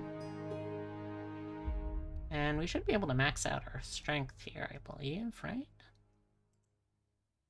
Yes. Okay, good.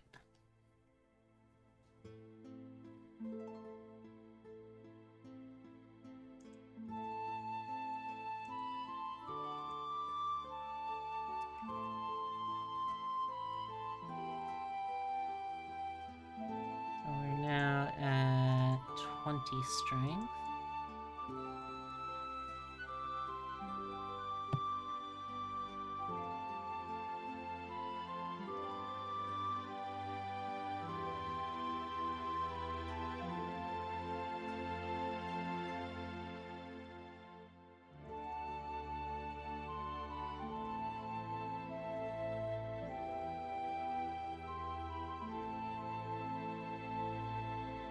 Okay, so we've got 2 more levels left. I could push to Barbarian level 14, which would give me another brutal critical die and 1 more path feature.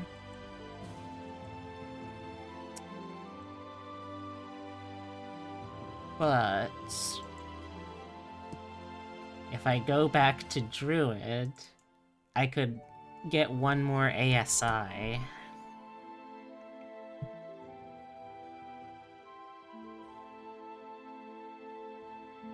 I think I got to. Those ASI, man, they're just too important. Alright, let's see if there are any spells I would even want. Totoro, please stop trying to break into my desk. My son is incorrigible. I don't know what to do with him.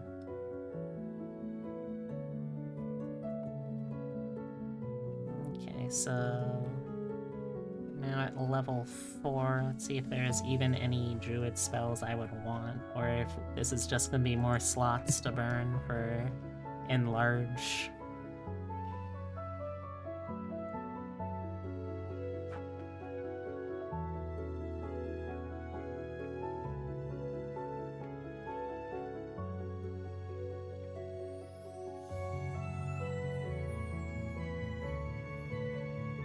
Oh, okay.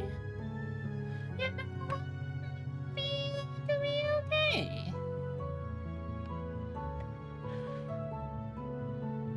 Alright, this is another way that we could represent this, I suppose.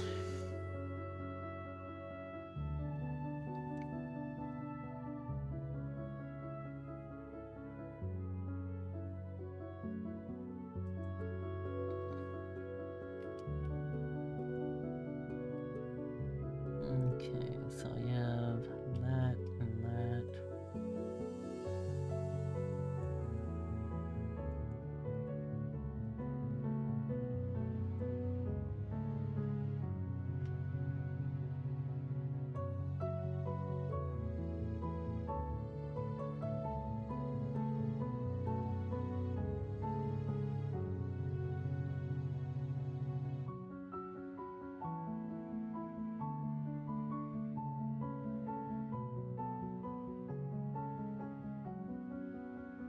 Okay, yeah, actually.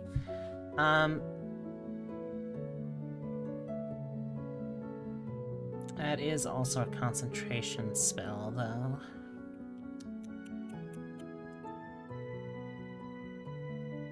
Gosh, that's a tough one.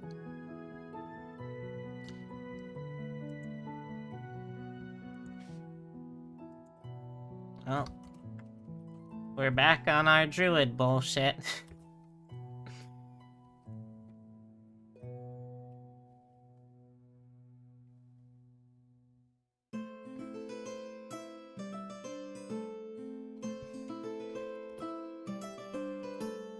Oh, nope. Don't do that. You stop that.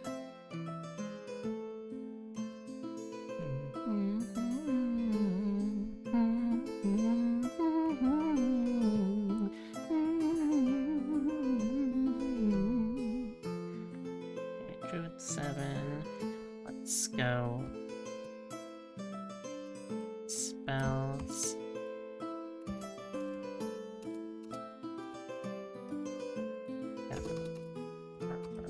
Fourth level spell slot. I'm gonna say probably freedom of movement, since that one doesn't have a concentration. Concentration really is the big. Oh, thank you for the posture check, Tibby. Oh, and the hydrate. I don't have a hydrate right now, but I will get one. Thank you, Tippy. I will go take care of myself.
I am back.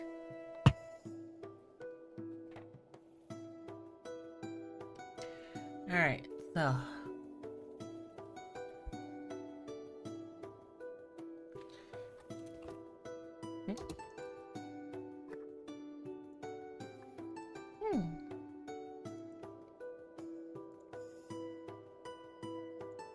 Okay, so freedom of movement, you can make it so a touched target is unaffected by difficult terrain, and they can't have their speed reduced, or be paralyzed or restrained. They can break out from any non-magical restraints or grapples, and no penalty underwater to any movement or attacks. That's a pretty good one. The other one I would suggest would be locate creature. You basically just reminisce on a name or a creature familiar to you, and you know the direction to their location as long as they're within 1,000 feet of you. You can use it to find a specific creature, or the nearest creature of a specific kind as well.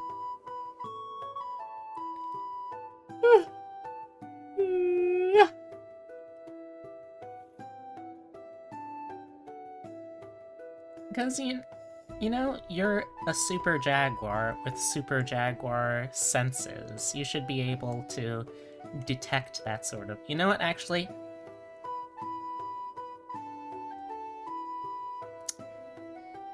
I'm going to say, perhaps even, that that is something we pick over freedom of movement for this first one. Although, it's preparation-based. You get to decide every day. Every time you wake up after a long rest, you get to decide what you want to have.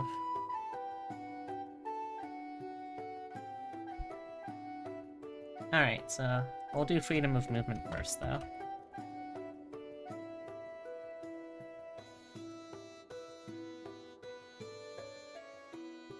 Okay, so I got Druid 8.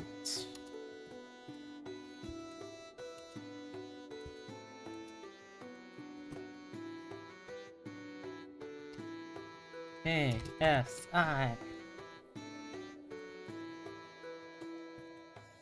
Okay, let's check our stat spread again.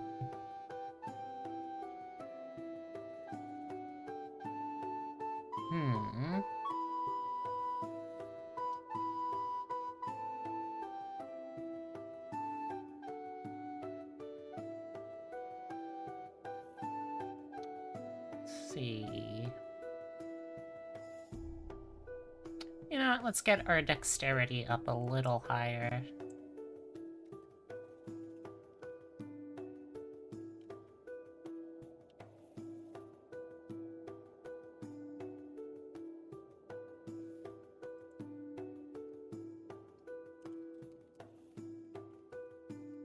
I like that we started off with dexterity as our lowest stat, and we still worked our way back up to it.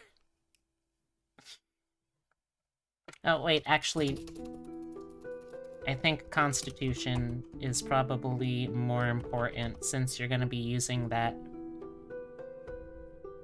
No, actually, let's just leave it as is. I don't want to doubt myself anymore. Well, that sounded deeper than I intended it. Sorry.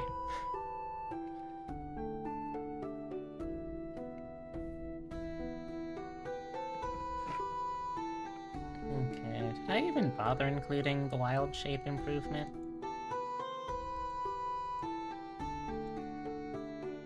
I did, okay.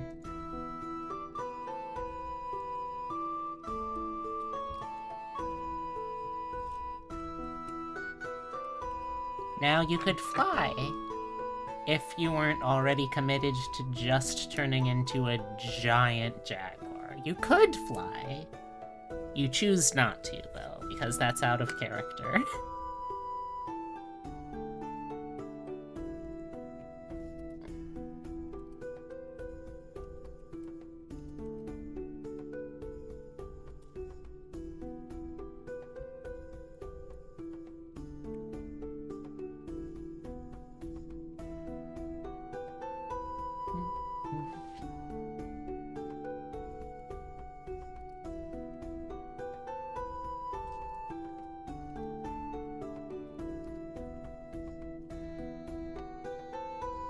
Alright, so now that we're finally finished, let's think about pros and cons. I'm probably not going to stick to trying to do 3 of each, that just feels a little forced, and if I can't think of any, then it's dumb. I'll just say things if I think about it. Let's see, pros?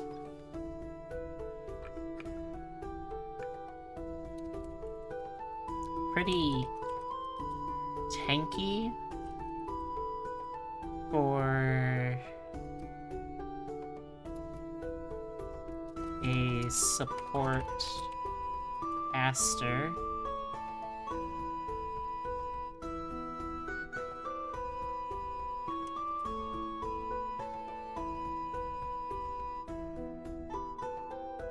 And pretty versatile.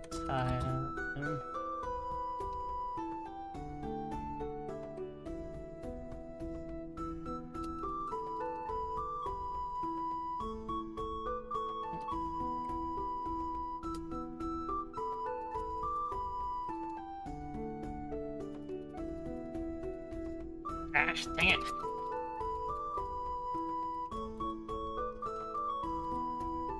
You can play support,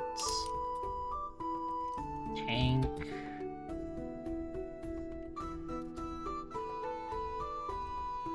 consistent,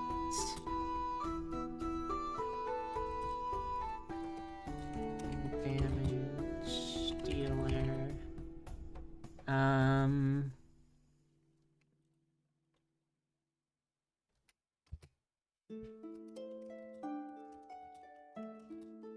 Can turn into a huge cat. I feel like I've been harping on that a lot over this whole build, but you know what? It's true. And I don't know how to tell you that it's cool to be able to turn into a huge cat. It's... Even if you're not a furry, which, to be honest, I am not actually a furry. I've played one on TV.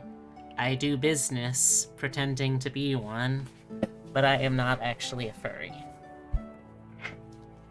I'm sure this will ruin my stock with the furry community, but I have to be honest and truthful.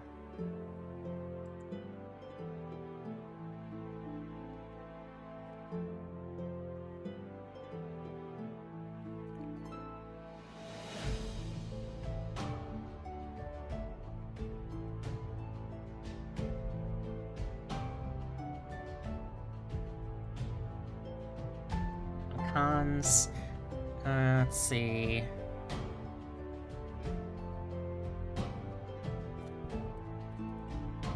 Even stat spread means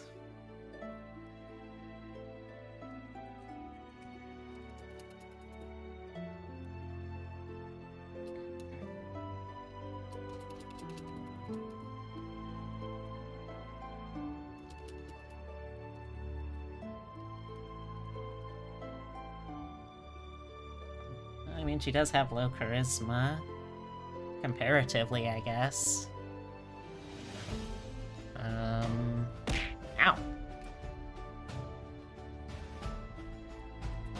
No ranged. Hey, Wyvern! How's it going? No ranged attack options.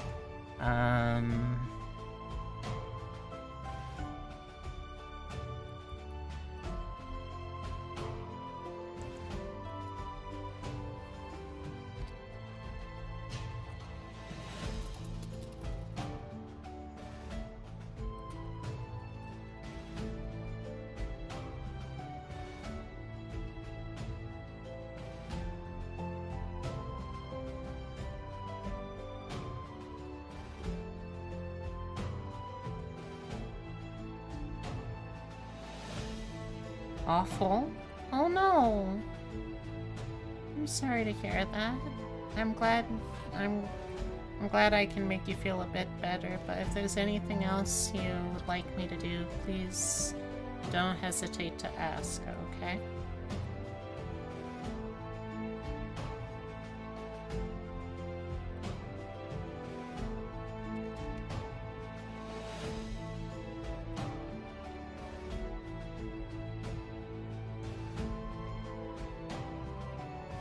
Alright, good night, Nina.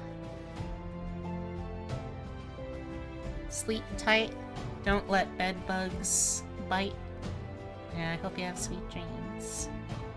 Okay, so for weaknesses, low charisma, no range. Actually, low charisma, I think, more, a better weakness would be,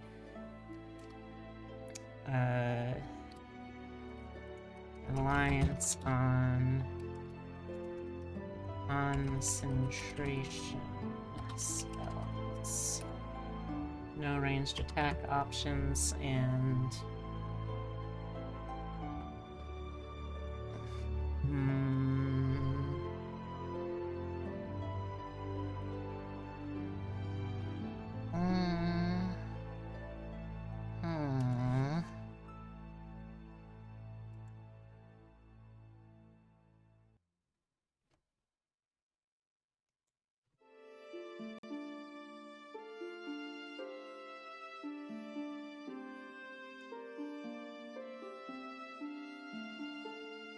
if you're playing the character,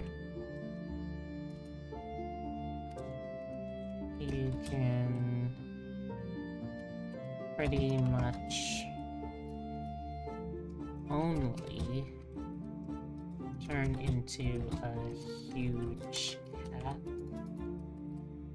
That's a weakness, I guess.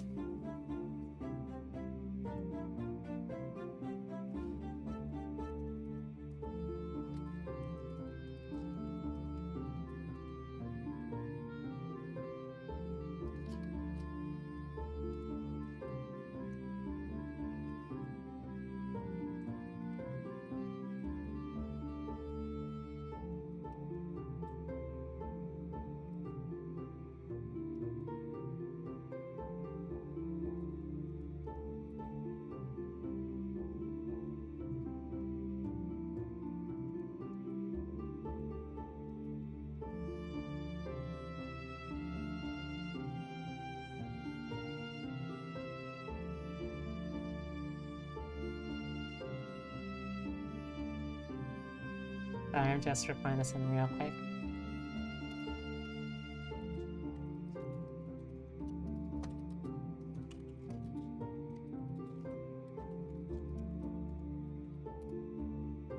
Okay, there we go. Alright, so yeah, we got that done. So chat, there definitely is not enough time for me to do another one of these, considering how long it takes them. But we did finish one and get done with 2 more tonight, and I feel pretty okay about that. I'm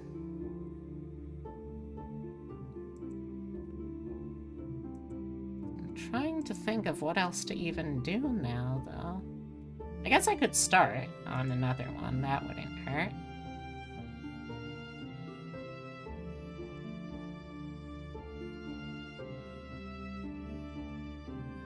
Yeah, you know what? Let's at least start on another one.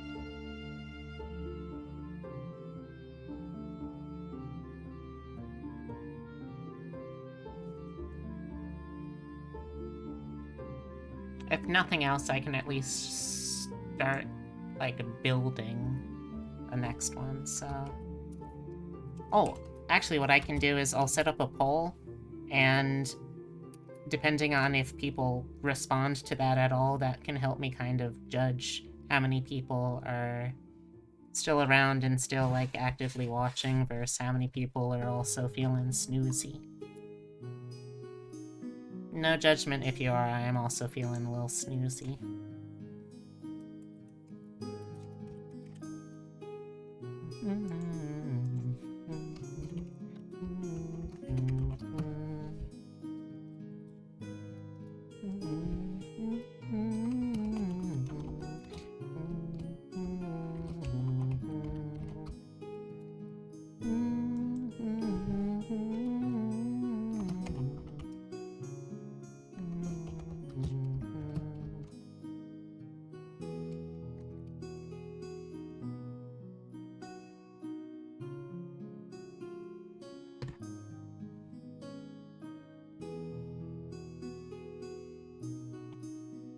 Excuse me.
Hmm.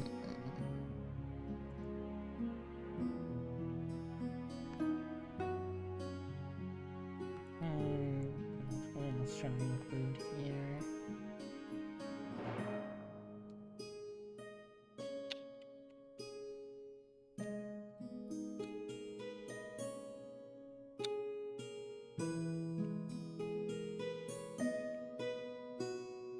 You know what, that's enough, I think.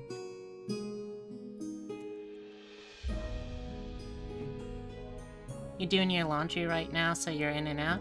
No pressure, Tibby.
Can play support, tank, DPS, clarinet, oboe, smooth jazz,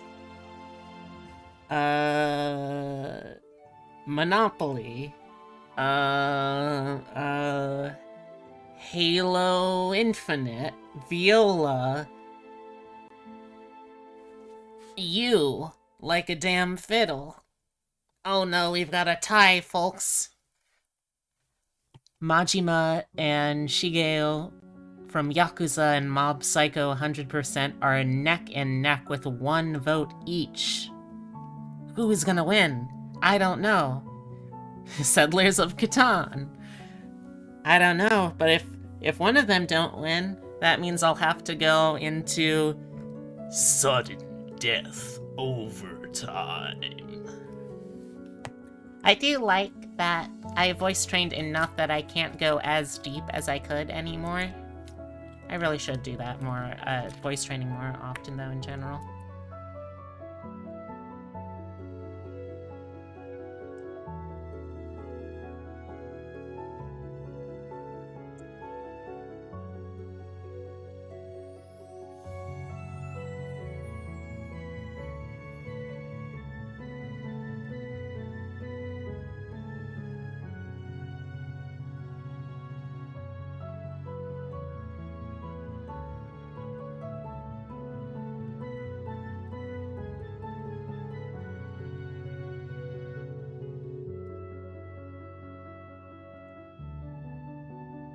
Oh man.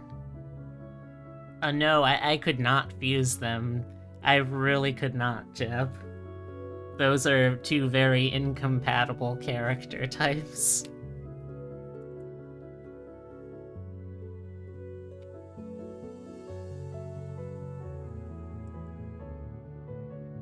Aw, someone's gotta vote, chat. We just need 1 more vote for one of those 2, otherwise I'll have to go into double overtime. Although it's not really double overtime, it's like first overtime. You'll make an argument for Majima? Can you make an argument with your votes? Could make him out of rock and he'd be Goron Majima? Oh, that is excellent. Okay, looks like we're going into sudden death.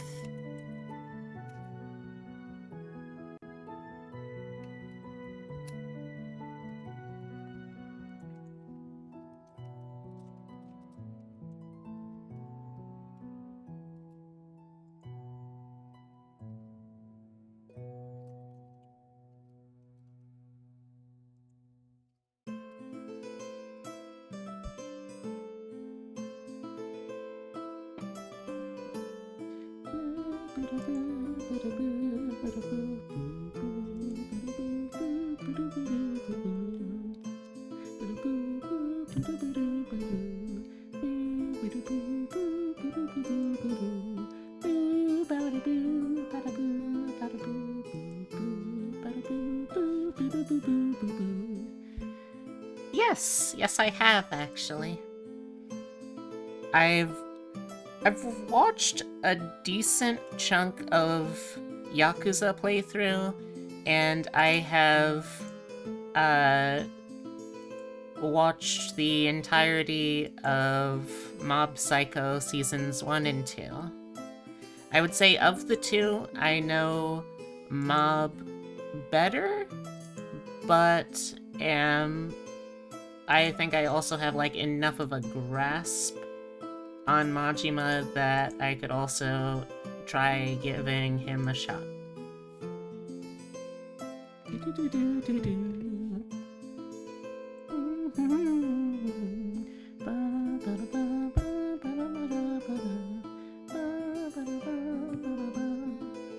Majima's cute, but Mob is goated. He is a pretty great guy, I have to admit, yeah.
I'm just like bouncing to the music while I wait, you know?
Alright, we're coming into the final stretch here.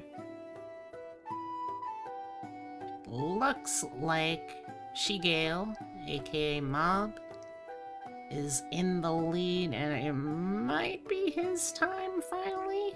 We might get started on him tonight. We won't be able to finish him, but we will be starting Motorcycle. 100% main character Shigeo. Alright, so if you are unfamiliar with Shigeo, he is the star of Mob Psycho 100%.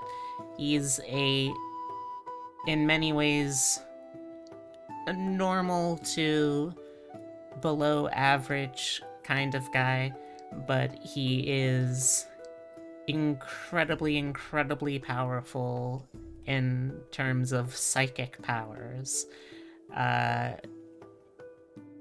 Though he doesn't really see it as that big of a deal, which is honestly is really refreshing. Most of the time, he just kind of is able to solve problems by being able to empathize with people. And again, it's just really nice to see. It's really nice to see anime series where the main characters are capable, if they need to, of the normal, you know, anime tremendous violence stuff, but more importantly, are just as, if not more capable of sincere kindness and winning things that way.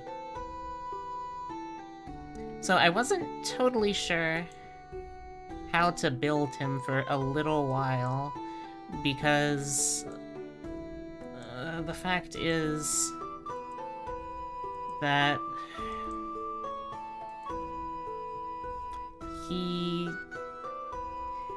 it's hard to figure out what his strongest stats would be, because he doesn't really fit perfectly into any of the neat setups that we could have used, but I'm getting ahead of myself. For starts, let's make a copy that we'll work with. Shigale/Mob.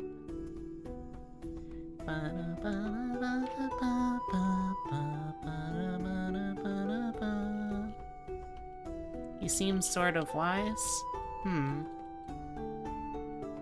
It's certainly a potential.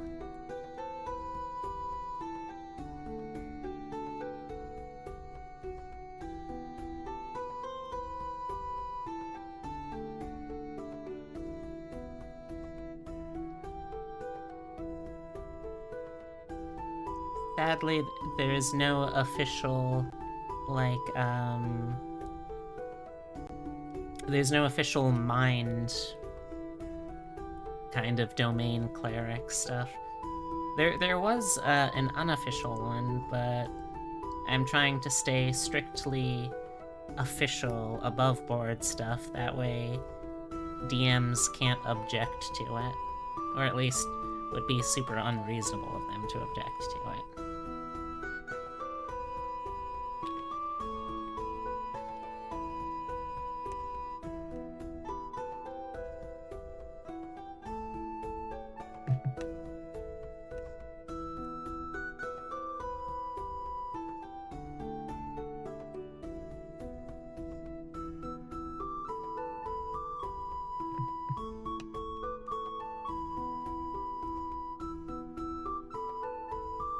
Could be Jedi Fighter if you were actually at all strong.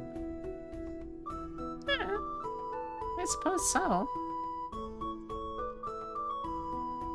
He's really good at a lot of the psychic power things, but he's not really that much of a specialist. He kind of just picks things up as he goes.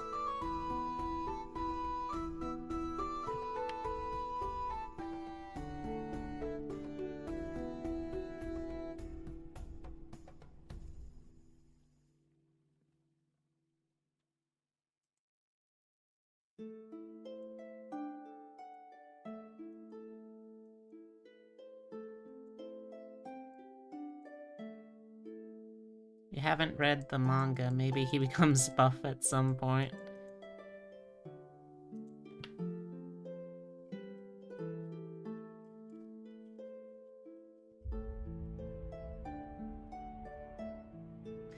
I'm thinking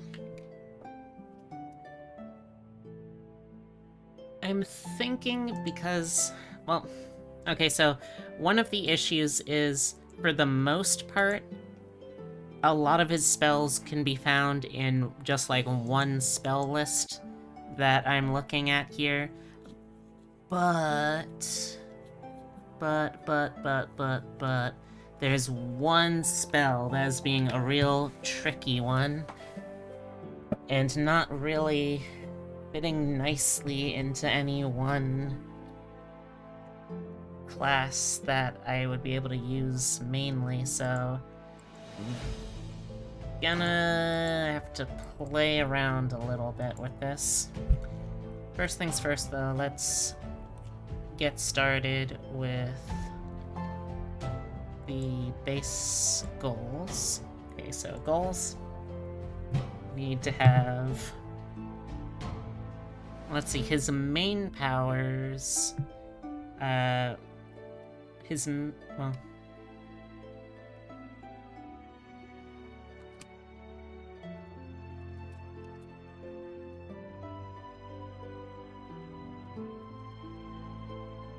okay, so we need to give him as much as we can in the way of psychic powers.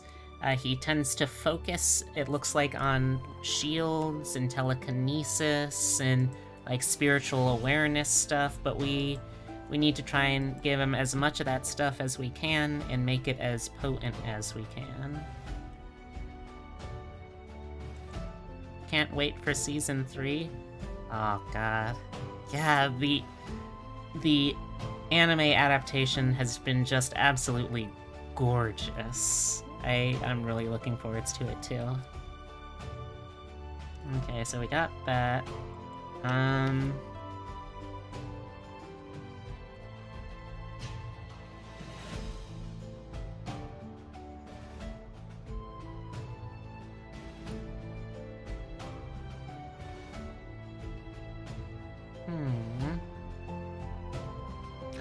Okay, well.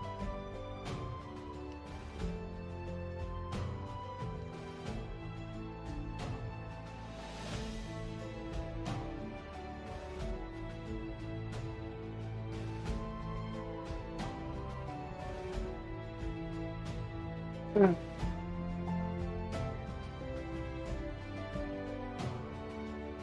so...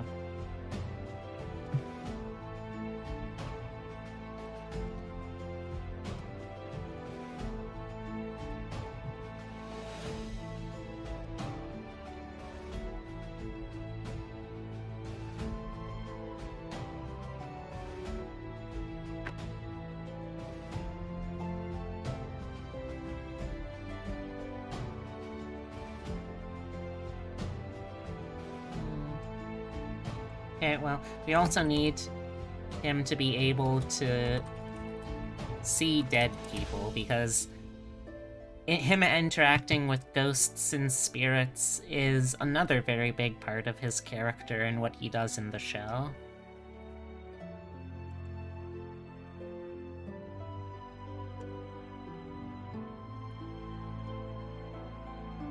I think the last thing is we need to be able to push him to 100%.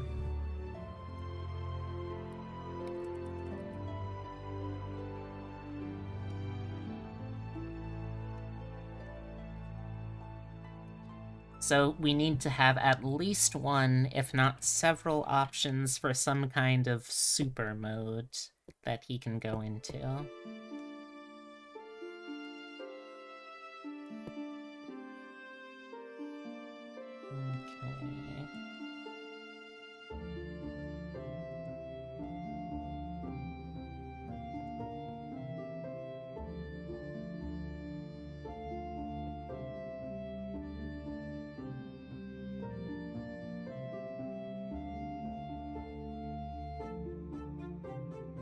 Just checking something on a class real quick to make sure that this time I want to make sure in advance I have at least an idea.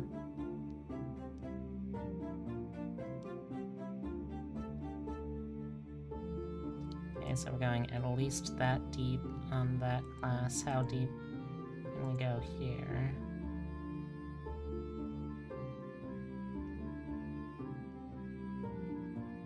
Hey, Pan.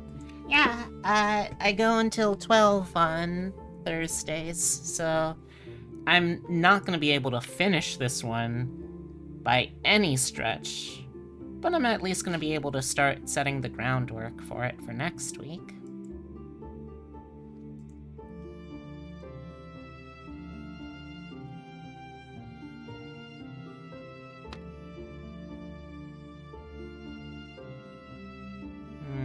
Dang. Couldn't have given me one without that background.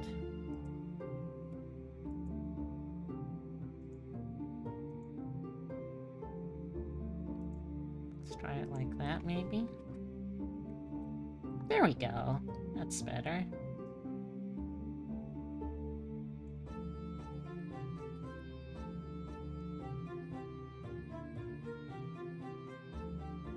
He's just a little guy. He's just a little guy. I love Mob so much. He's such a good character. Okay, yeah, there we go. He's just trying his best. Status, little guy. Little dude.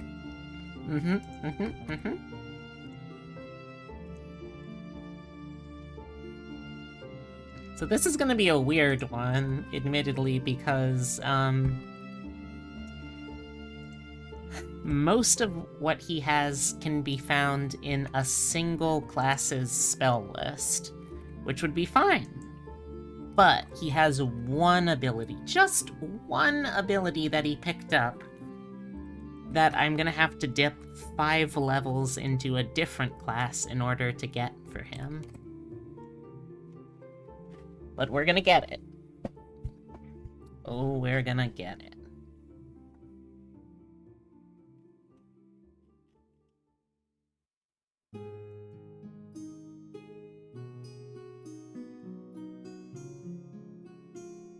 Okay, so...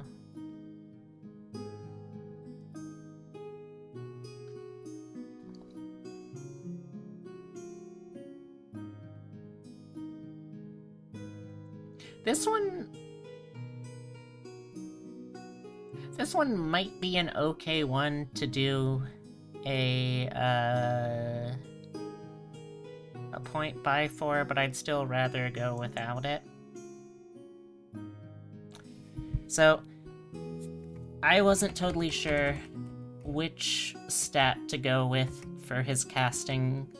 I know it's not intelligence, because he actually complains a lot about how, oh, if I got psychic powers, I wish it had just made me smarter too. And he doesn't, he struggles to get good grades, so we know that's out. Wisdom wouldn't be a bad choice, but we don't get the spell lists that we need out of a cleric or a druid. Which means we're left with charisma, which honestly I think fits. He's an interesting case in that he is, when you look at evidence in the series, he is actually a genuinely very charismatic person. Look at the kinds of villains that he wins over to just kind of liking him and to just trying to be better people. That's honestly his de facto tactic whenever he's fighting someone, is try to just talk them down and make nice with them. It's really sweet, and although he doesn't have enough confidence to think he's good at those things, he is. So I'm gonna do a charisma focus.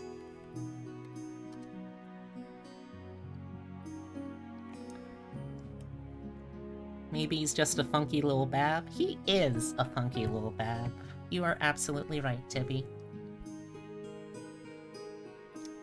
No.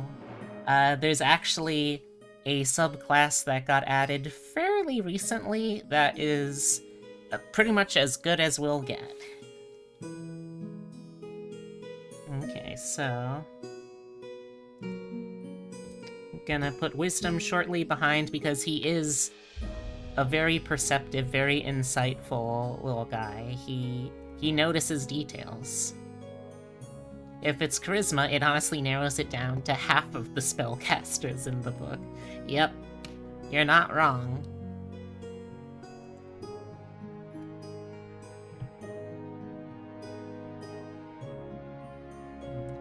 Okay.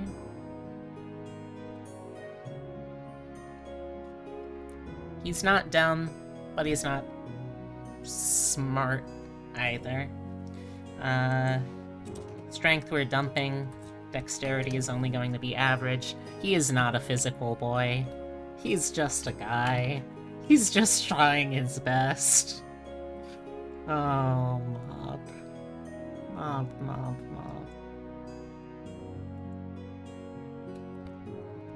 Okay, so he is... Hear me out, he's got to have that +1 strength for being with the workout boys. I mean, at what point in the story are you talking about? Because does he... I would also argue that, like, a lot of what we see him doing with the Body Improvement Club isn't so much... It isn't so much him, building muscle as it is him building endurance, which would track with the 13 Constitution. That, and he gets the shit beaten out of him an awful lot for a child.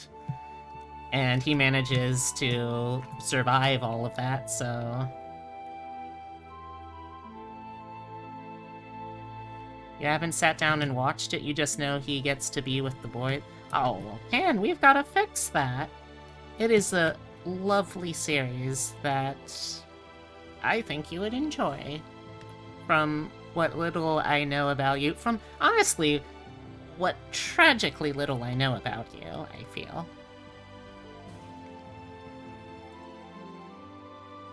Alright, so... Let me take a look at the skill list here.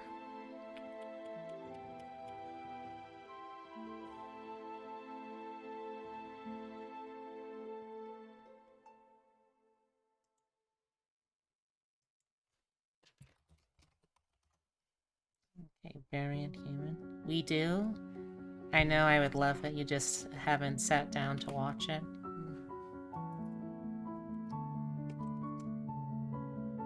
Okay, so let's first do the bonuses.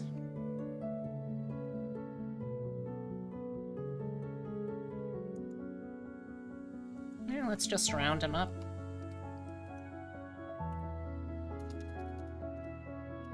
+1. Constitution. And charisma.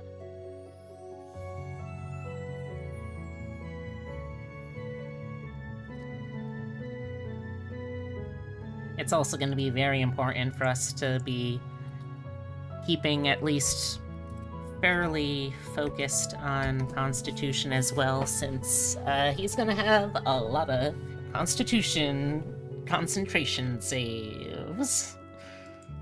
Alright, let's see. I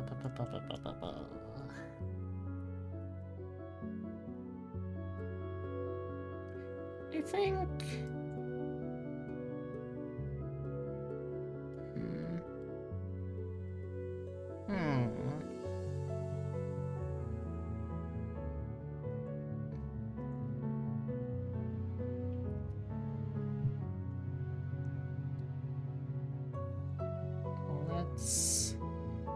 Let's just focus with what he's really good at first. So, it's gonna be persuasion, proficiency. He's just a very nice guy, in a genuine sense. Alright. Let's take a look at feats.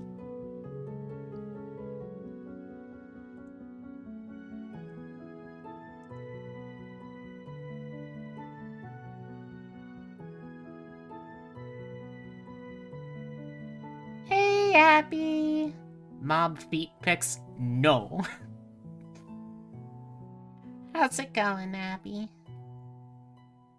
I hope you've been having a good day. I'm sorry that you're just like coming in near the end of it. I'm sorry.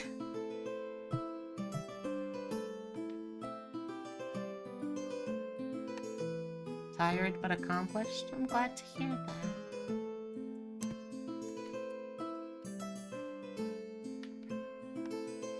He's literally neurodivergent and a minor. Yep. Yeah.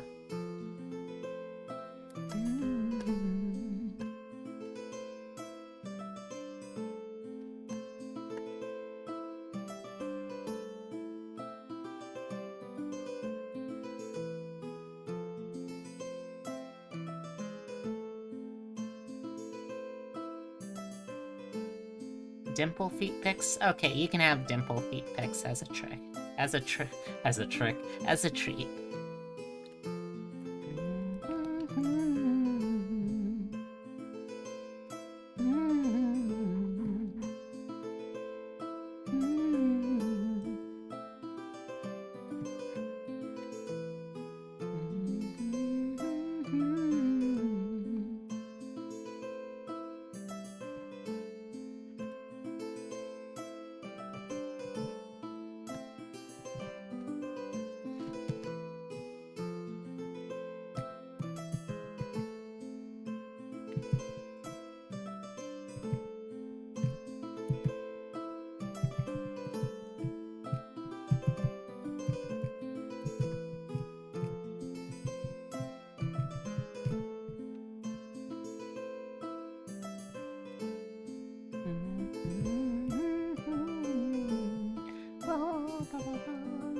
That said, Abby, if you want to hang out after stream...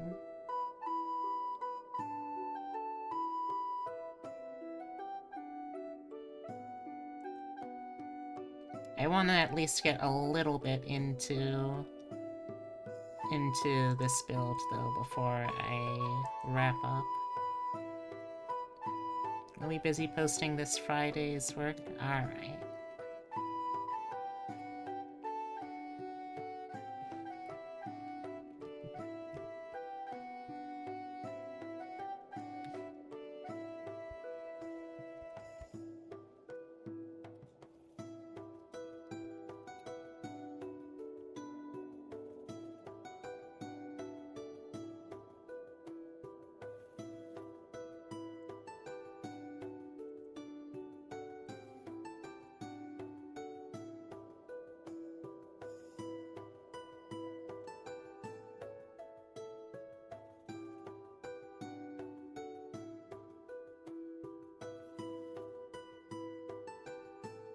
Have time to enjoy each other another night?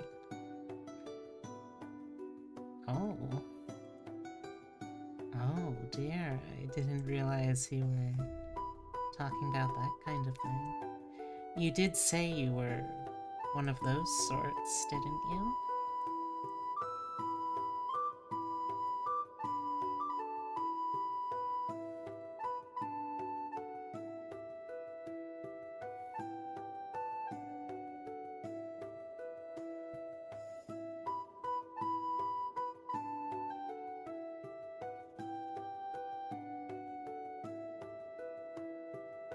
You know what, actually, I think...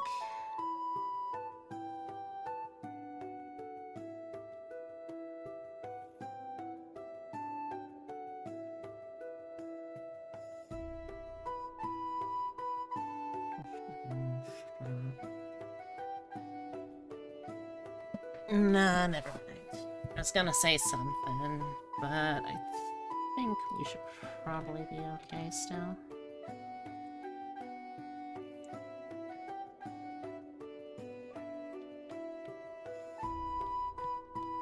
Okay, since there's gonna be a lot of concentration spells for his starting feat, I'm going to go with Warcaster.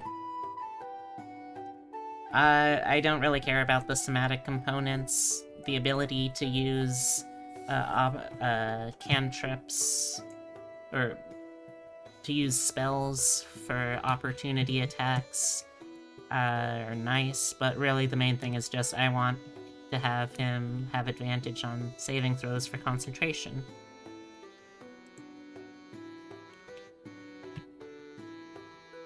Okay, we got that. Background. I think it's just gonna be a build your own background.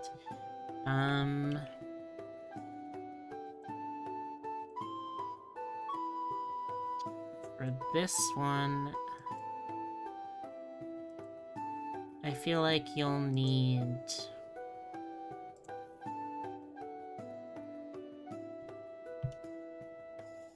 I'd suggest having telekinetic for his variant feat, but that's more of a pedantic detail. That's fair. I think it's more just that we're gonna be getting a lot of that stuff through his spell list too. I feel like telekinetic and telepathic are less like advanced stuff and would get Warcaster at level 4 anyway? Huh? What do you mean?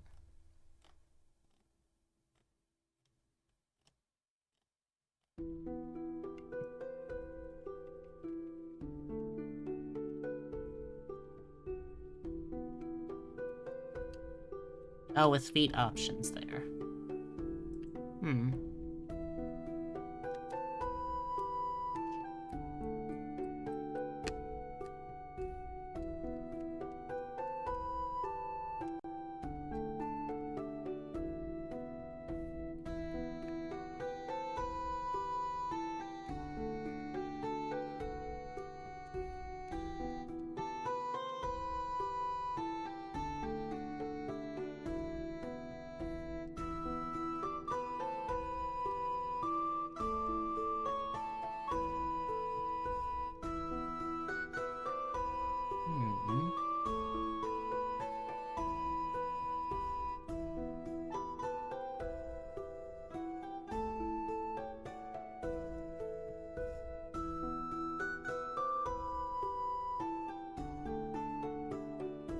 Alright, well.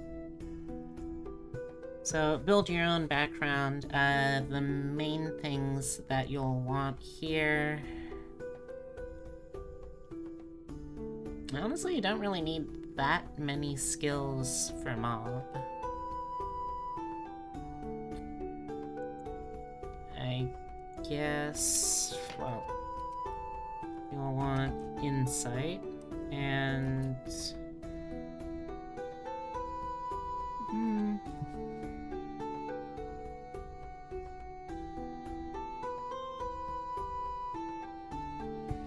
I guess investigation too, since you do have to kind of do a little bit of investigating when you're on the job, hunting spirits, that sort of thing. I think that's reasonable. Alright, so like I said, I'm going to at least start this off. Like I said, I was kind of struggling with what subclass to give him until I remembered that this one was added, and we are going...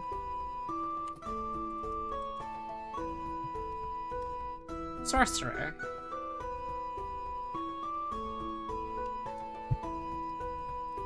Specifically because there actually is a psychic sorcerer now, thanks to Tasha's.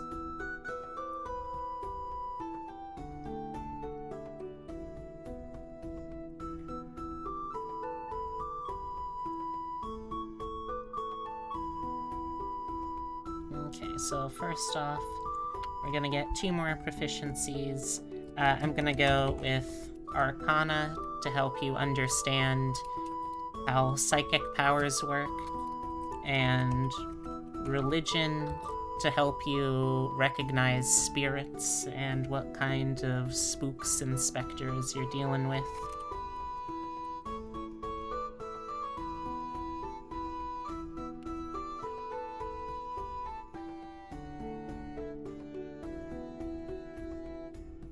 I think I'll do just some first level stuff and then call it a night. Is that good with everyone?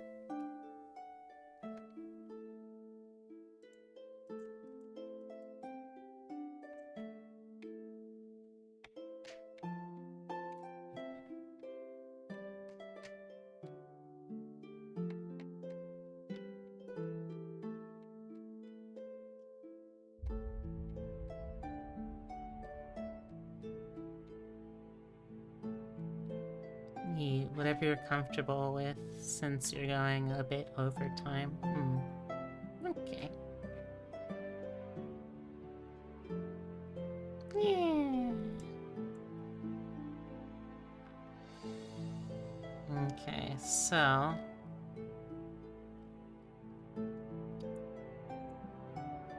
Level 1... let's start off with our... Sorceress Origin, which is the Aberrant Mind Sorcerer. So, Aberrant Mind gets at level 1.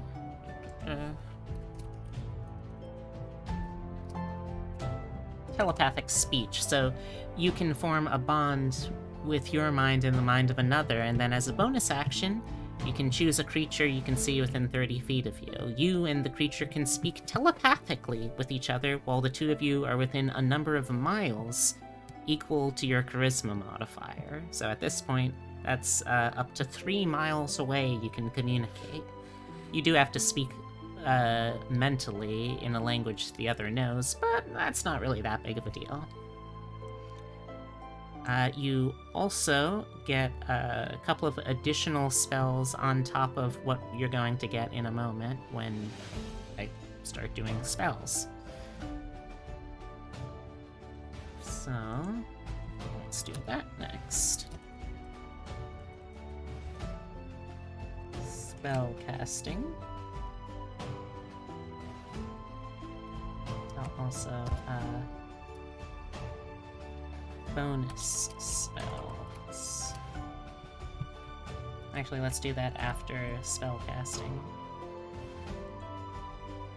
Or no, I can just do it in spellcasting. That would be easiest of all. Okay, so starting off with cantrips. So here's where we're going to get the basic psychic powers starter set, as it were. So let's get Mage Hand for our first dip into the powers of telekinesis. We are also going to get Mending, which is fix tiny tears in an object over time. You can fix real big tears. Basically just something that we see him actually do in the show, so it's not as big of a scale as that yet, but we'll get there, kind of, eventually.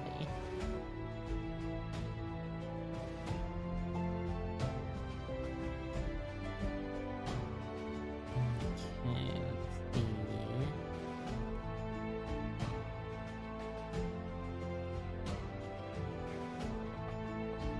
I am going to say let's also get light, because you have bad human eyes, and you do want to make sure that you are able to see. Just illuminate your surrounding with a little psychic sparkle. So light, Mage Hand, Mending. Oh, we could do Message, and that would allow us to save a little bit on the telepathic speech, but it doesn't actually... No, actually, never mind. Let's not bother with that, because telepathic speech is kind of just better. There's not like a limit on how many times you can use it per short or long rest, just how long you can use it for, and it's already much longer than Message.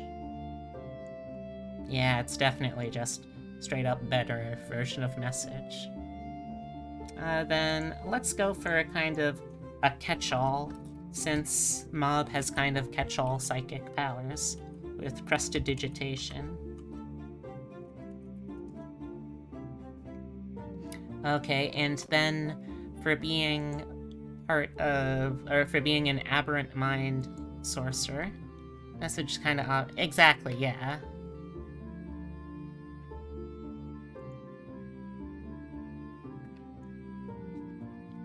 Although, do you have to mouth the words? I thought you just had to point at someone.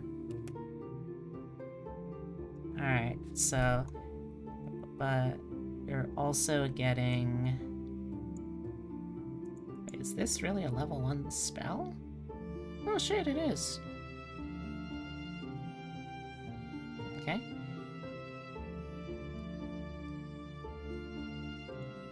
You're also getting Mind Sliver.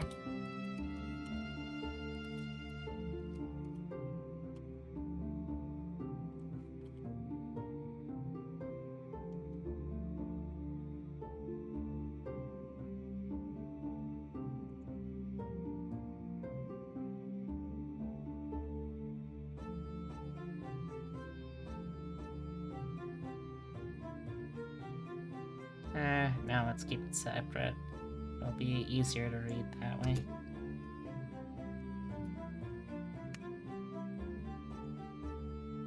Okay, so the sorcerer at this level also has 2 spells known of level 1. So let's see. Okay, this should be pretty easy. Here, I'm gonna say, let's start off with...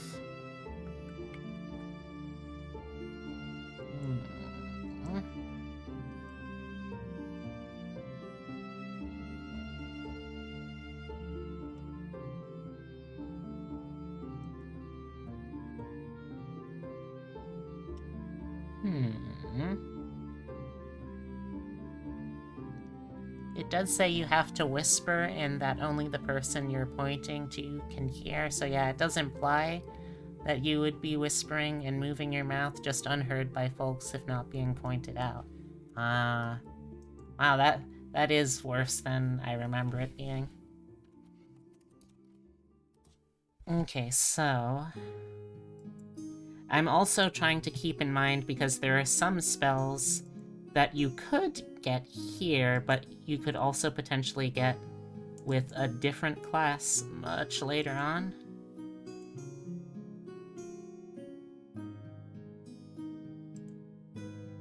So I want to make sure that I'm not just wasting valuable spells here.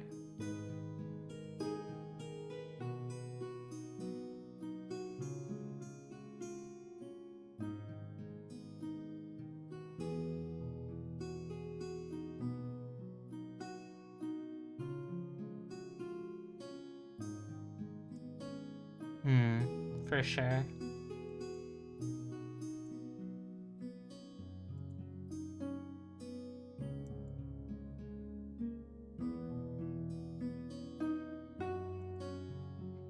Okay, well, for starts, we gotta make sure that we are giving him some more psychic telekinetic oomph. So let's give him Catapult.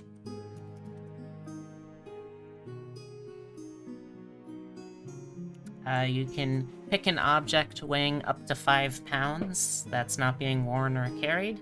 It flies in a straight line in a direction of your choice up to 90 feet before falling to the ground, stopping early if it hits something. If the object would hit a creature, it must make a Dexterity saving throw. On a failed save, the object and what it strikes each take 3d8 bludgeoning damage. Also, it should be mentioned, it's not like a super likely chance, but if you happen to be in an environment where the 90-foot line could hit multiple people, if it misses one person, it keeps going, and essentially, okay, did it hit this guy? No? Okay, did it hit this guy right behind him? No? Okay, what about this third? Oh, it did hit this third guy. So it is actually a pretty good attack in that way, I think, anyway.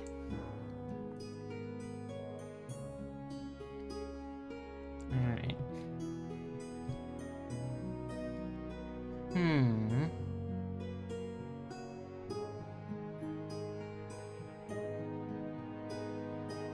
Now, let's see.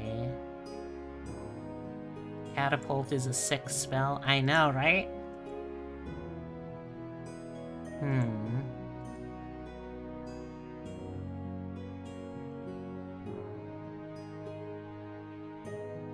I think I'm actually gonna...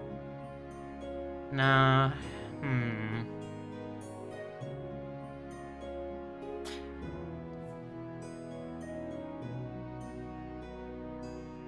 Yeah, I think I'm gonna switch these around a little bit, no. Because he does know some stuff about some stuff. Okay, well. For the other spell for now, then, I'll say Shield. We're gonna have to do, like... Catapult's so fun, even if it is one of the few spells that doesn't do half damage on a successful save. So I'm gonna do Shield for now. Shield's just an all-around very solid spell. When you would get hit by something, as a reaction, you can give yourself +5 AC, which lasts until the end of the next round. Or, not next round, next turn, I think. No. I forgot.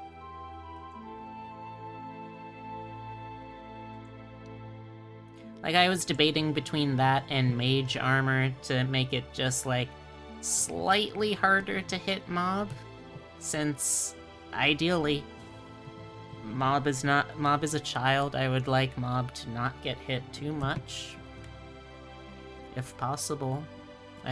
I'll probably try and get mage armor still eventually.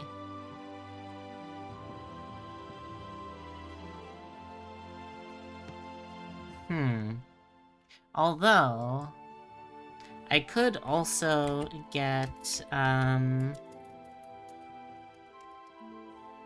could also swap out the Warcaster feat for, Eldritch Invocation, like a Eldritch Initiate feat, so I could get the Armor of Shadows. What do you think? Do you think it's worth swapping out Warcaster to get the ability to cast Mage Armor unlimited?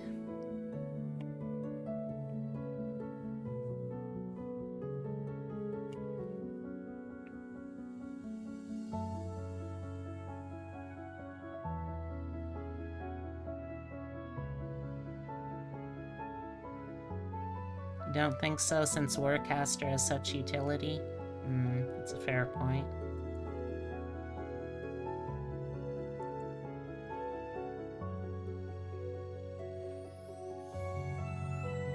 Does he have powers that protect himself consistently rather than when he needs to not get hit? Kind of both is the thing. He's just a very, very strong psychic. Like, I would like him to have both ideally, and also to just have higher AC, period. So I'm thinking, because outside of psychic powers and spirits, he's not as knowledgeable, I'm gonna swap that around for, at the very least, he now has an AC of 11 instead of an AC of 10.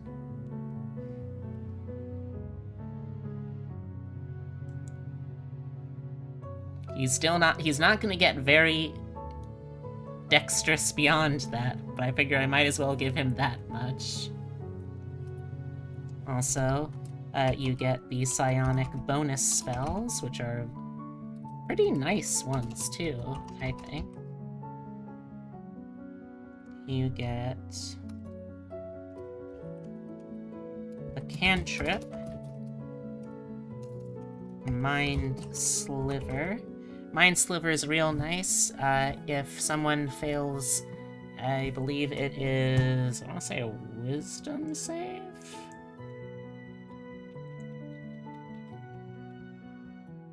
Mind Sliver... Intelligence save.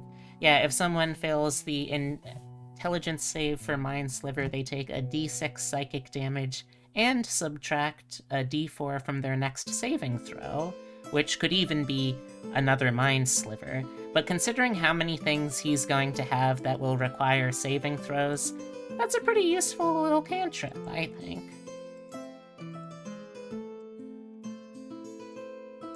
In addition to that, you also get...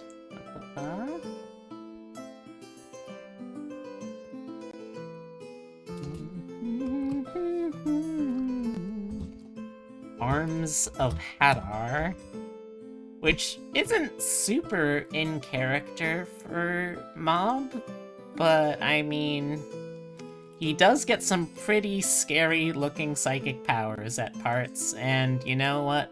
Maybe a good way to interpret those would be horrifying tentacle arms of dark negative thought energy.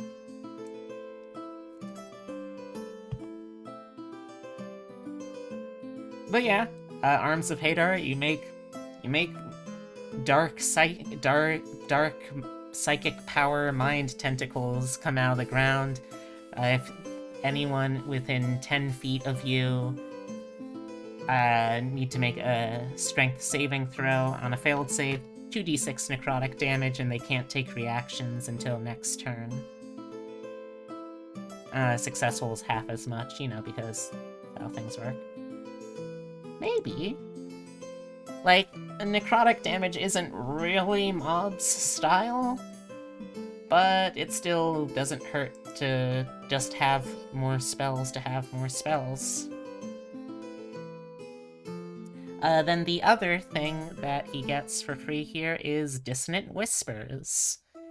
The target must make a wisdom saving throw. If they fail, 3d6 psychic damage, and they have to immediately use reaction, if available, to run as far, or to move as far as possible away from you.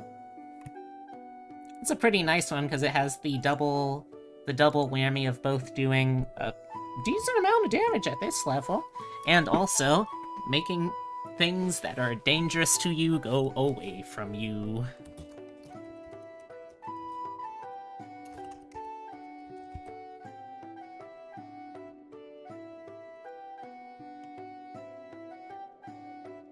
Piss your pants, the spell. Fuck. I want to keep going a little further. I promise I won't push myself too hard, chat.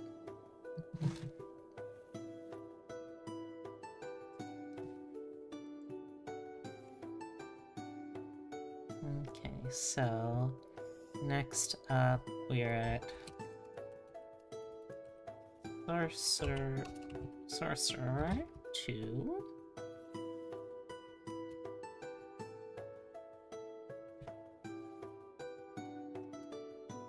Now we get our excuse me, Font of Magic. We get 2 sorcery points at this level, and we get another at every subsequent level here.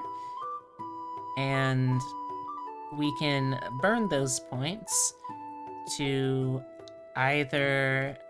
Well, at this level, we can only burn those points to get more spell slots, or we can destroy spell slots to get more sorcery points. It's just a fun little thing that you can do. You can do the little shuffle around of all your little resources, and eventually, in a level, we'll get other ways that we can use those points, but for now, we can make more spell slots. That's the important part. And we also get one more spell that we learn.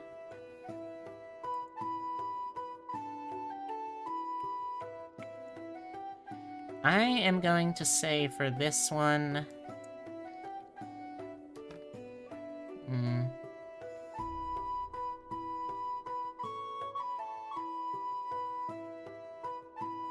I'm gonna say for this one, we want to invest in...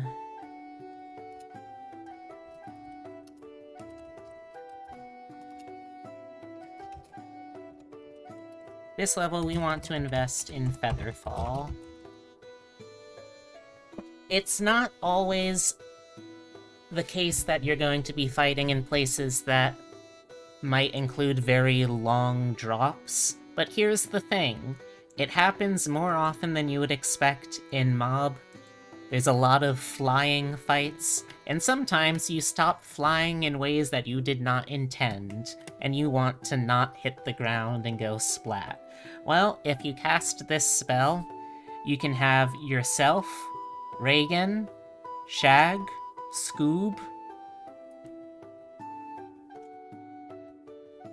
and I know there's a couple of other psychic guys there. The point is you can have up to 6 people that can harmlessly fall to the ground at a safe speed. And, yeah. Yeah. Featherfall is a spell that you never want to take until you need it. But here's the thing. Maybe you take it before you need it. And then you won't be in a situation where you really need it.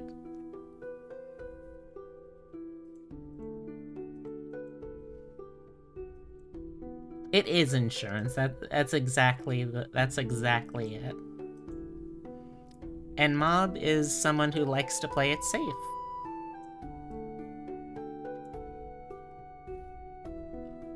Also, spoiler alert, I guess, Mob will be developing the ability to just psychically fling himself through the air with the greatest of ease later on, so we'll definitely want to make sure we have that for that.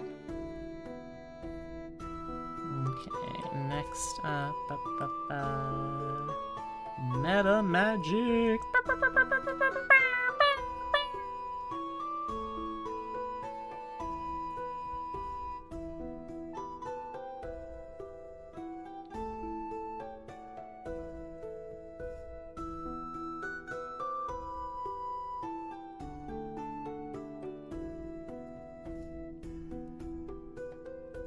Okay, so Sorcerer 3, we get ourselves some motherfucking meta magic. That gives us the ability to spend our sorcery points to kind of customize all of our powers however we really want to. There's a bunch of options here, honestly, that are pretty good. But we only have the ability to do so many, so we want to pick carefully.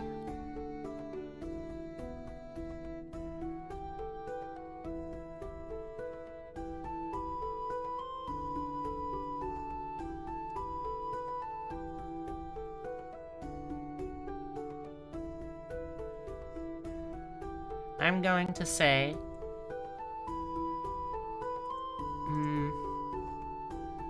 am I gonna say that, actually?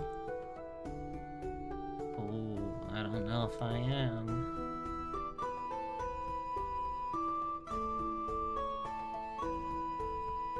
I feel like a lot of his stuff kind of already takes care of itself.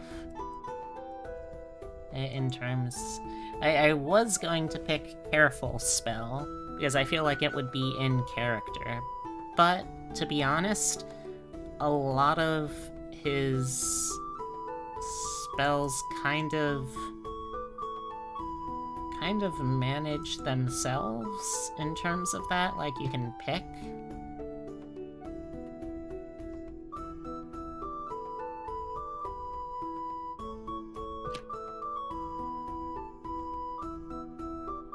Laundry's done at 12:30 after 3 hours. Oh my gosh, I am so sorry, Tibby, but hey, you got it done. That's something, right?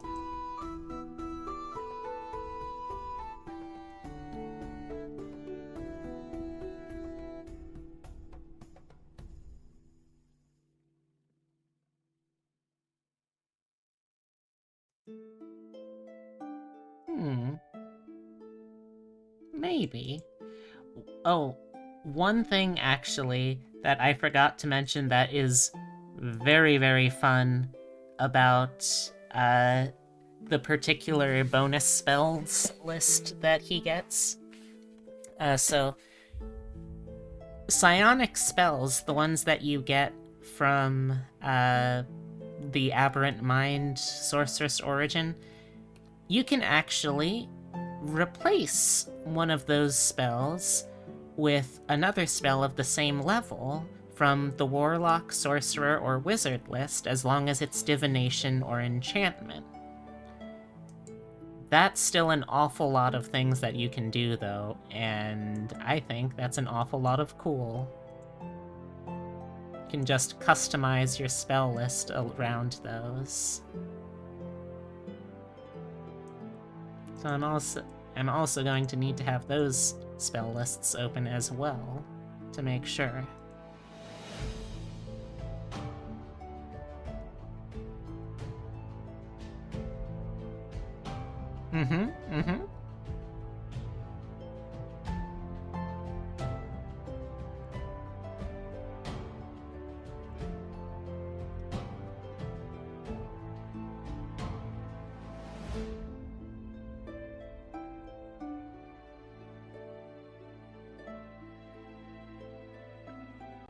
Alright, it doesn't look like there's anything yet that really speaks to me.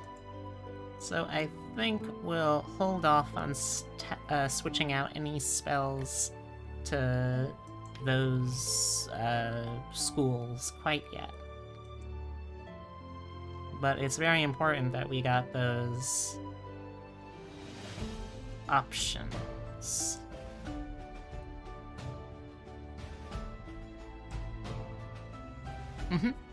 That's true.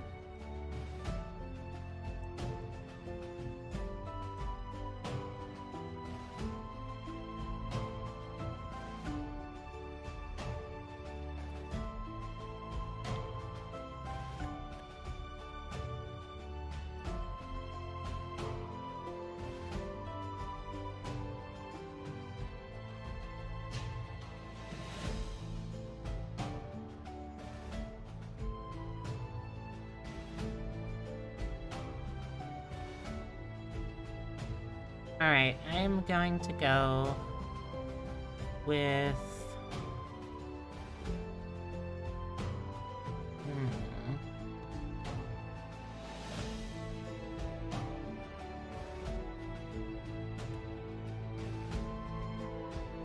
Okay, so since you can pick two of the following two of the options listed, let's go with...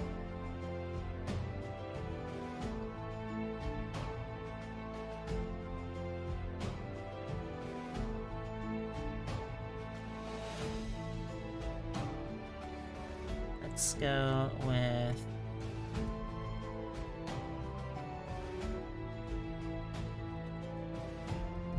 Heightened Spell.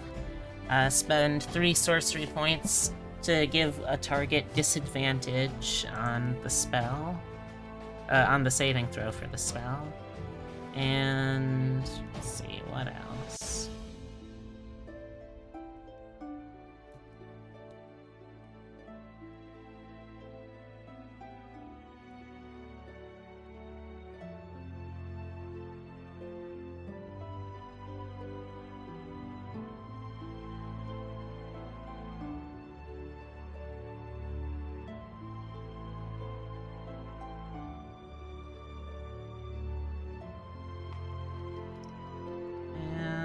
Let's go with Quickened for the others, so you can just cast more spells. Turns one spell that would take 1 action into taking 1 bonus action, which means you can just cast more spells. That's just more spells, baby!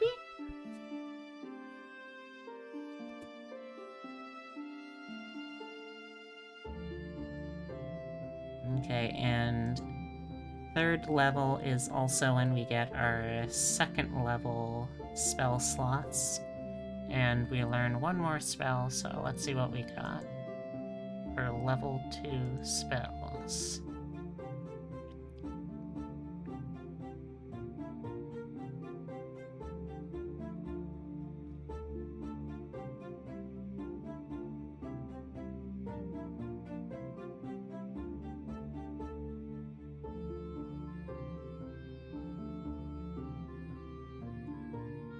There's a lot of good level 2 spells that would work for it, per mob.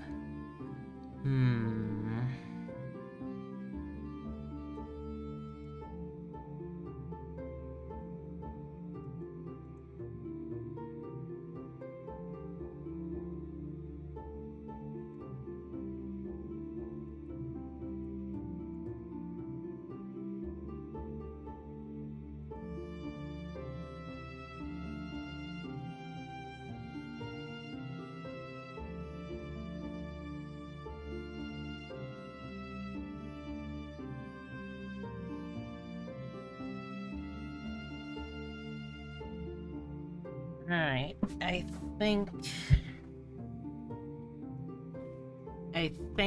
for this level...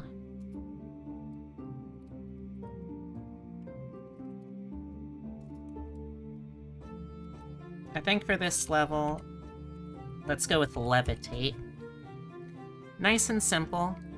Just the ability to make things go up into the air, up to 20 feet. And you can also do that on unwilling people, though they can make a Constitution save if they don't want to be floaty away. And it can be any target up to 500 pounds, so already we're getting some pretty decently strong telekinesis. Hey Stu, how's it going?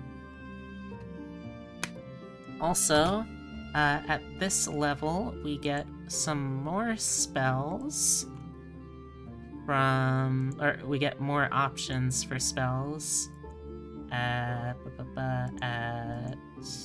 from the psionic spell list. Not too poorly, I'm glad to hear that. What you been up to? Real quick, you have permission to send me a DM? Yeah, sure.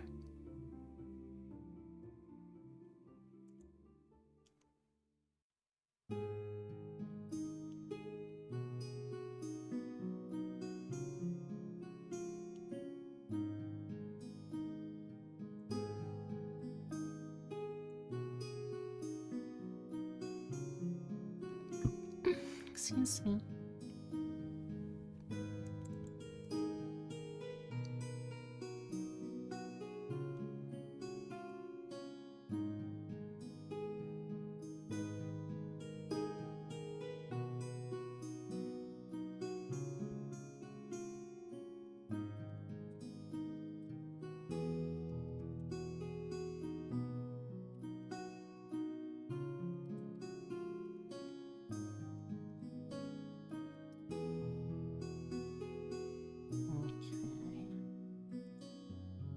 Alright, so the psionic spells that we could learn here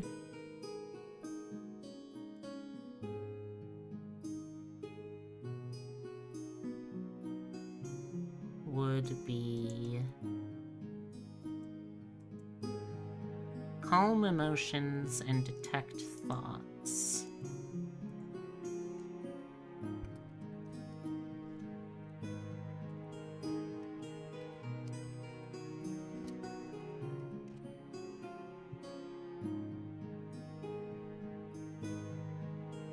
Question is, are those the most accurate to the character?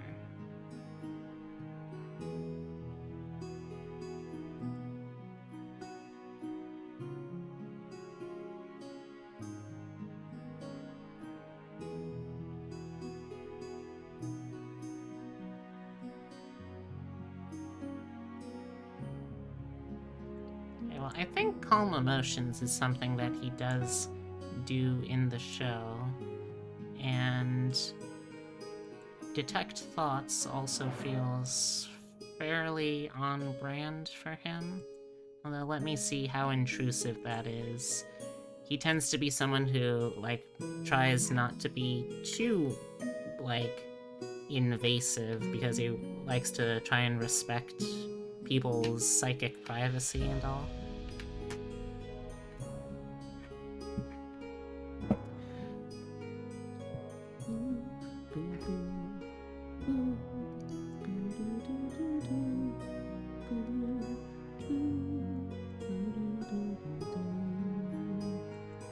Okay, let's see, detect thoughts.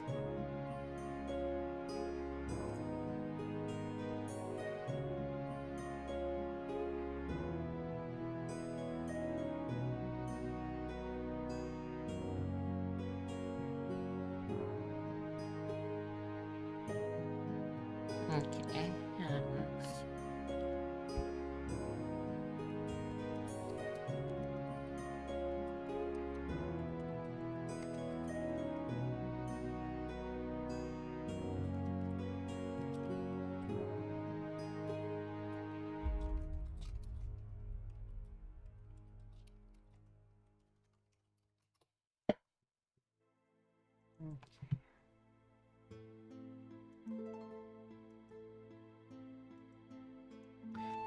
But...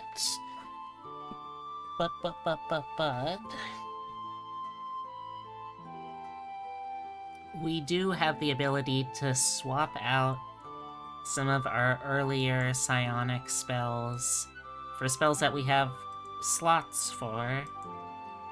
Or, oh, yeah, slots for that are from enchantment or divination. Divination, there we go. Divination.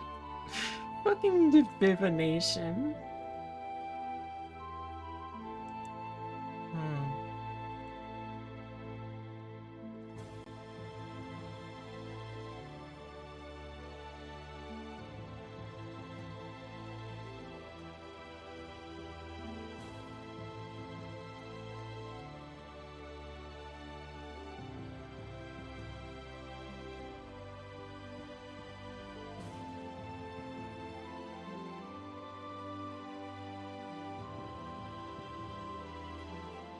I think the next one that would be most appropriate, though, I think I'm going to...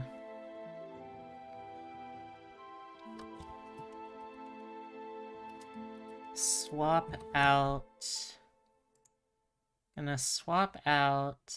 Arms of Hadar, because it's not really that accurate to stuff he does. And instead, I am going to give him Hold Person. Because there is plenty of times where he just ends a fight by just holding someone real tight with that big ol' psychic power. Okay, well, I've almost gone a full hour past when I was initially planning on ending, so I should probably end.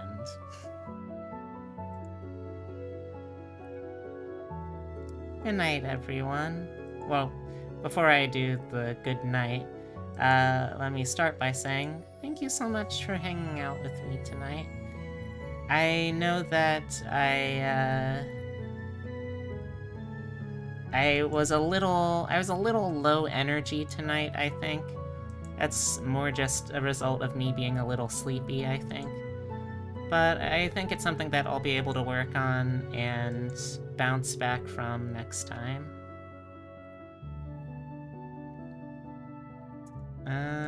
Yeah. Let me go through the usual wrap-up stuff. If you're interested in hanging out more, check out the Discord. There's a ton of other really lovely people there, too, that you can get to know. Thank you. I highly recommend it. Beyond that, let's see... There's the throne. Currently, I only have a couple of things on there. I think I only have, like, one thing on there now. However, I am working on getting more stuff on the throne. And also, I'm more than welcome to take any suggestions that people have for me. We got Twitter. I post the usual Twitter stuff. And I post my schedules every week on...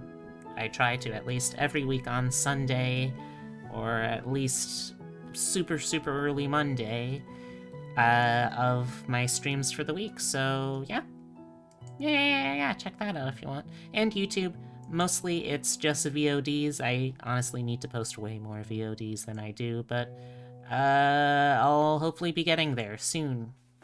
I hope.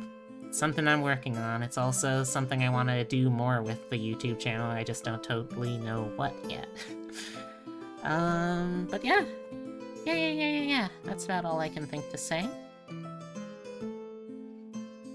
My next stream is going to be tomorrow at 2 p.m. EST. Tomorrow's a flex day, so it could be anything. It could be artwork, it could be games, it could be... Well, honestly, those are probably the two things that it would mainly be, but I guess it could still be anything else. I could randomly decide to try something new. I don't think I would do more let's roll with it. I feel like that's a special night thing now. But anyway, thank you for keeping me company. I really appreciate it. Alright, tomorrow 2 p.m. EST if you want to hang out again soon. Okay, now that I've gotten all that taken care of, let's try and find a raid target, huh?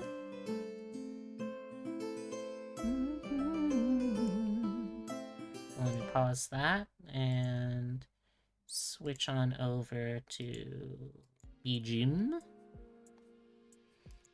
If anyone has any recommendations as well for raid channels, for channels to raid, please feel free to let me know. My criteria is I would prefer to stick with other VTubers because that way I can make sure it's something that a good chunk of the people watching will enjoy. And second, ideally someone kind of roughly equal to or fewer people in the audience, just so, like, you know, it's nice to be able to support other small streamers, that's all. Alright, let's see. Wow, y'all weren't kidding, there are an awful lot of people playing Elden Ring tonight.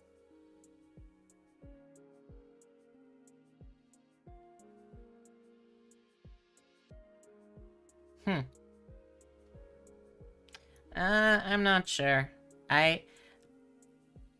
I'm vaguely interested in Elden Ring, but I've never played a Soulsborne game before, and at this point I think it would take a little bit to get into something like that. But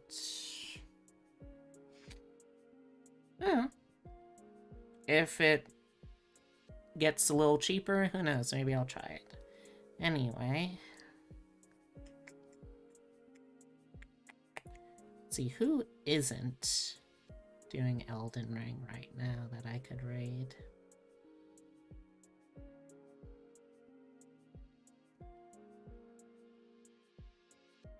I don't have a PS4, Tippy. I don't think I've ever actually owned... The only consoles I've owned are GBA, GameCube, Wii... Oh, I did own the DS and the 3DS.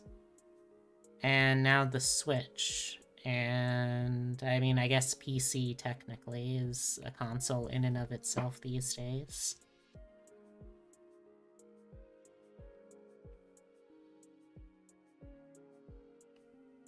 Alright, you know what? I'm gonna throw y'all over to my good friend, the final hippocampus.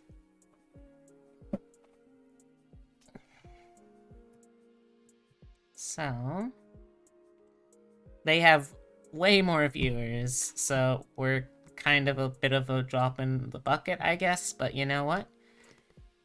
They're still a lovely person to hang out with, and I am confident that you'll enjoy your time there too. Okay, so if you are coming along for the raid, we've got some options for raid messages here. You can use the version with or without emotes. You can also change up the message or say nothing at all. I'm not the boss of you. Make your own choices in life. You're old enough now. You can do that, I promise. I believe in you.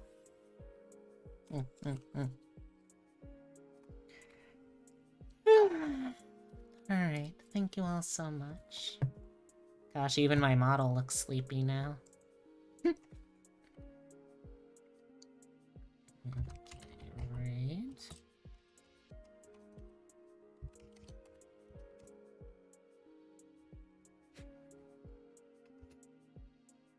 Okay.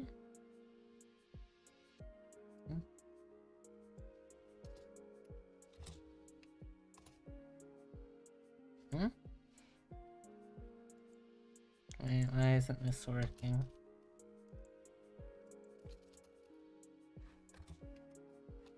Huh? Huh?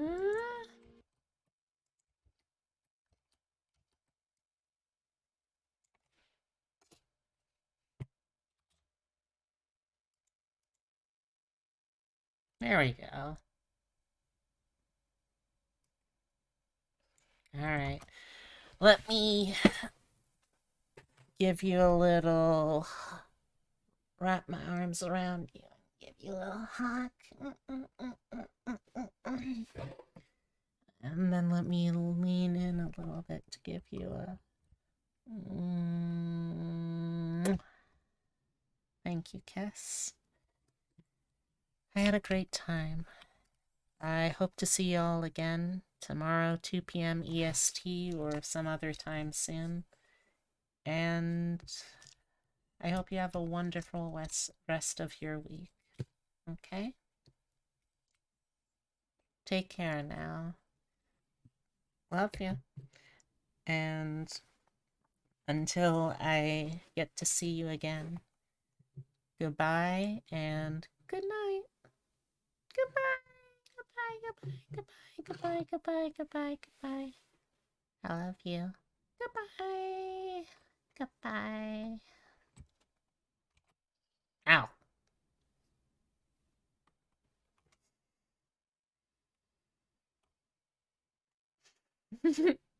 Alright. For real. Love y'all. Goodbye. Take care.